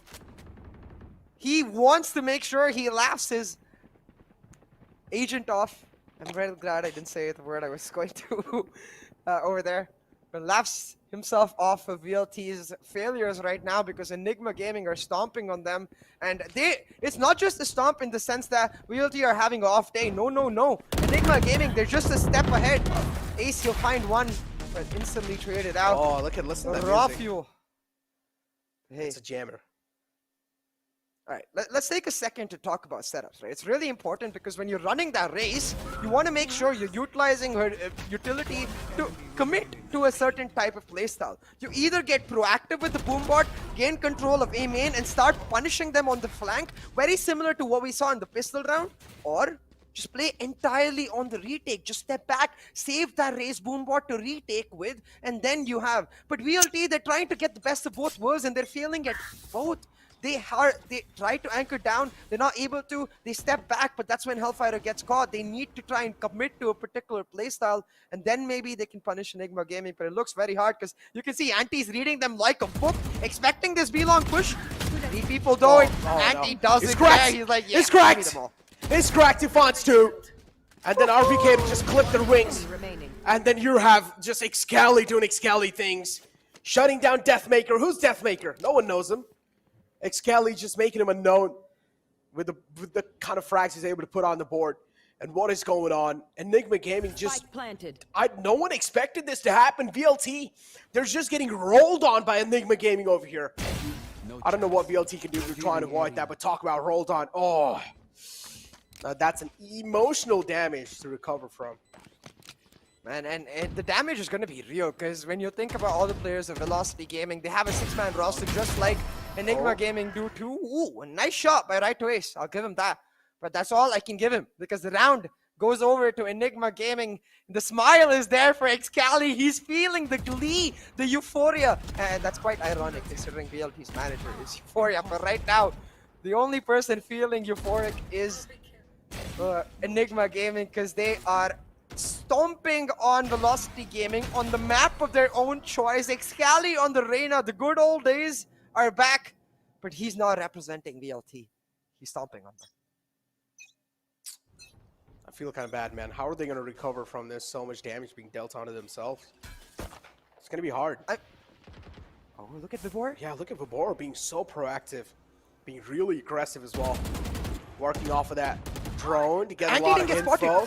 And the problem is, he didn't really get spotted, but the Hunter Fury comes through. Excali takes the tag onto himself, and it's Raw to follow it up on VLT Vibor. But Right to Ace also finds a frag onto Excali, so that's quite huge. VLT might just be able to put a stop to the momentum that Enigma has put in front of them. Oh no, with shots like those, it's going to make things a little bit more difficult. Right to Ace out the equation now. It's a 2-on-3. It's still a possible scenario for Enigma to secure another round in their backs.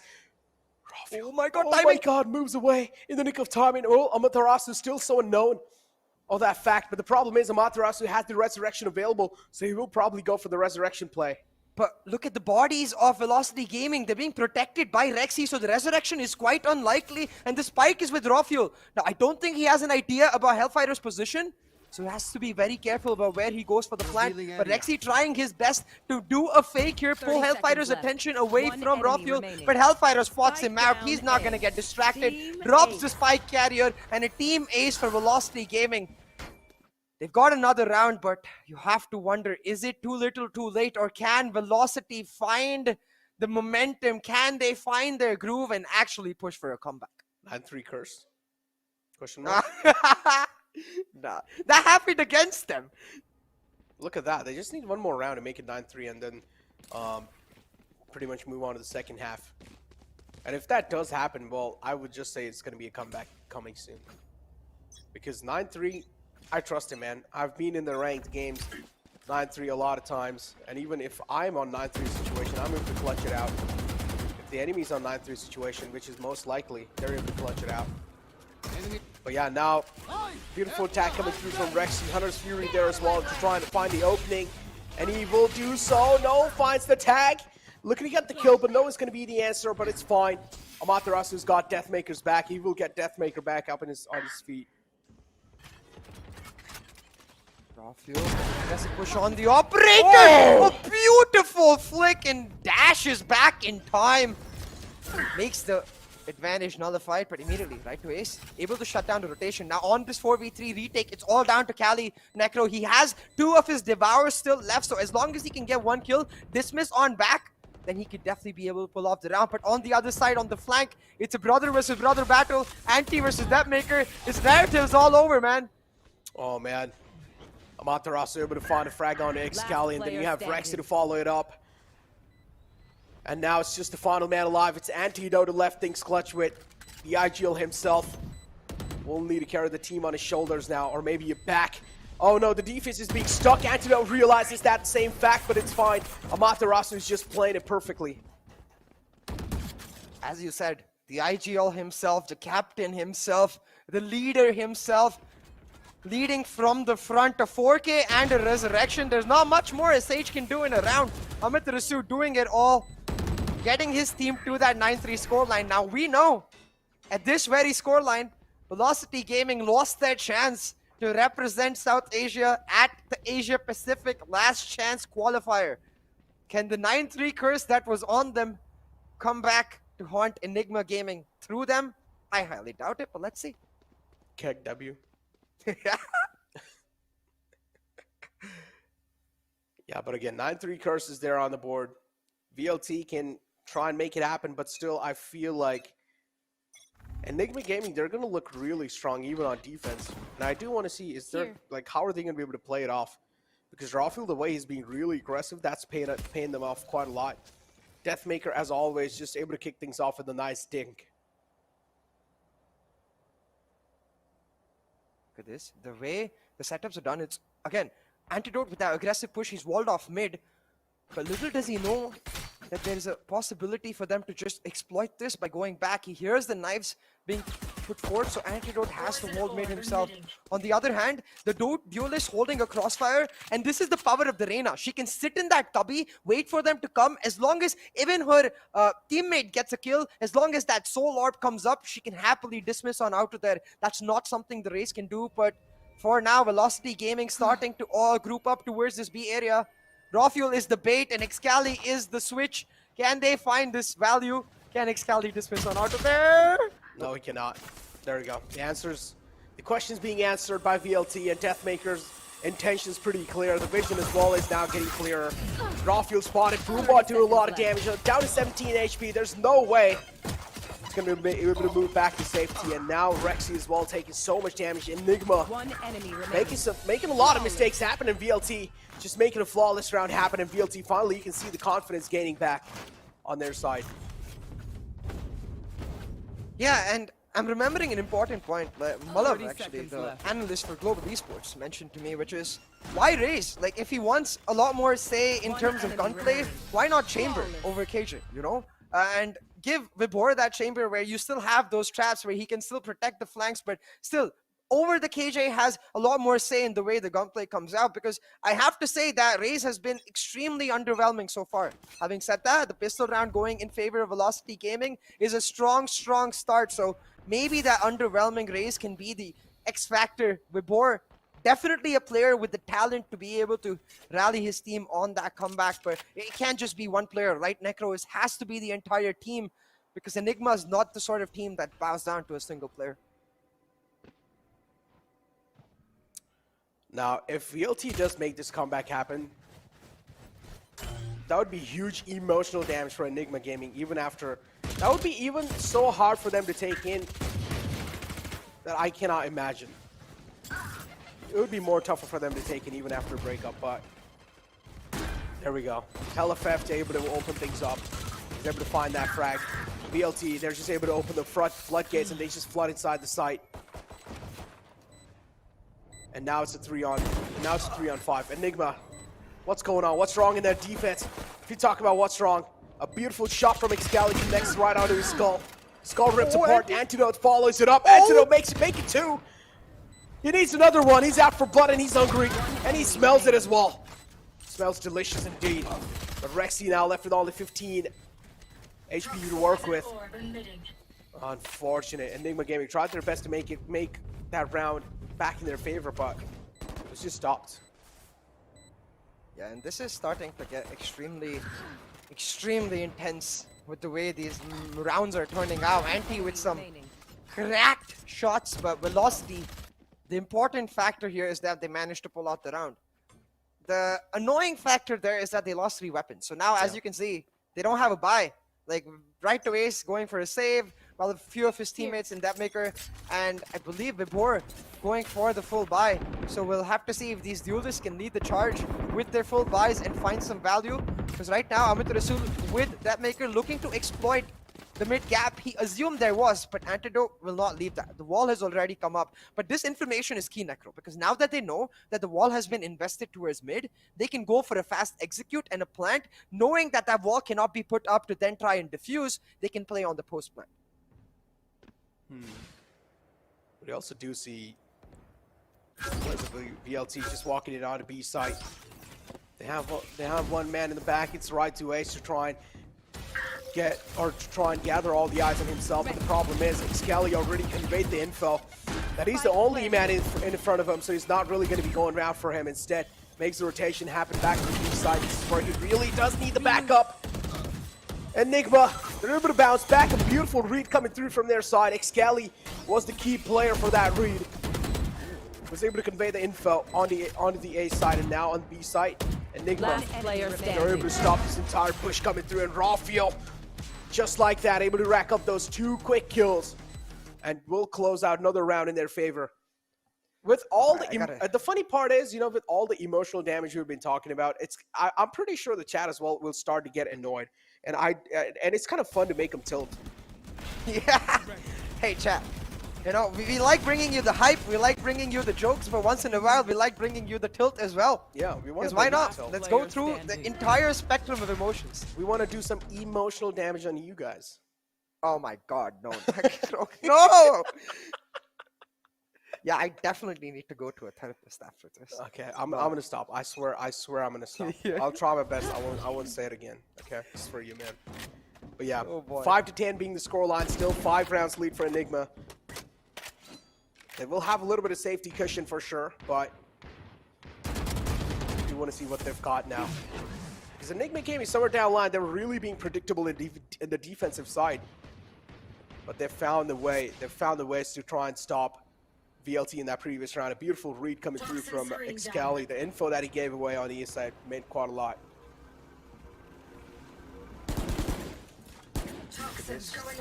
The drone has revealed RBK's position, and this should give them the opportunity to instantly get the plant down, but they can't waste any time because with the snake bite coming down, they're not able to plant. RBK using the snake bite, vulnerable to perfection, finds that collab double kill, and Enigma are now running amok. Velocity's attack.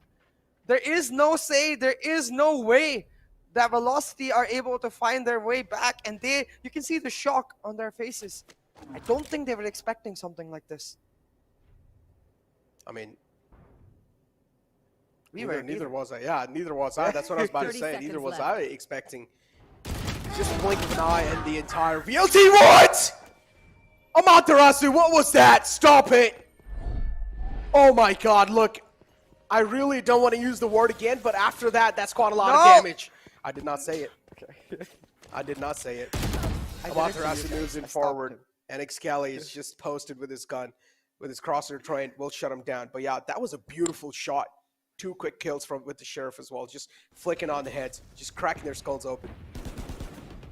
And yeah, talking about, like, again, the timing factor, right? Because if he starts planting a second earlier, you notice he's about 60% done. He can actually just go for the entire plant without dying. But just because he plants a second later, he has to stop because he knows he's going to die. So the immediate gut call is that, wait, I don't want to give away my life for a plant, so I'm going to get up. But that's exactly what RVK wants. He has that Viper Cloud as well. That gives him a pseudo one-way of sorts, notices their legs, and then is able to get the collat on the basis of that. Enigma are continuously one step ahead, and I have to say, I have to give so much props to Antidote. A new IGL, but not one to take lightly. Antidote is here to play.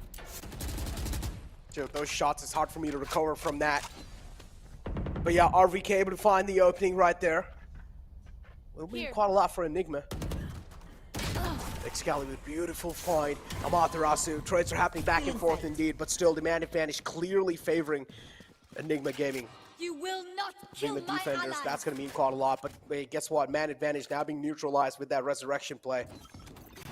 VLT having all 4 of their players up. Same thing goes with Enigma Gaming as well. And now RVK looking to make some stylish play happen. Vibor on alert, but it seems like Anti and Excali have almost right into it. Excali popping the Empress. The first touch, the first contact is key now. His position revealed with his first few shots firing, and now he's just stuck in this Gen angle. Has a leer for himself to clear out, and Antidote buying him some time, but time is not what Cali needs.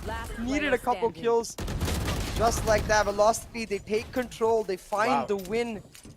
And it's not over. It's not yet over, Necro.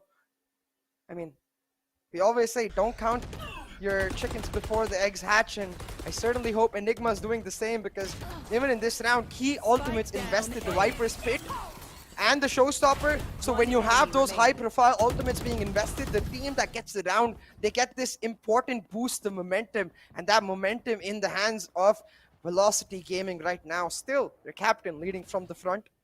We'll have to see if this pans out or not. Oh man, raw fuel skin's glowing, and so he's making the enemy skulls glow as well. 11-6, Enigma Gaming having all the tides in their favor, but still that previous round being won by VLT.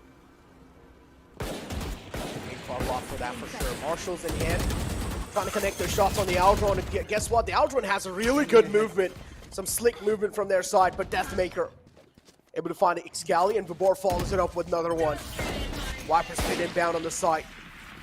Side control in the hands of VLT, that's going to mean quite a lot. For now, Enigma, they will need to make sure they're silencing that Viper if they do even want to have a huge chance of winning this one. Vibor, aggressive plays will pay off.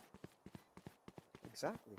And that's the aggressiveness we've wanted to see from Vibor from the very start. That's the proactivity I was talking about, right? Because the biggest advantage of that Raze over the Reyna is her movement. The Reyna doesn't offer you that movement factor. She doesn't offer you the capability to be step with that Jet as the duelist, be the entry fragger, and that's why on the attack now, finally we see Velocity blossoming into the strength of their composition. This is the kind of play we need to see. More proactivity, more ability to draw off some pressure from Deathmaker and bring on some pressure onto Vibor himself, which will enable both of the duelists to thrive. Having said that though, with this timeout, I also notice the Operator coming online for Raw Fuel, so I think the team's very evenly matched at this stage. The next few rounds, I feel like, are going to decide the entire map. Oh man, Raw Fuel. I mean, we saw him connect some insane shots in the previous rounds.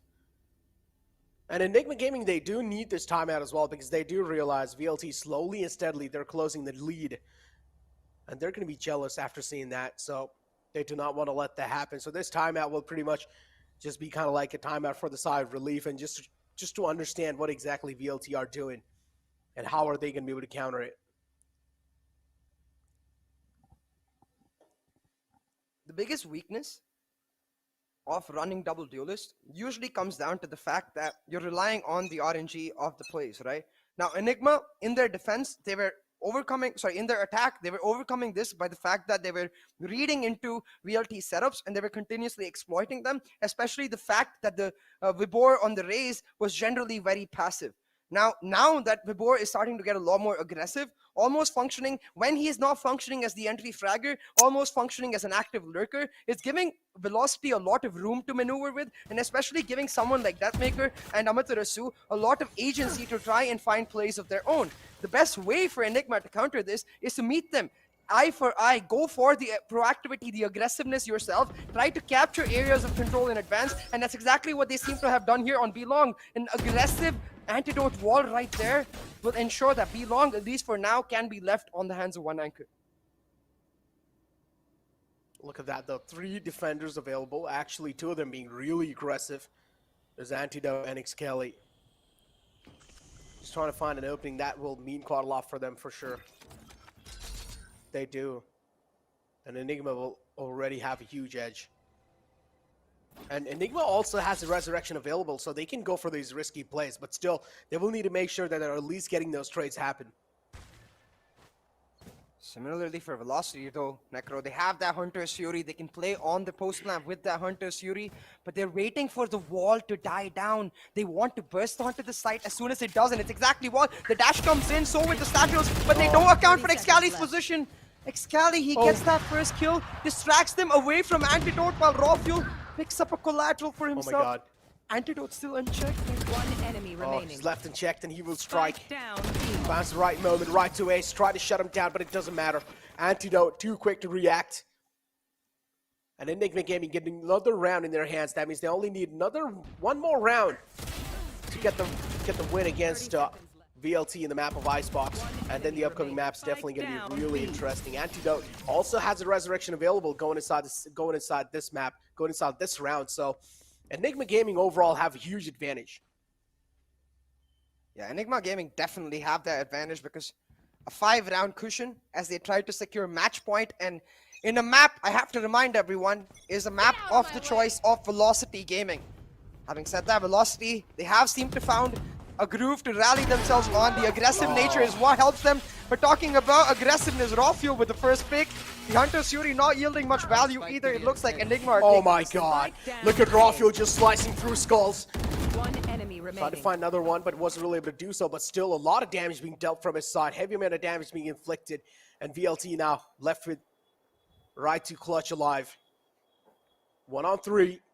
Has all of his utilities available except the Owl Drone. 2 shock darts, 1 recon. Look at this though. The spike is all the way over on the other side of the 410 on A side. So he's trying to isolate the duels first because he has plenty of time. If he can take down Rexy right here, he can fake that mid presence, go back all the way towards the screens area, and then again find those 1v1s because that's the best way to find that clutch. He's a master of it. You said it yourself, right to clutch himself. Can he pull this off? He can definitely pull it off, but this is going to be a little tough. He needs to 30 seconds turn left. on the Super Saiyan mode for this one. It needs to be over 9,000. Oh no. And is he going to be able to get one? No, misses those shots. That was quite crucial. Right to clutch, give another chance, but this time he's not going to be able to deliver. Was only able to get away with one. And Enigma Gaming secure the first map in their hands. Oh my god, Enigma Gaming, how did they just win that? That was insane, dude. None of us expected that. And not just a win. That was an insane win from their side. It just seemed like one-sided throughout the game. Yeah, it really did feel like even the moments Velocity turned on, it was not exactly the rally call that we wanted. It was not exactly their ability that we've seen from Velocity in the past, that we saw from Velocity yesterday to try and find that hard push back where we see every single player thriving. There was a bit of a disconnect within the players themselves, and I personally have to attribute it to the composition because I don't think a Raze fits in. I had this opinion in the Reckoning match yesterday as well, and the Raze, it doesn't offer enough value. The only teams that play it are South American teams who inhabit the logic, well, there is no other key on our keyboard except the W key. So if you're going to play the Raze, you might as well play it their style. It's pretty understandable, right? Aggressive duelists, that's what we like to see as well. But yeah, after that win on the Icebox, VLT, they're definitely going to be having a lot of ED on their side.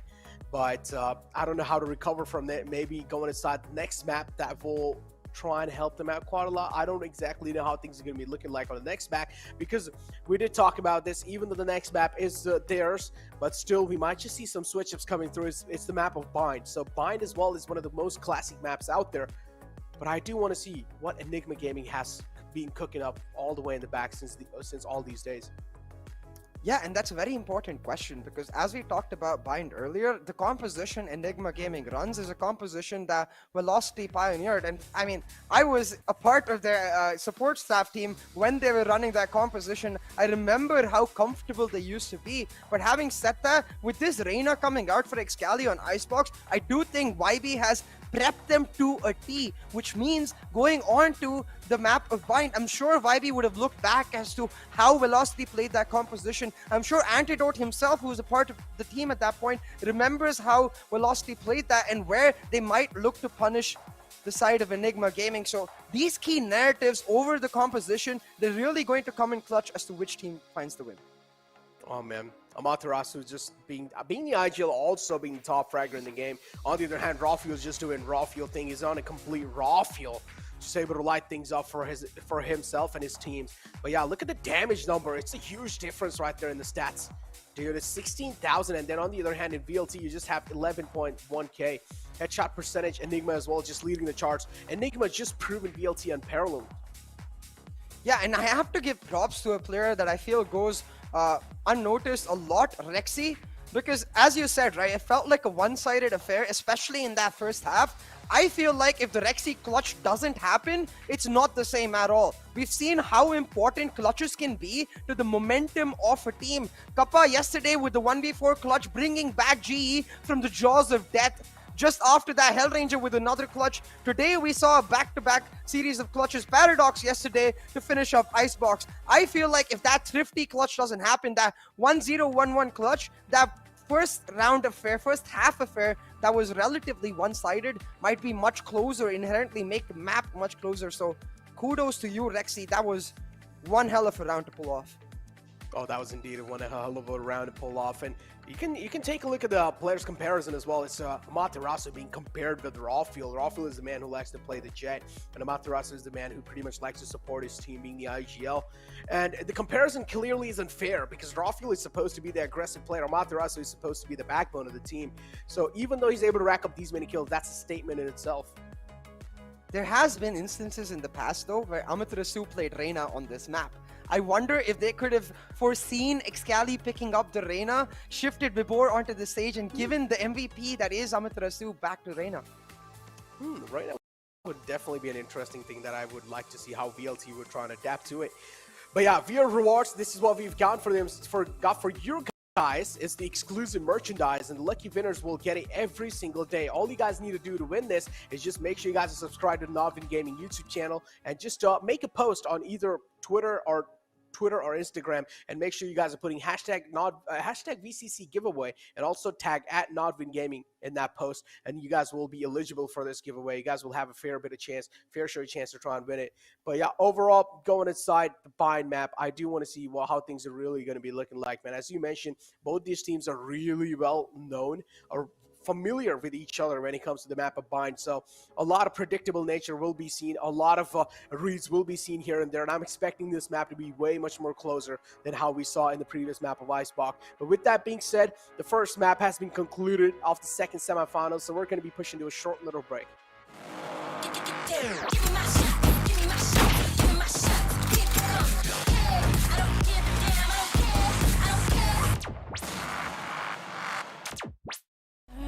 Feeling awakened, mistaken if you thought I'm in that place where you want me to be, but I don't want you back. So it's easy to see when I'm high all the time, 'cause I have lost you.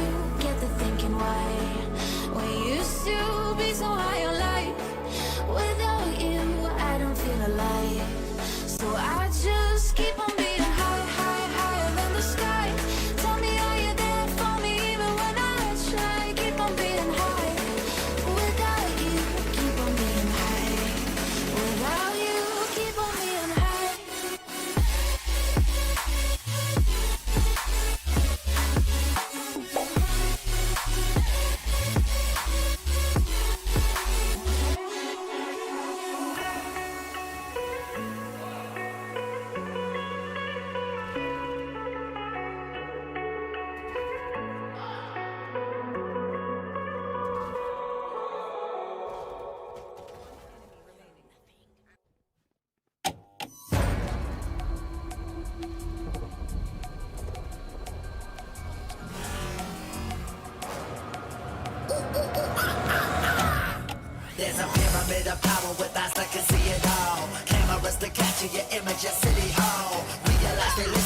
whenever you make a call. If you want a revolution, I'll really give it to y'all. Brave is the army that bands against bands of dead presidents, determining life of mankind. Of cancerous, how we breathe vapors, green.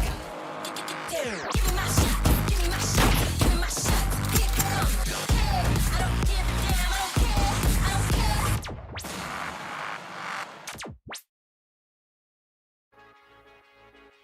Welcome back, ladies and gentlemen, to NODWIN's Valorant Conquerors Championship. This is Necro, this is CA, with growing partners Gillette. This is the road to VCT for South Asia region. And well, first map being taken care of already, now moving on to second map, Bind. Now, pretty much a classic question, nothing really, I'm not going to be throwing any kind of like curveball question on you, just a classic question. What do you think so, how the agent select's going to look like? Well, again, so what we've seen in recent history is Enigma just today playing that double duelist Jet Rays and double controller Viper Astra combination, with Sova, of course, being that final piece in the puzzle. Velocity, not only are they the pioneers of this composition, not worldwide, do not get me wrong, only in South Asia, but they have been coming back to it recently in the past month. Like several games, especially against SEA teams, for example, is where they have really been exploited over that combination. So I want to see which team is prepared for the other, and that's where the adaptiveness, the spontaneous nature of these IGLs will really come into play, combined with the timeouts, because that's something we haven't talked about, where every single time Enigma takes a timeout, they have that special voice in their ear. Why be giving them the instructions? They're not under the pressure of figuring out the solution themselves because they have someone to do it. On the other hand, Velocity, they don't have someone like that. The coach. It's kind of like the saving grace. That's what you're trying to. That's what you're trying to say. In the timeouts, the tactical timeouts, is the coach feeding them a lot of info and telling them what exactly to do, and then it just comes down to the IGL to convey them convey it in a way much more better manner and make those calls happen in game. So yeah, as you mentioned, for VLT, but again, I feel like Amaterasu has just so much experience at this point in time that he can make these kind of calls happen without a doubt. But yeah, viewer rewards for you guys, exclusive merchandise, and the lucky winners will every single day we get this exclusive merchandise. As you all know, all you need to do is just make a post on social media and type hashtag VCC giveaway and tag at NODWIN Gaming in it to have a fair bit of chance for yourself to get this, get these goodies in your hands. But yeah, getting back to the topic that we're having now. If you are thinking about any possible curveballs, what do you think so? Or which ones are going to be the most that will surprise you by quite a lot? I think the best way to go about this is talk about agents that are definitely not going to change. So Ace on the Sova, not going to change. Hellfighter on the controller, not going to change. It really does come down to what Amaterasu prefers to play, right? Like, I personally want to see him take something with a lot more control. So maybe sacrifice one duelist for a KO, maybe sacrifice one duelist for a Sky or a Breach. It gives him a lot more agency to proactively push in, because one of the biggest weaknesses we talked about with this double duelist Jet Rays double controller composition is this lack of flashes. It's very hard to be proactive when you don't have as many flashes, which is why we see Enigma thriving when they play it slow. I don't think you want to play Enigma at their game after what happened in map 1, so I personally do want to see some sort of different initiator coming in. The really good part about Enigma is kind of like they're really toe-to-toe with VLT. Now, the playstyle as well is kind of similar, as you mentioned. Both these teams have cracked aimers. At the same time, they have some insane strategies to work off of with. And Amaterasu, of course, being a really experienced IGL, even in the past, he has had quite a huge FPS background. So that also helps him out quite a lot. And as you mentioned, on the other hand, Enigma Gaming having that coach is just kind of like an icing on top of the cake for them. Yeah, definitely. I'm really excited to see this Enigma Gaming squad continuously evolve as well. I feel like it's the right moment in our region for someone to really come and upset the balance, because yesterday it was an entire story about that. Godp came so close, but not close enough. Reckoning came so close, but not close enough. It's about time someone came close and crossed the damn finish line. Oh, did they do so, though? That's the question. I mean, still, they have another map to go through, man. I mean, Bind, yeah, Enigma has been looking really promising on the map of Bind. We saw in the VCC1 as well. But then in the finals is where they really came down crashing. But it's fine. I mean, this is where they have elevated their experience a little bit more. They have some new players showing, representing Enigma. So this is, of course, going to be changing a lot of things. And I do want to see how the new players are going to be affecting their composition, overall mentality in the map of Bind. Because the last time we saw the map of Bind, they were doing quite well. We had Badman as well, just coming in with the Brimstone player on the map of Bind. He was making so many things happen on the side of Enigma. Now, with him not really being present in there, I do want to see how things are going to be looking like. Yeah. Oh, a really nifty graphic. Thank you very much, production. 100% Sova pick rate. Not something that has changed since the beta days. But what I'm really surprised by is the 88% raise pick rate. Not something we see worldwide. Rather, would have expected more of the Sky or more of the KO to come on in there. But clearly, raise a favored agent for our region. The Astra and the Jet, again, not surprising at all. But again, what is surprising is the Omen having a 25% pick rate. I feel like that's attributed mostly to the T69 boys who love to play that agent. Oh man, agent pick rate, look at this. Inside the entire VCC, as you mentioned, Soa has been picked all the time. Soa is just so key as well, right? Having that bow in your hand, also conveying a lot of visual information. It just means quite a lot. But without wasting any more time, let's just straight up head inside the agent select and find out how the team comps are going to look like. Oh no, I'm really scared that this is just going to be a mirror composition matchup, and I'm not sure if Jet Race is what Velocity wants to find their agency against the side of Enigma. Amaterasu on the Viper is what we regularly see in that Jet Race composition. But talking about things that are not going to change, we expected Hellfighter, the insta-lock on the Astra, right to ace most likely with the insta-lock on the Sova. Now, he himself is potentially something that could change. They have run this comp without the Sova in the past, but as you saw in the agent pick rate, I just think Sova is too damn good on certain maps to not play him. I mean, Soa, yeah, and even I mentioned, right, just the amount of visual info that Soa really does give you, that means quite a lot, especially in the map of Bind. Soa is such an instrumental agent to have in your back.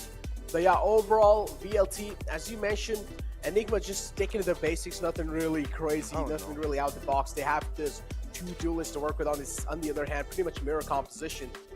Mirror composition is looking over here, CA.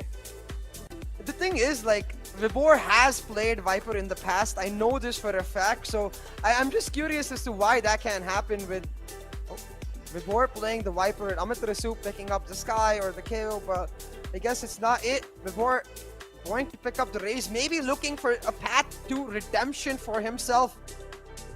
Given the nature and the talent of this player, I'll give him the benefit of the doubt. Like, not necessarily happy that they're going for the mirror compositions, but you know what? If they beat Enigma at their own game, that's going to give them a hella nice boost going into this third map. You can already see the pump-up words, the motivational speeches being given by their 6th man in Marzil.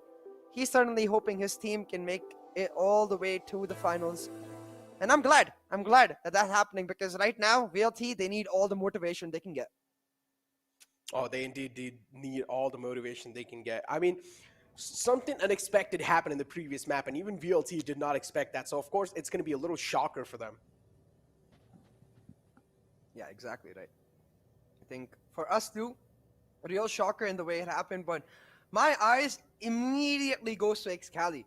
Reyna, Raze, these are the sort of agents he was playing when he was at his very prime. We saw how damn strong he was with the Raze on Bind just earlier today, and now Enigma starting on the attack. It's all about conditioning, it's all about defaults. Which team? Oh my god. Just 2 boom bots. Just 2 boom bots clashing against each other, guys. Nothing much special. But yeah. So, as I was talking about conditioning, right? This exact play is what we saw from Enigma earlier today. Slowly walking in, using that narrow Viper wall that they like. Yeah. But the wall VLT themselves have set up very strong here in the sense that they want to keep showers. But Enigma, they're not going to let them do that. Trying to push in before they plant. Beautiful U-Haul control was there from their side, but Enigma, down A. they're aggressing all the way down showers. Able to find 2, but still nothing really, no trades on anyone's favor just yet. We talk about trades favoring now. Enigma having a little man advantage, but still, Soa doesn't really have the HP to work with. Raw Fuel finds another instrumental frag, and that's going to mean quite a lot. If Enigma are able to secure this pistol round in their hands, that's going to be huge. A lot of missed shots, and I'm pretty sure RVK is going to be unsettled after that. Going for the plant. Such a questionable play. Where's this teammate? Why is he not covering him? It's because I think he's really low, which is why I'm confused why he would go for the plant over there in the first place. They had an easy rotate all the way over to B, because since they knew that Deathmaker had dashed on over to U-Hop, but now instead a 1v1, and I think a Ghost versus a Frenzy, not a position you want to be in. Deathmaker, he finds that shot. Again, small mistakes by Enigma Gaming. In a 1v3, they had two positions where they could have easily planted. Could have gone for the showers plant, knowing Deathmaker was in that tiny cubby. But instead, they're like, you know what, we don't want to risk it. We're going to double peek together, which is where the question becomes, after you lose that double peek and he dashes away, why not go for the rotation right here? As you can see, they have over 30 seconds on the clock, more than enough time to find the defender side spawn rotation over to B. Oh man, there we go. VLT already kicking things off. The round should have been won by Enigma Gaming, but just screwed things up by Quadla. RVK missed a lot of shots. Then a questionable decision coming out from his side as well to go for the spike plant. I don't know what they exactly wanted to do in that situation, but now Wabor playing for the contact play, instantly backs off. Info being reported for his teammates, and still now looking to get the control back in the same spot. He's able to find the opening. He's getting spammed through, down quite low with only 24 HP to work with, but it's fine. The Boombot is there. His pretty much mate will take care of him. And now Vabor, even though he only has 24 HP to work with, is still able to do so much damage and keep the enemy team on their toes. Another frag. He might just go for his ace. Oh, no, stole it away. Hey, to be fair, Vibor was very, very low, but we were talking about the path to redemption for Vibor. We were talking about the talent in display for this player. Certainly the perfect step, picking up that 4K. One of the Raze's biggest strengths on this map is her ability to hold down this hookah. Hookah and showers, I think, is her two best positions on this map. So Vibor displaying that in perfect fashion, finding that 4K, and a brilliant, flawless round win for Velocity Gaming, which will now enable them, Necro, to go on a full bonus. Zero investment, very little investment into weapons in this round here will mean any weapons taken down by them on Enigma Gaming is just pure profit. Oh man, 2-0 being the scoreline. Rawfield already kicking things off pretty well inside this round. Recovering it. A good start in the buy round, and that's what Enigma really needs on the attacking side. And it's a big man Soa taken care of. Right away is not really in the game anymore to give a lot of visual info. This is where VLT has been somewhat handicapped, but it doesn't matter. LFF is able to dish a decent amount of damage, but this is where I was, as I said, right away has been taken care of. Easy floodgates being open inside the site, and VLT were just left so vulnerable. One enemy remaining. Talking about vulnerable. Oh, no. Not used to see that. Not used to seeing that. Deathmaker losing those kind of aim duels. Weird champ. Hey, to be fair, Rexy is cracked as hell too. We saw that in the clutch just in the last map where he pulled off that no-scope Marshall shot. So maybe we should start getting used to seeing that. Rexy really stepping up for his team as Enigma win that buy round, and without much loss in terms of economy. They did lose a couple weapons here, but it did mean that they were able to secure the round. So this now becomes the true test. Can Velocity really punish them with this next buy round coming up? Because with these mirror compositions, right, it's no longer is the map attack or defense sided, are the teams attack or defense favored. Every single round, it carries over to the momentum, and that's the only thing that matters. Here. But again, the defaults and the wall changing here for Enigma. Look at this, much more. Oh my god! Deeper on the That dink though. Oh, Deathmaker. He just got hit with a stone right in the head. Wasn't really a lot of damage because he was a wall bang, but still, that was kind of like a warning shot. If he just stays there, he will be taken care of. So Deathmaker will be the back of it. That's what he exactly does. Outthrown out, and Rawfield will try to work alongside with it. Outthrow should be able to get a lot of info, but Vabor somehow wins that duel. Rawfield going to be disappointed in himself after that. It's going to be kicking his leg. But Xcali gets a beautiful entry on the side. The VLT, I don't know how they're losing these aim duels. Deathmaker with the operator. He has to be the key player inside this round. Beautiful shock dart from Ace though, takes on Xcali, and the numbers advantage for VLT now. They were able to rotate quite early and get ready for the retake, but I don't think they're going to be expecting Rexy to be playing this aggressive, holding that smoke. Anti finds Amaterasu on the lurk, and just like that, numbers advantage gone. Now, Lexi's position revealed. Oh my god. He needed someone to Last break. player standing. Oh my god, what's going on? Right to H just destroying them. And then Deathmaker from the back being the backbone in that previous round, just helping Right to Ace clean things up. And VLT finally they're looking like a strong team inside the map of Bind. In their own pick, they got destroyed, and maybe now in Enigma's pick, they will destroy Enigma. Gabor playing with the edges of that Viper wall really well. Understanding when he wants to peek and when not.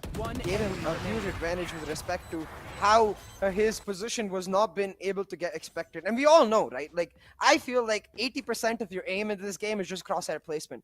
So when you're able to produce these off angles, these surprise moments, it really does take away the edge from your opponent and gives you a massive edge to carry over into that fight. So now, a 3-1 lead for Velocity Gaming. The economy of Enigma broken. They're going to rely on Drawfield's Bladestorm to make something happen next. Yeah, there's a reason that they're off angles. But Deathmaker, yeah, a Jet versus Jet duel, and Deathmaker comes out on top in that one. Bladestorm being shut down. Drawfield, again, the disappointment continues for him on the map of Bind. 3-1 is the scoreline. Nothing really crazy lead just yet from the side of VLT. So Enigma can try and work things off. 2 quick kills, and now just like that, man advantage shifted on their favor. A side as well gifted onto them. And this is the strength of Enigma.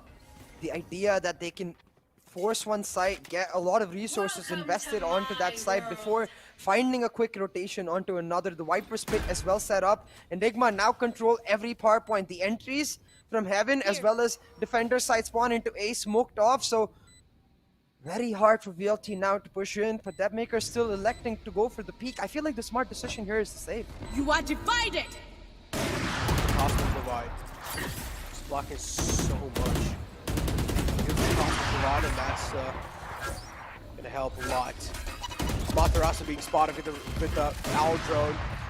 VLT now left to try and make this retake happen. Enigma, they're just finding these openings, and that's meaning quite a lot for them. Cosmic Divide still is into play, and this is what VLT is able to work off of with, but finally, Right to Ace being shut down. Deathmaker the only man left alive with no choice rather than to save. And as the Thrifty points out to us, you have to remember this was an eco round for Enigma Gaming. That's why I thought that the best decision would be to go for the save. They're not going to care about the kills being traded in favor of them. They are happy to give away their lives because they did not have the weapons in the first place. On the other hand, as you can see, the eco hurting for Velocity Gaming now. 4 people on light shields. Imagine 2 more rifles saved right now could have resulted in at least those players carrying over heavy shields. I wonder if that 25 light shield versus heavy shield number ends up being the X factor because of which one team loses this round. But right now, Amaterasu getting extremely aggressive. Got me scared for a second.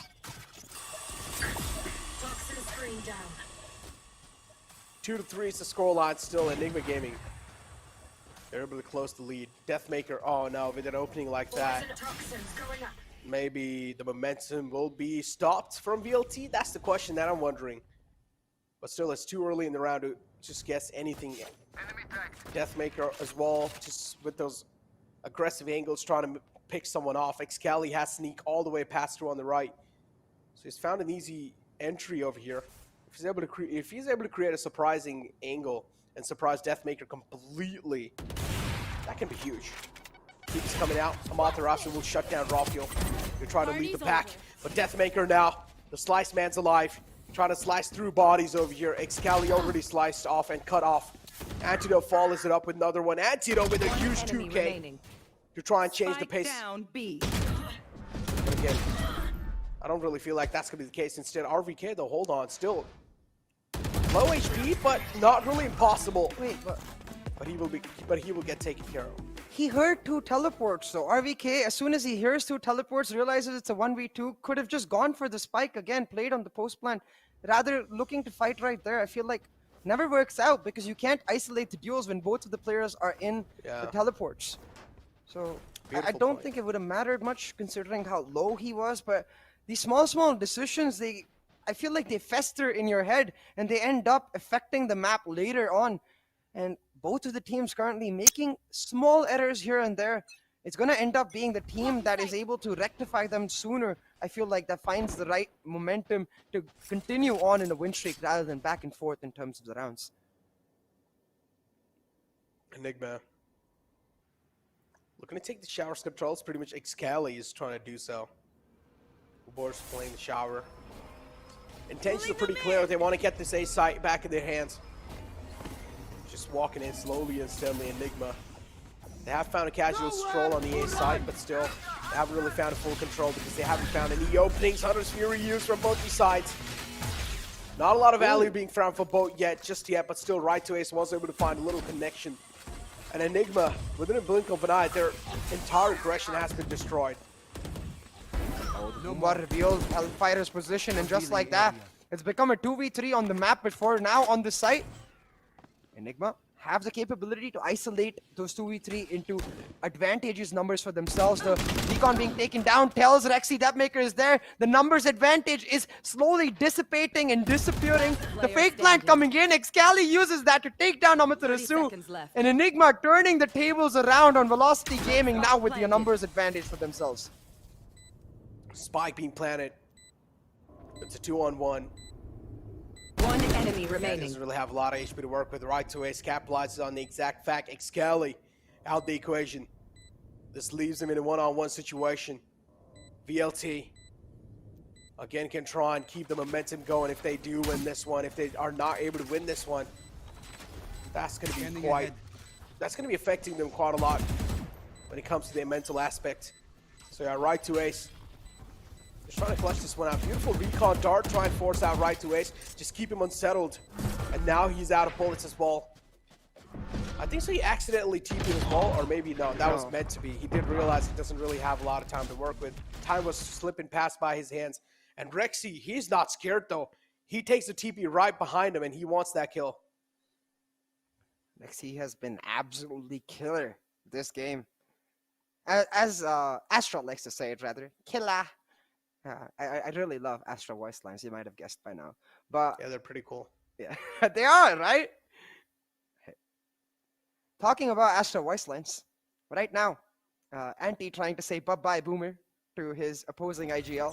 We'll see if it works out, because right, Velocity still has the lead in terms of the scoreline, but no longer in terms of the economy, and the IGL has made the call. Let's go for a B stack and start pushing aggressively. If we can get the trades, we get the weapons back, and it's almost like Anti's read this. You see the way they're positioning towards B Garden. They're expecting a heavy push. Rolfio looking to take the first peek, but Deathmaker, what a shot. Oh man, indeed a really great shot. Rexy able to reply back. That's a good thing. LFF. Oh, what was that? LFF, calm down. Easy there, soldier. Take it easy. Even though such low HP, able to flick on his skulls just without so effortlessly. That's going to be quite huge, and that's going to mean quite a lot. But look at LFF. He's able to sneak in through. Misses a lot of shots this time. Somewhere down line. Aim not really connecting on his targets. And LFF. One enemy remaining. Taking full advantage of that. RVK shut down. Right to Ace is the man who shuts him down, and now Enigma have the one last man alive, and it's going to be Rexy in a 1-on-3 situation. 30 seconds left. Rexy left in a 1v3. Much harder situation than his previous clutches, but hey, if you can once again try to separate them, maybe no, doesn't happen. A Thrifty picked up for Velocity Gaming, and hey, Necro, I'll tell you what. We wanted a close matchup. We wanted that intense affair, different from what we saw in Icebox, where it was a lot more one-directional in the way, oh my god, one-sided in the way it went through in that first half, and we've got that. 5-3 on the board, both of the teams having got a Thrifty each so far. I feel like they're much more that neck-to-neck affair that we were expecting from the very start for this series. I mean, neck-to-neck affair. I mean, the first map was completely one-sided, and now Bind is looking really neck-to-neck, so I'm happy. Deathmaker do sense the presence of his enemy. He's still gonna fall back to a little bit safer angle, but he's still holding that headshot angle. He's able to connect a couple of shots, but he fades away instantly. Does want to do damage, but he does not want to get damaged out on himself. So it makes a lot of sense. Vibor able to find a frag, or at least find an opening onto somewhere else on the other side. Enigma, they're just crumbling down one after the other, but still the cracked aimers are keeping them alive.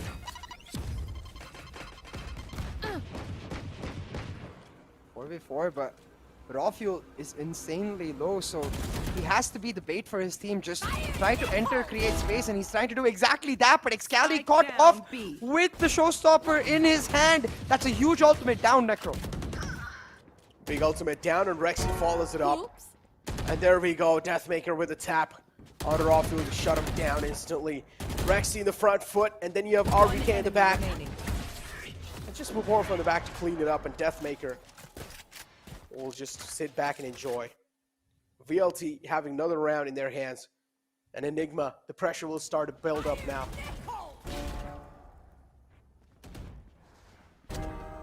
And with this round, you saw, like, that's... Again, these are the differences between an Astra smoke, a Brimstone smoke, and an Omen smoke. Where the Astra smoke is slightly more concave, I believe, in the way it's towards its peak. So it offers these small angles that if you've played against several times, you can use to your advantage on both sides. It could have been used by the Enigma players to catch out the player playing B Cubby, but instead it was used by Deathmaker to pick out that one player, Excali, who was trying to set up the entry with the showstopper, and that was the X Factor kill that got them the round. Now with this timeout, Enigma really have to persevere to understand what's gone wrong with their defaults. And in my opinion, it's the fact that they've stopped playing around their walls, stopped being proactive, rather trying to react to what Velocity is doing. And that's not Enigma's strength. Enigma's strength lies in their ability to be continuously proactive. But this is such a rare sight. The IGL quiet in the timeouts, we know why. It's because YB is giving them the instructions. They're letting them big boy talk. Yeah. And the rest of the players are just going to sit there and listen. As I mentioned, IGL is probably just going to go follow the coach's footsteps. And in the game, it's the IGL's pretty much role to make the calls happen. So coach will just give you all the talk, but to actually make it happen, it's IGL's job. And I'm pretty sure Antidote, or at least we will see a little bit of switch-ups coming through from the side of Enigma, maybe a little bit change of the pace as well. For now, nothing really standing out to me. Pretty much some classic stuff. I really like the fact that they've gone back to the 2-2 units. Like, if you remember the match against T69, when they were fumbling, they left the Viper for the lurk, the passive lurk, to deny information, and they started functioning in 2-2 units to see if they could get proactive information on the basis of their duelists with a support each carrying over. Now that they've got their duelists in advanced positions, they can come back to the Viper, use the drone to clear out the Viper's pit, and then make a move mid-round on the basis of that. This is the kind of proactivity I wanted to see from Enigma, and this is the kind of buff you get from an insane coach. Talk about buffs for sure, but talk about the aim buff. VLT still has a little advantage in that. You got the strats, but if you're not able to win the aim duels, this is what you said. Nothing will work out in your favor. Aim duel lost, Vibor gets an advantage. They all assume it's going to be an A push, but instead Rawfuel's B-long position, the Cosmic Divide blocking the vision Vibor has on the site, which means Rawfuel is easily going to waltz in there, and Hellfighter likely going to get caught out right here. Now Vibor has to hold on for dear life, because if he loses the position, the round instantly over. Pulling off the showstopper, Deathmaker for the backup. They drop the spike, and Rawfuel, the Guardian Angel, coming to save their race. Oh no, indeed the Guardian Angel, Rawfuel. No time. He's just lining up bodies. He's on a 3K, right 2A's falling back. Feels like he's going for a save. Oh no, they just easily win that. Unfortunately, even though that was a really great strategy, Enigma Gaming just didn't really have a lot of time to work with, and then they just ran out of time right to clutch, realizing the exact same thing. On that note, Necro, I just remembered another... Actually, wait, I'll hold that for a second, because I want to talk about that round right there, right? Once Rawfuel makes the push and takes out Hellfighter, I think he needs to wrap immediately on the hookup position, and I wonder if that's a case of the anti-nom making the call to do that, or they're just assuming that as a 3-man unit, they can clear it out quickly, because you're forgetting then that the Viper's pit was held towards A short, so there is much likely support to come from the teleport itself, but hold on to the heebie-jeebies for a second here. Because once again, Enigma as those two-man units trying to make the hookah push happen, using a lot of utility in this hookah area. They're now committing the Hunter's Fury as well. They found a tag, but not a kill. Yeah, no follow-through coming, and that's going to be a little disappointment. Again, Enigma, they have caught a lot of, they have a mountain climb for sure. 7 is the scoreline for VLT, and then only 3 rounds secured from the side of Enigma. And VLT, they're just able to stack him up on top of each other. Another round possibly in the favor of VLT, probably, because VLT have all their players alive. And well, there we go. RBK falls down. Enigma is just being put down to sleep. They're being put down. And I don't know what Enigma can do to try and switch things up, or at least to try and catch VLT off guard. The importance of those clutch factors really coming into play. The last round, I feel like Enigma would have thought they could have easily pulled off with the way Rafiel was able to establish his advanced position on B long into a lurk. But we've seen the momentum shifts that can happen on the basis of these clutches. Now, a flawless round coming out for Velocity Gaming. They are in prime position to take this, put the pedal to the metal, and finish off this map and take us to Fracture, I believe, for map 3. It's going to be a hella interesting affair, depending on how this round turns out, because despite that momentum shift, if Enigma is able to find the win here, I do feel like then they get into that comfortable position where 8-4 is a decent score to make a comeback from. Oh no. Oh, Materasu. Oh no. You gotta expect these kind of plays if there's a wall like that in front of you. Was just so unaware of what exactly was happening in the front and Enigma Gaming, but they're still able to reply back. At least man advantage now being neutralized. There's no man advantage, but if you talk about, well, right to ace just proving me wrong. 2-on-3 situation, and VLT just having a clear man advantage available. Right to ace on a 3K. He's on a tear. He's looking to get another one in his hands. Behind default is Amanda. Right to ace's praise. A little too precise. Rexy falls down. The 9-3 scoreline, you can see the smiles on their faces as they seem to be getting back into their groove. They seem to be feeling themselves a lot more. We've seen this exact aggressive push happen from Amitarasu a couple of times before. Never played fruit, but this time Rafiel on his Blade Storm, maybe feeling the pressure as that star player of his team that he needs to make something happen to win them rounds, and that pressure instead being his downfall. The sides have switched to Necro. Enigma now on their defense. Velocity have been in this position before, albeit not on this map. 9-3 lead converted into a loss on Ascent last time in the VCC finals. I hope they're not thinking about that, because I certainly am. Oh no. But yeah, 9-3, it's a cursed score. At least for VLT. Okay. At least for VLT, yeah.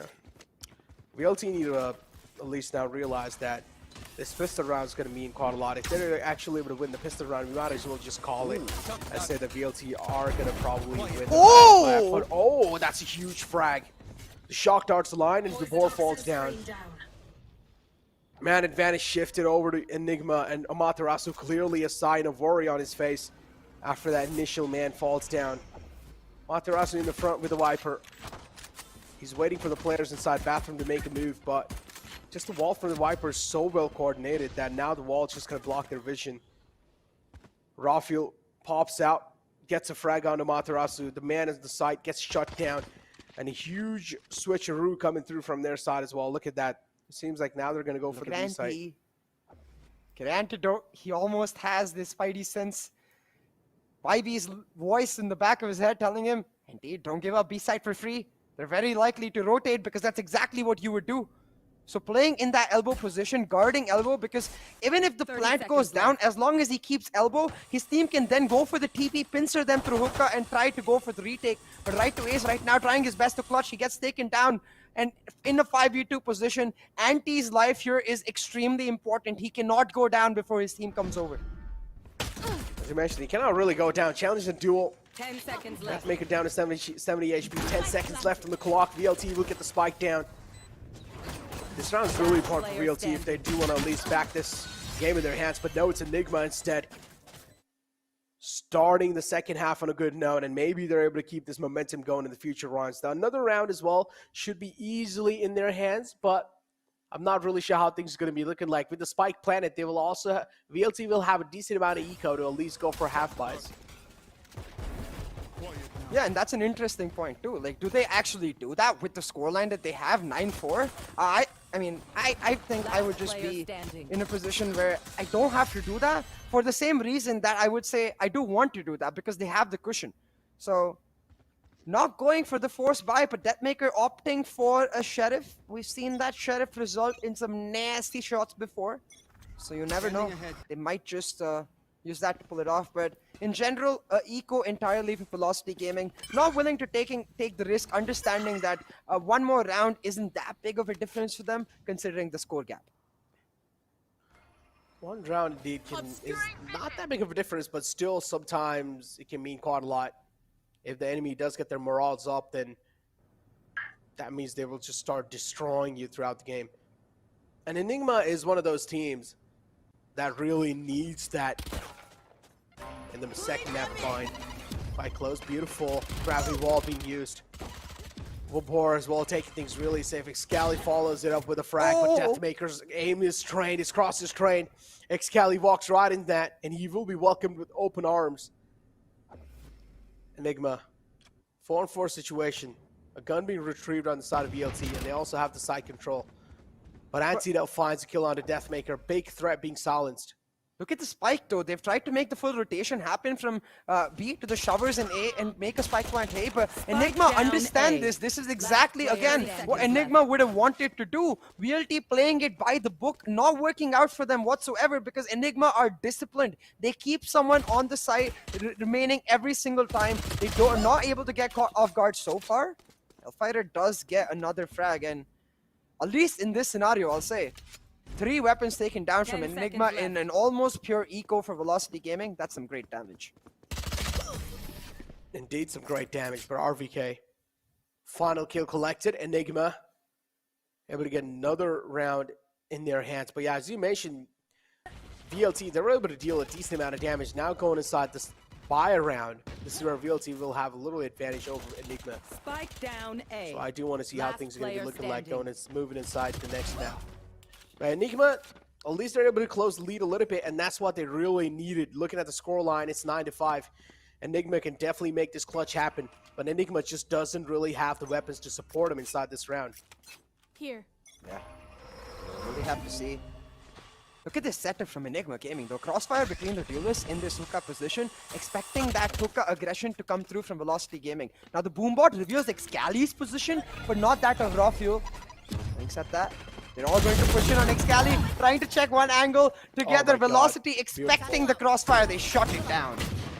Beautiful, well-synchronized play coming in from the side of VLT. As you mentioned, a beautiful shutdown, a letdown coming in from their side. Rexy with the Marshall. Spike planted. Has $1 million dream, but is he gonna be able to stand true? Is he gonna be able to stand tall in those? That's the question. Moves in. Oh, beautiful shot. Deathmaker gets slapped away. One tap dirt nap is what I like to call it. But LFF follows it up and Rexy gets shut down. Well, already quite different from the 9-3 curse in the sense that, if I remember correctly, it went from 9-3 all the way to 9-9 before Velocity won a round. It became 10-9 and then 10-13. So even if they were thinking about it, which I highly doubt because these are professional players, it will help them that, hey, we won this buy round in a convincing fashion, not much damage done either, and that means that they can comfortably move into this next round, which is going to be, in my opinion, the deciding factor for this map. The buy round for Enigma, the operator for Raw Fuel. If Enigma lose this round, it's all but over. Oh man, let me tell you what kind of damage is definitely dealt though, is the economy damage. And to get back from that, that's going to be a little question. RVK only has the Sheriff in his hands. And he needs to connect some heads. He needs to crack some skulls open. Deathmaker has already found his way all the way deep lamps. Making it inside the U-Hauls. A full side control in their hands in the front. So VLT looking really good. Cosmic Divide's out as well to block any of the vision from the defending side. So Enigma now left in such an unsettled spot. That Cosmic Divide was clutch, even though the recon revealed one person's position. Cali was trying to take them down. It did not happen, and now all of that raise utility, committed to denying the entrance from the retake. A 5v5 retake here, Necro. It's all about you all. The team that gets this or holds on to this wins the round. Oh man, there we go. Rubor finds one. 2 kills from Enigma, 2 quick kills. Trying to keep things aligned. Remaining. 2 huge frags from Deathmaker to try and make his you keep defuse! him alive in here, but still the defuse comes through. And VLT, this makes me question what went wrong. The thing is, I'm not sure if VLT would actually be perturbed by that. I think they need to look at this as a win. Yes, ideally they win the round, but all 5 weapons taken away from Enigma Gaming, even though they win this round, there's very little chance that they have proper buys in the next. So definitely shouldn't be happy with the loss, but as you can see, the economical damage is insane. 3 Bulldogs, 1 judge. Enigma not in a great position to keep pushing on forward. Make that 2 judges. They're gonna look to once again play that hookah crossfire for VLT. They expected it once. There's no reason they won't expect it again. 4 rounds lead for VLT. Enigma to try and close it out, but still, as you mentioned, the economical damage is still there. 2 just trained in hookah. They're not gonna let anyone cross over. Enemy kill. Oh, beautiful shot from Deathmaker. A little pixel peek. And we'll just rip his skull apart. VLT Vibora as well. Follows it up with another 2 quick kills. VLT and Enigma. This round is looking really close, but now VLT left with the man advantage to work with. Beautiful snake bite coming through from their side, Vibora. Look at this, man. RVK in the back. They do have another man coming in from the long side. Oh, look at it. I do want to see how, I do want to see what Rafiel's going to be able to pull it off. Because both the players are kind of almost tunnel vision. RVK with a beautiful frag. That's a huge frag. Instrumental frag right onto him. Standing. And Bull Rafiel follows it up with another one. LFF, the final man, left alive. Oh, the panic sets in. You can clearly see the paranoia as well. LFF, nerves are going to be shaking without a doubt, but Rafiel is just too brilliant in these clutch moments. And you can see Hellfighter is confused because he wasn't expecting his long to be unprotected. Amitarasu, I don't think should be holding that aggressive angle there. Rather, if he's playing at elbow, even if Hellfighter is taken down, as the Viper, you can play on the post plant and secure the round. So as you rightly pointed out, Necro, tunnel vision coming in there for Velocity Gaming, a post plant in which they were very much favored because both of the defenders were on opposite sides. They instead commit to those isolated views that you should never do when you have a man advantage, and they lose the round on the basis of that. Oh boy, if that doesn't make you feel like the curse might be back, I don't know what will, because now Velocity Gaming onto an Eco and Enigma are pushing back. And actually, you know what? I want to abandon this curse logic because at this point, Enigma, they're making a name for themselves. They shouldn't be looked at with respect to history. They should be looked at with respect to making history themselves. So Enigma trying to pull off this comeback because remember, map 1, they took it in the bag. If they can pull off this comeback in 2-0 Velocity Gaming, imagine the confidence with which they go into the finals. Enigma just doing a lot of mental damage to VLT after that clutch. VLT certainly do realize now how Enigma are thinking over here. Enigma slowly and steadily, they're able to close this lead down. Beautiful Cosmic Divide to try and deny this push from VLT. Deathmaker with the Blaze Storm in hand, desperately looking for some frags. Cosmic Divide is there as well, but I do want to see now, how slow are VLT going to take things inside this round? Is Deathmaker actually going to be going for some pop-off plays, or are VLT going to go for some incredible execution?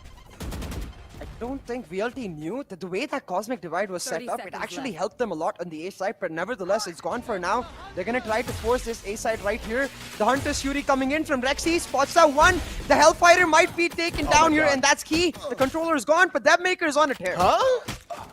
What? Yikes. Okay, I understand Deathmaker has knives in his hand. Doesn't mean you can throw your knife. Okay. Oh my god, that's quite close. Showstopper. Taking him out, taking him down quite low, and how? He just... Now, after that, I gotta say, that's emotional damage. I gotta say, come on. There's no way I cannot say it. That's some emotional damage right there. Because I do realize Deathmaker has knives in his hands. Rexy pretty much tried to replicate that, but he forgot he's not using Jet. There has to be a misclick, right? Like, Yeah. What? I thought maybe his bullets ran out or something. No, it's just Rexy just had a derp moment and misclicked onto G, I think it is. That throws your weapon away. Oh, okay. Antidote. Able to just waltz in out there. The Astra entry frag away. Getting that easy first blood and now trying to move in further. Again, a crossfire setup between these two duelists. Rafuel trying to be the bait for Excali, or rather Excali trying to be the bait for Rafuel. We know that if Rafuel gets one reset on those knives, he can start popping the hell off. Oh man, talk about popping the hell off. No one likes to get popped like a popcorn. Rafuel trying to just pop his skull open though. Seems like he's not going to be able to do so, at least for now. Beautiful setups coming in. Look at that. Viper's Pit as well. Just to try and deny it. Making sure that VLT are not going to be able to get that U-Haul control again. Because they have been doing so since such a long time. Always just walking in U-Haul. Just being a menace to Enigma Gaming. And Enigma Gaming being a little proactive inside this round. VLT left with no other choice round to go for the B side. And that's what they're going for. Walk in. Rafuel has the Blade Storm available. He connects that headshot. Deathmaker shut down instantly. Excalibur following it up with another one. Skull's being popped. They're being cracked open. But still, no gun's retrieved yet. Rafuel wants a gun in his hand. Does he have a smoke to work with? No, that's the question. That's what I'm really wondering. Excalibur just being a huge distraction. And oh my god. Oh my god. What? I'm really sorry. I can't help but laugh. Okay. It's just See, such a... I think so. You gotta say it as well. Just say it. At this point, just say it.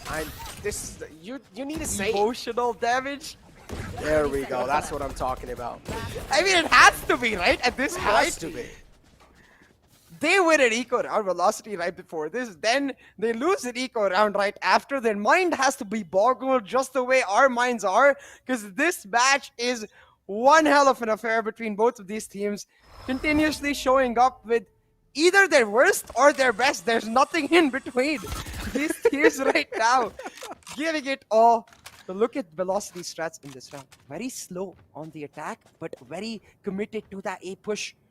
Looking for the execute. They have the Cosmic Divide as well as the Viper's Pit. So what they're trying to do is gain one free peek, catch someone off guard, and as soon as that happens, the Cosmic Divide comes down, the Viper's Pit is set up, and they try to hold on, and the free peek is gained. The ultimates are ready to come out. Oh, that's a monster kill from Deathmaker to kick things off inside this round, especially having such a bad round in the previous one, losing to an eco. Welcome to my world. There we go, Viper's Pit counter coming in from their side, but RVK, beautiful connections. Is he just gonna walk out? No, RVK looks away in the wrong time. And well, this time he will be spared a lick of a bore. He just has to classic to work with. What? Well, effectively able to connect those shots. Excali on a 3K. He's on a tear. Right to ace, left the only man left alive. Doesn't really have a lot of HP to work with. 45 HP. On the other hand, the man Rafuel himself. 30 seconds left. He's pretty much full. He's got a lot to deliver in the tank as well. Now, Rafuel knows exactly where the spike is. He's just holding the angle, playing for time, and probably has been given the information that ace is very, very low. And a questionable round, in my opinion, from Velocity Gaming. Once you get that pick, why not at least use the Cosmic Divide to get entry into the site? Instead, they use the Viper's Pit without the Cosmic Divide, which gets them caught as soon as the Viper's Pit is coming down. Now, with that Viper's Pit gone, the Cosmic Divide not nearly as strong. Wait, that rhymed. But, hey, Velocity Gaming, this is what I meant. I guess the only reason I can think of is it was because it wasn't a full buy for them. It was a bit of a semi-buy. Now is a full buy round. They did not want to commit all their resources into one round. But that could also be viewed as a greedy choice because not committing your resources got Enigma that round. Now Enigma in a strong position. If they win this round, the equalization is guaranteed, Necro, because Velocity, they're going to have to go for another eco. Another eco in their hand. Operator's out for Rafuel, so that's going to be a huge side relief for Enigma. Look at Excali with such a bold peek. He's not scared. He's being pretty bold in this one. He needs to watch out from the long side, though. Deathmaker has sneaked all the way on the left side. Yep, Excali's just so unaware of that fact. Finally backs off, so at least now my anxiety level is not going to be spiking anymore. But yeah, 11-9 being the scoreline. VLT still having a lead. But Enigma Gaming, they're trying their best to close it off. But VLT is just a back and forth competition for now. U-Haul control gained from Amitarasu, though the lurk working really well in combination with his wall. But I think Lexi has an idea of it. Shutting him down will mean Rafael can still hold his showers angle, find that first peak, and just drop velocity like a fly. Remember, this was the buy, and velocity, they've got no value out of it. Drop him like a fly. This was the block. This was the buy. I like the rhyming right there. Pretty well. We have 2-on-2 now. Last player And standing. Enigma playing to close the distance off that VLT has gained for themselves. Look at Vibora, just sneaking in inside the U-Haul. I feel like no one should try and contest this one, honestly. Just play things a little safe. Vibora has the nade. Wraps up from the back, Vibora also has some utility to work with. He can clutch this off for sure, but beautifully played from Excali. Proactive nature helping him out quite a lot in that clutch. 11-10 on the scoreline. The economy for Velocity Gaming broken. Enigma Gaming, they see the victory on the horizon, Necro. They see the light at the end of the tunnel, and they're pushing all the way. But Deathmaker, he's on a tear altogether.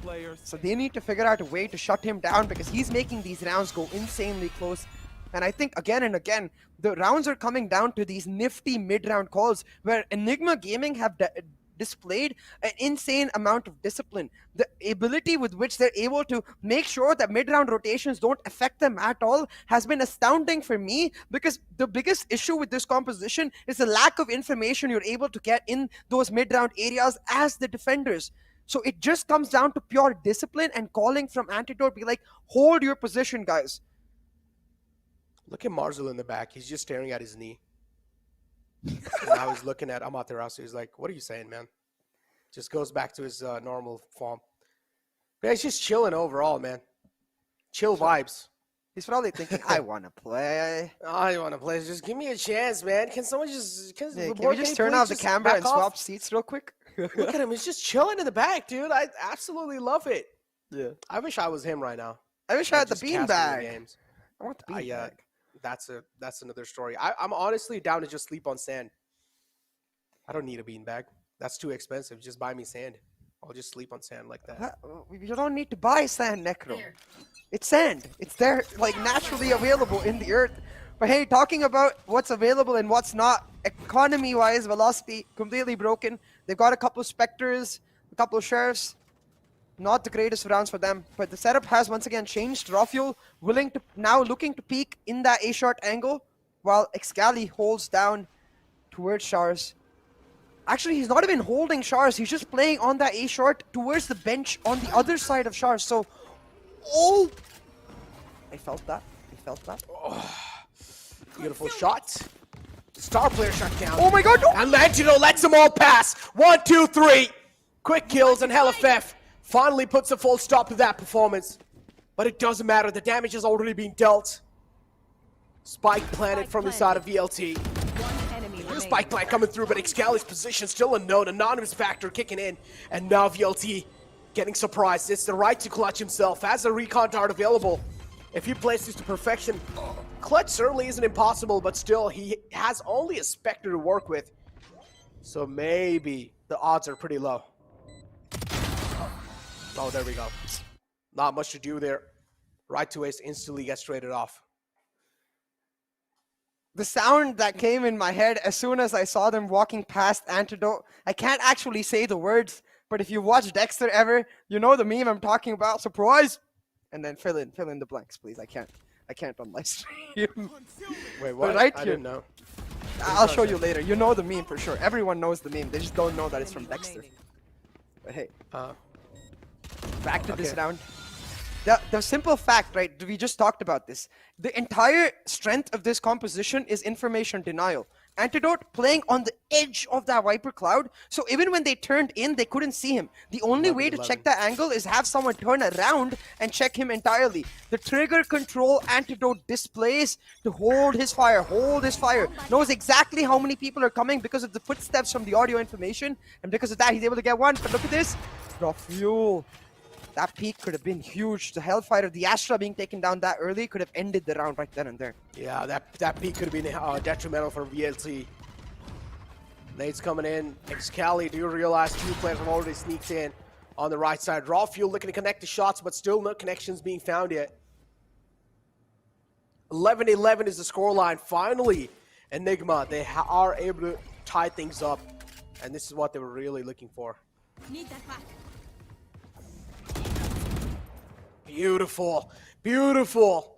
Retrieves the star in his hands and while the smoke fades away. And so does his life in the front. LFF though, beautiful peek coming out from the side of VLT. 2 players in the front, but he still has the showstopper available. Look at this, Excali can just shatter their dreams. He most definitely can, but that trade not worth it for Enigma Gaming. The controller and their IGL is down, so it has to be down to Excali to use that showstopper, as you mentioned, to destroy them.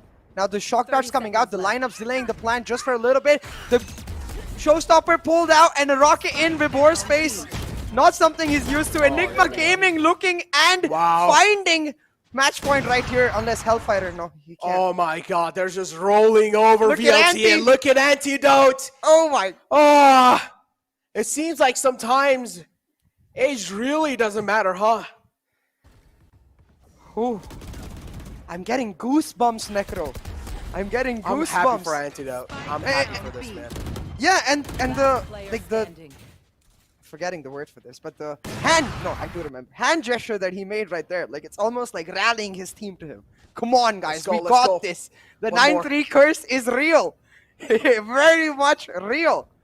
It's Enigma Gaming now with the economy advantage, with the operator on raw fuel, with the match point here. Looking to finish this off once and for all, make it a 2-0, and meet GE in the finals. Looking at the final blow, and as you mentioned, just to meet GE in the grand finals. Are Enigma going to be your grand finalists with GE? That's the question. Is this going to be the knockout punch right here from Enigma? Let's find out. Take flight. Enigma as well, taking things really safe and slow. Cosmic Divide will be instantly used. Oh, Showstopper wasted. Not a good news for them. Showstopper was a huge key inside this take, and the Showstopper now wasted Vibor. A huge disappointment coming through from the side of VLT.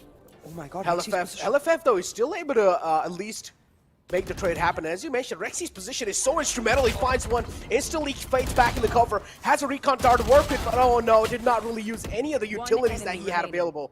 Antidote follows it up with another one, and now it's a 1-on-2 situation. Somehow, Enigma, they're able to isolate these duels, and Right to Ace will fall apart as well this time. Right to Clutch not really coming through. A beautiful comeback, an insane comeback from Enigma Gaming, and Antidote deserves it. Antidote, Enigma, Excali, Hika, who's not playing, and YB, the coach. The eagle eye, looking at them from an outside perspective, getting them the calmness they needed to secure the comeback and the win. Hearts for you, Antidote. You 100% deserve this. Damn it, I will never, ever in my life ever question if Antidote's lack of experience as an IGL can ever be an issue, because today he proved against one of the best IGLs in the country, one of the most experienced IGLs in the country. The ability to maintain discipline in a team, in my opinion, that's the hardest thing to do as an IGL. You need to get people to not just listen to your calls, but follow them to a T and hold their positions, not even jiggle for an off second here and there. And on the defense, their ability to hold on to the site, their ability to hold on to their triggers, hats off. Hats off, man. Absolutely insane. The way they were able to win these rounds. I mean, yeah, in the late game somewhere, it was just like a back and forth stalemate situation going on. But finally, Enigma found themselves in a groove. And somewhere down the line, VLT started slipping away. Like the emotion started taking over them. And this is where overall, you know, just Enigma just found themselves that move to, like, you know, just step themselves up and get that win. I feel really bad saying it. I know they're professional players, but they're also human beings. The curse, it's not really a curse, it's more of a psychological thing. And somewhere along the line, you have to wonder if they started not about the scoreline, but just about the fact that they've been come back on by a top team before, if they started thinking of that. But look at the MVP for Enigma. It's Rexy. And the fact that he doesn't even have a positive KDA shows what we're expecting from the entire team. It was all about discipline. It was all about teamwork. It wasn't one player popping off for Enigma to get them this win. And there's no better win than a win that your team gets. Oh man, it's a complete team game, as you mentioned. Rexy as well, just popping off in that previous game. Doing so good. Rafiel as well. He was there, but he wasn't really like the star player in that previous game. It was more kind of like Rexy. Rexy's just making so many things happen. Also doing a good job playing that SOA, getting that visual info for his teammate. On the other hand, Deathmaker, of course, clearly just making a huge difference on the entire overall scoreboard. So VLT, I don't exactly know what went wrong over there. VLT, they were trying their best. They also had a huge lead, but Enigma was just able to close it slowly and steadily. And VLT, they were just not able to adapt to how to counter Enigma's defense. Yeah, absolutely. I think I have to give it the MVP candidates because I can't decide between these two. Chat, do let me know. Necro, give me your opinion too. But for me, it's not about the KDA. I know it's going to go to Rafiel on the basis of that. But for me, the MVP is either Antidote for the calling and for that trigger control. Because that round was not supposed to go in their favor. Or Rexy. Because he was continuously consistent in his ability to find himself at the end of those clutches. Not just himself, he's helping his team as well to put his team in a better position. So overall, I feel like, Rexy has to be the MVP. Even though Rafiel is kind of like the shiny player, it's kind of like the star player for their team, but still Rexy, the way you need to understand when you're playing characters that have a lot of utilities, that you need to make sure you have a lot of responsibilities on your back. You already have like a little bit added pressure, and still able to top frag, or at least playing such a character as SOA. That's insane in itself, but still Excali and Rafiel just able to dominate the grounds, getting themselves the first 2 slots in the pretty much kill boards. Look at that. And look at the headshot percentage. This is what I meant by Rexy is also very much a crack player. Can take on DM in those 1v1s. 36.48 headshot percentage, but boy, oh boy. I know this was a 2-0, but in no way did it feel like a 2-0. My heart just boom, boom throughout the match. Insane game indeed, man. After that game, like, I don't know what to say. Like, I was shocked myself. Coming inside this, I predicted VLT 2-1. I thought VLT has got this in their back, but then just Enigma was just surprising us, not just them, surprising us as well with the amount of plays they were able to pull off and just keep VLT on their toes, just keep VLT on their knees, keep them guessing. And they were just able to change things. As soon as you saw a tactical timeout come in, we always saw one thing or the other change. Yeah, and that's going to be a buff they carry over even to the finals, because while GE have an analyst, they haven't announced officially a coach just yet. So Malav going against Vibe now in that support staff position. I'm excited to watch that. The individual battles, Rossi versus Rafiel, Kappa versus Rexy, Anti versus Skills, all of these, man. I'm sorry about the 2 players I missed out, but every single player in themselves have that narrative built up, and it shows in the names. GE versus EG. It's just a matter of which letters. It's just the opposite. It's just the opposite. GE versus EG. It's going to be a really great finals. I mean, I thought we're probably going to be witnessing the Val Classico, but we might as well call this one a Val Classico. Just how promising Enigma Gaming's looking. I mean, I feel like, GE, you better be ready for tomorrow. You're going to be having a huge competition. I mean, Diego Simeone came down and broke down the Val Classico. I guess you can start calling YB the Diego Simeone of our region, because he's brought this third big team and he's taking down these giants like they're nothing. Oh, man. I mean, as you mentioned, even Antidote was just staying so quiet in those tactical timeouts, right? He was just hearing what's going on in the headsets, and then we saw him talk quite a lot actually inside the game. And as you mentioned, that initial trigger discipline right there on the U-Haul, that meant quite a lot right there on the lamps. He let all those 3 players pass by, and as soon as he took all of them down, you clearly could see the disappointment on VLT's faces. And this is where their mental kind of slipped away. Yeah, absolutely. And it's all about that mental factor when it's 2 such great teams playing against each other. When the skill is so closely matched, your psychological warfare plays such a big deal, which is why, like, I still can't decide between Rexy and Antidote for the MVP, because for Anti, not just to hold his cool, but in so many situations, outread and outplay in terms of the mind games, it's absolutely phenomenal. If GE is watching this, which I assume they are, they're going to be thinking about what layers Anti has that he's not revealed. Because on one hand, we talk about his lack of experience, like he's a new IGL, which means he might not be as experienced. But on the other hand, because he's new, he's very less known in terms of his thinking tendencies, what his habits are, what he's likely to do, and that gives him that surprise factor. I think that showed up today as well. And I also want to ask you a question. This is complete off topic, but I'm going to hold on to my words. It's time for us to throw to a short little interview. बढ़ते हैं और एक conversation एक interview की तरफ बढ़ते हैं with the man, the myth, the legend, Excali from Enigma Gaming. Excali, कैसे हैं? How are you doing? Hello everyone in the back. Thank you for asking. Well, Excali, सबसे पहले तो ये जानना चाहूँगा how has the experience been? I mean, आपने ये Enigma Gaming का lineup join किया and we see you being very versatile. I mean, जैसा आपका agent pool रहता है इस lineup के साथ, also you have raw fuel as well. तो कहीं competition चलता है कि मेरे frags ज़्यादा होंगे, आपके frags ज़्यादा होंगे? नहीं, मतलब ऐसा कुछ competition नहीं है.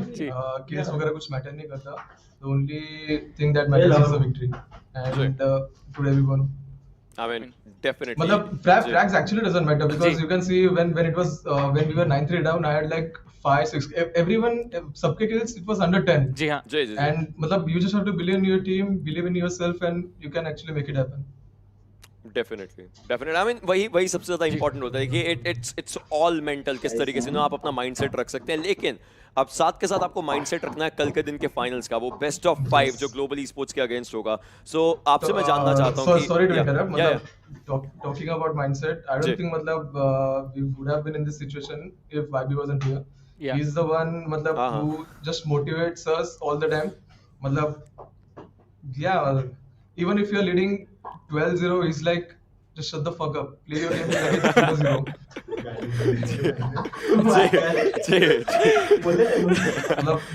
Most of the credits of today's game goes to YB. I don't think if YB इधर नहीं रहता तो I don't know, मतलब 9-3 when we are down, we could have just lost 13-3. Ji. I mean, काफी सही आपने बताया कि उनके यहाँ पर विचार अच्छे रहते हैं, shut the front door and सीधा आप फाइट लेने जाइए. लेकिन देखिए इन सब चीजों को साइड में रखते हैं, बट कल के दिन के मैच के बारे में आपसे जानना चाहता हूँ. What are your thoughts for tomorrow's match जो बेस्ट ऑफ 5 फाइनल्स रहेगा ग्लोबल ई-स्पोर्ट्स के against? We are actually not going to think about it. We are just going to play our game, perform like we are always used to it. मतलब जितना scream किया है, जितना practice किया है, जितना मेहनत किया है, that's it. मतलब उतने कल शो करना है, and ज़्यादा ओवरथिंक वगैरह, no overthinking. That is what YB taught us. So these words not mine. Just play our game. That's it. मेरे बारे में अच्छा बोल. मेरे बारे में अच्छा बोल. Also talking about एक और चीज, आई थिंक एटीट्यूड एक और आपके टीम के एक और सपोर्टर को शोकेस करने की कोशिश कर रहे थे, तो इंट्रोडक्शन हो सकता है क्या उनसे भी? इंट्रोडक्शन हो सकता है, yes, but chocolate boy of Kolkata. बहुत सारी बातें यहाँ पर खुल रही हैं हर किसी को लेकर के. आइए चॉकलेट बॉय ऑफ कोलकाता आपको इंट्रोड्यूस यहाँ पर किया जा रहा है. आइए जरूर आइए. तो जरूर हम आपसे जानना चाहेंगे कैसा आपके माइंड में कैसा आपका माइंडसेट रहा, क्या क्या वो 9-3 स्वॉप आपकी. ओके, ये एक बहुत चिल माहौल होता है जॉनी. जब ऐसा माहौल होता है तो हमेशा एक वाइब अच्छी आती है. मैं एक्चुअली के साथ एग्री करूंगा. खुशी की बात है, सेलिब्रेशन है, you need to have and वो डॉगो भी अगर सामने ला सकते तो जरूर अच्छा लगता है हमें. So like basically माहौल तो काफी अच्छा है, और जब 9-3 डाउन है तो like I was with him, like मैं जब 2018-19-20 मतलब 2018-19 तक मैं YB के साथ खेल रहा था, तो आई थिंक मेरा और उसका काफी जो माइंडसेट है काफी सेम है. तो ये काफी अच्छा चीज है कि अगर एक आईजीएल और कोच का माइंडसेट सेम वेव पे सेम वेवलेंथ पे चले तो वो एक टीम का जो मसाला क्रिएट होता है, खाना अच्छा बनता है टीम का. तो आई थिंक उसके लिए काफी मेरे लिए काफी अच्छा है कि he is helping me, as you know I am also a new IGL, I am also learning day by day. And वो 9-3 लाइक वही है कि माइंडसेट है कि even if you are up 9-3 up में भी जो लाइक प्ले एक एक राउंड के खेलते हैं हम लोग, और 9-3 डाउन में भी एक राउंड के लिए खेलते हैं। तो कभी भी गेम में कुछ भी हो सकता है, तो वो आपको दिखा। अगर हम लोग वो टाइम पे बॉक डाउन हो जाते तो मैच उधर ही खत्म, अभी हम लोग को थर्ड मैप खेलना पड़ता। तो माइंडसेट काफी एसेंशियल होता है, जो कि बहुत एथलीट्स मतलब अभी तक मतलब उस पर फोकस नहीं करते। But I think to be one of the best और to succeed in your life, I think in game के बाद माइंडसेट भी काफी आपको स्ट्रांग रखना पड़ता है सब कुछ के लिए।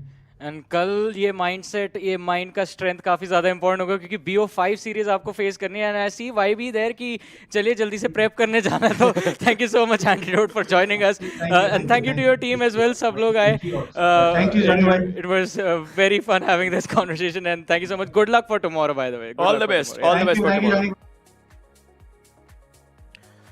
Hashtag chill vibes in the chat. Everyone just a friendly man, having a good nature all across. Just the chocolate boy Antidote himself said that he's a new IGL, but he's still trying to improve every single day.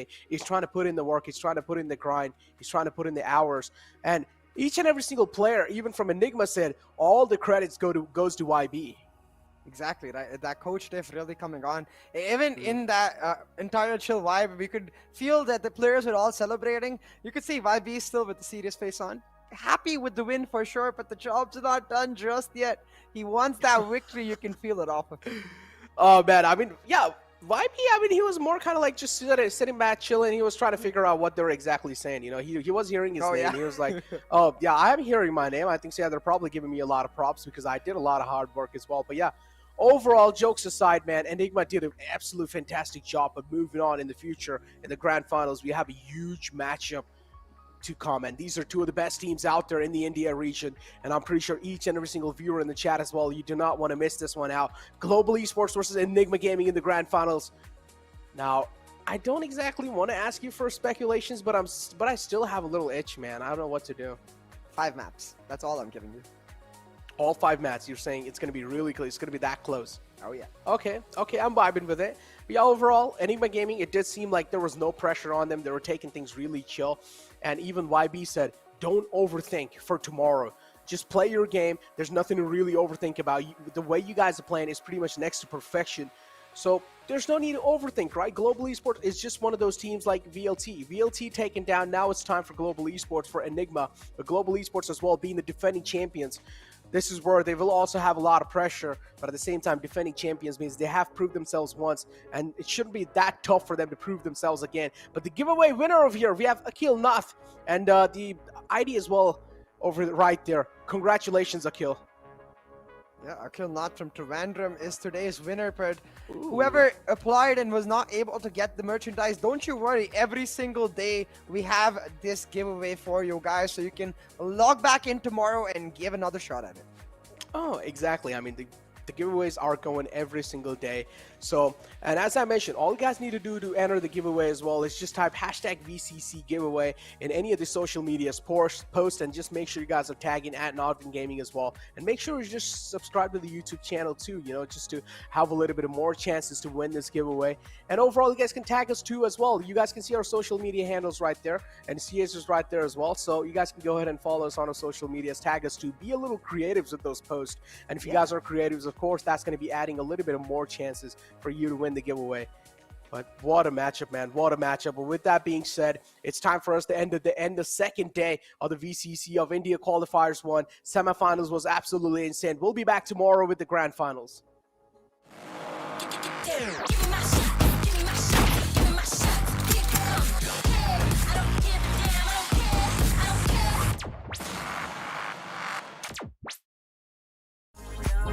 Going out, getting high on the weekend. Don't out, sold out, on party on my own. Hold me back, party on my own. Hold me back, hold me back.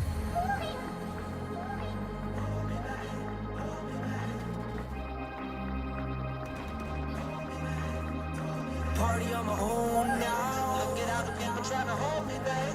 Hold me back. Going sold out. Look at all the people trying to hold me back. Told me that. Party on my own now. Look at all the people trying to hold me back. Hold me back. Going sold out. Look at all the people trying to hold me back. Told me that.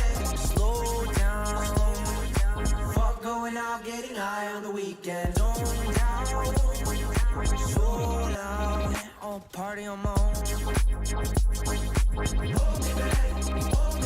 on my own.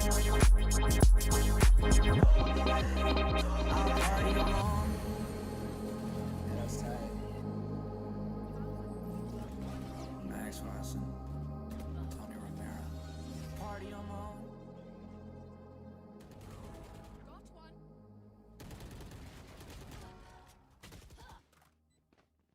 Last player standing.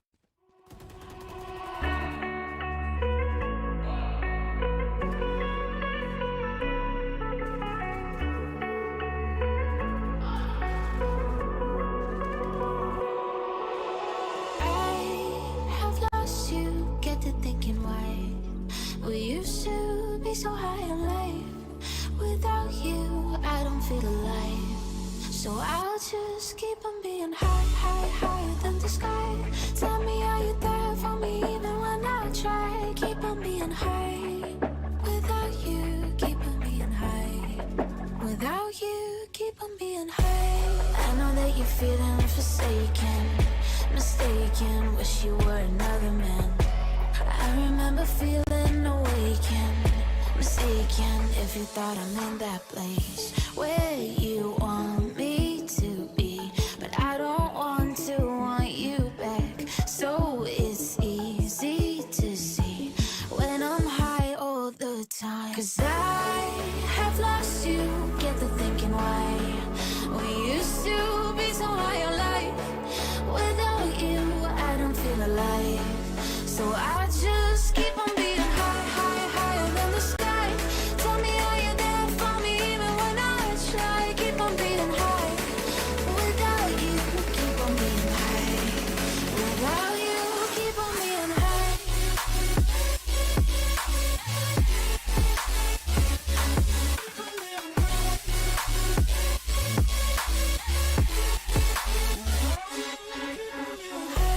I know that you're feeling forsaken, mistaken, wish you were another man.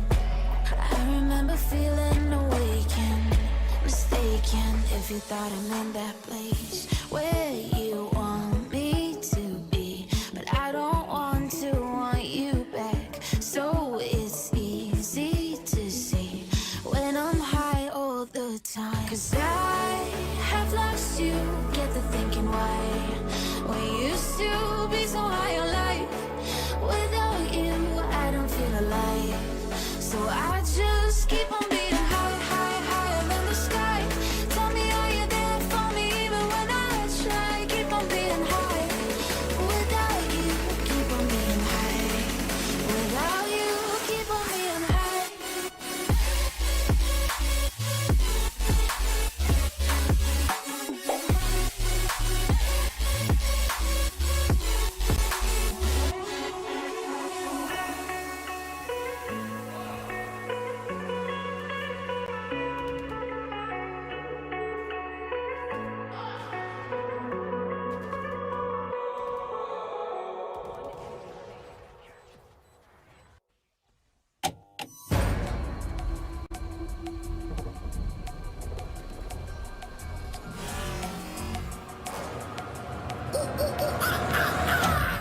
There's a pyramid of power with eyes that can see it all.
the strap.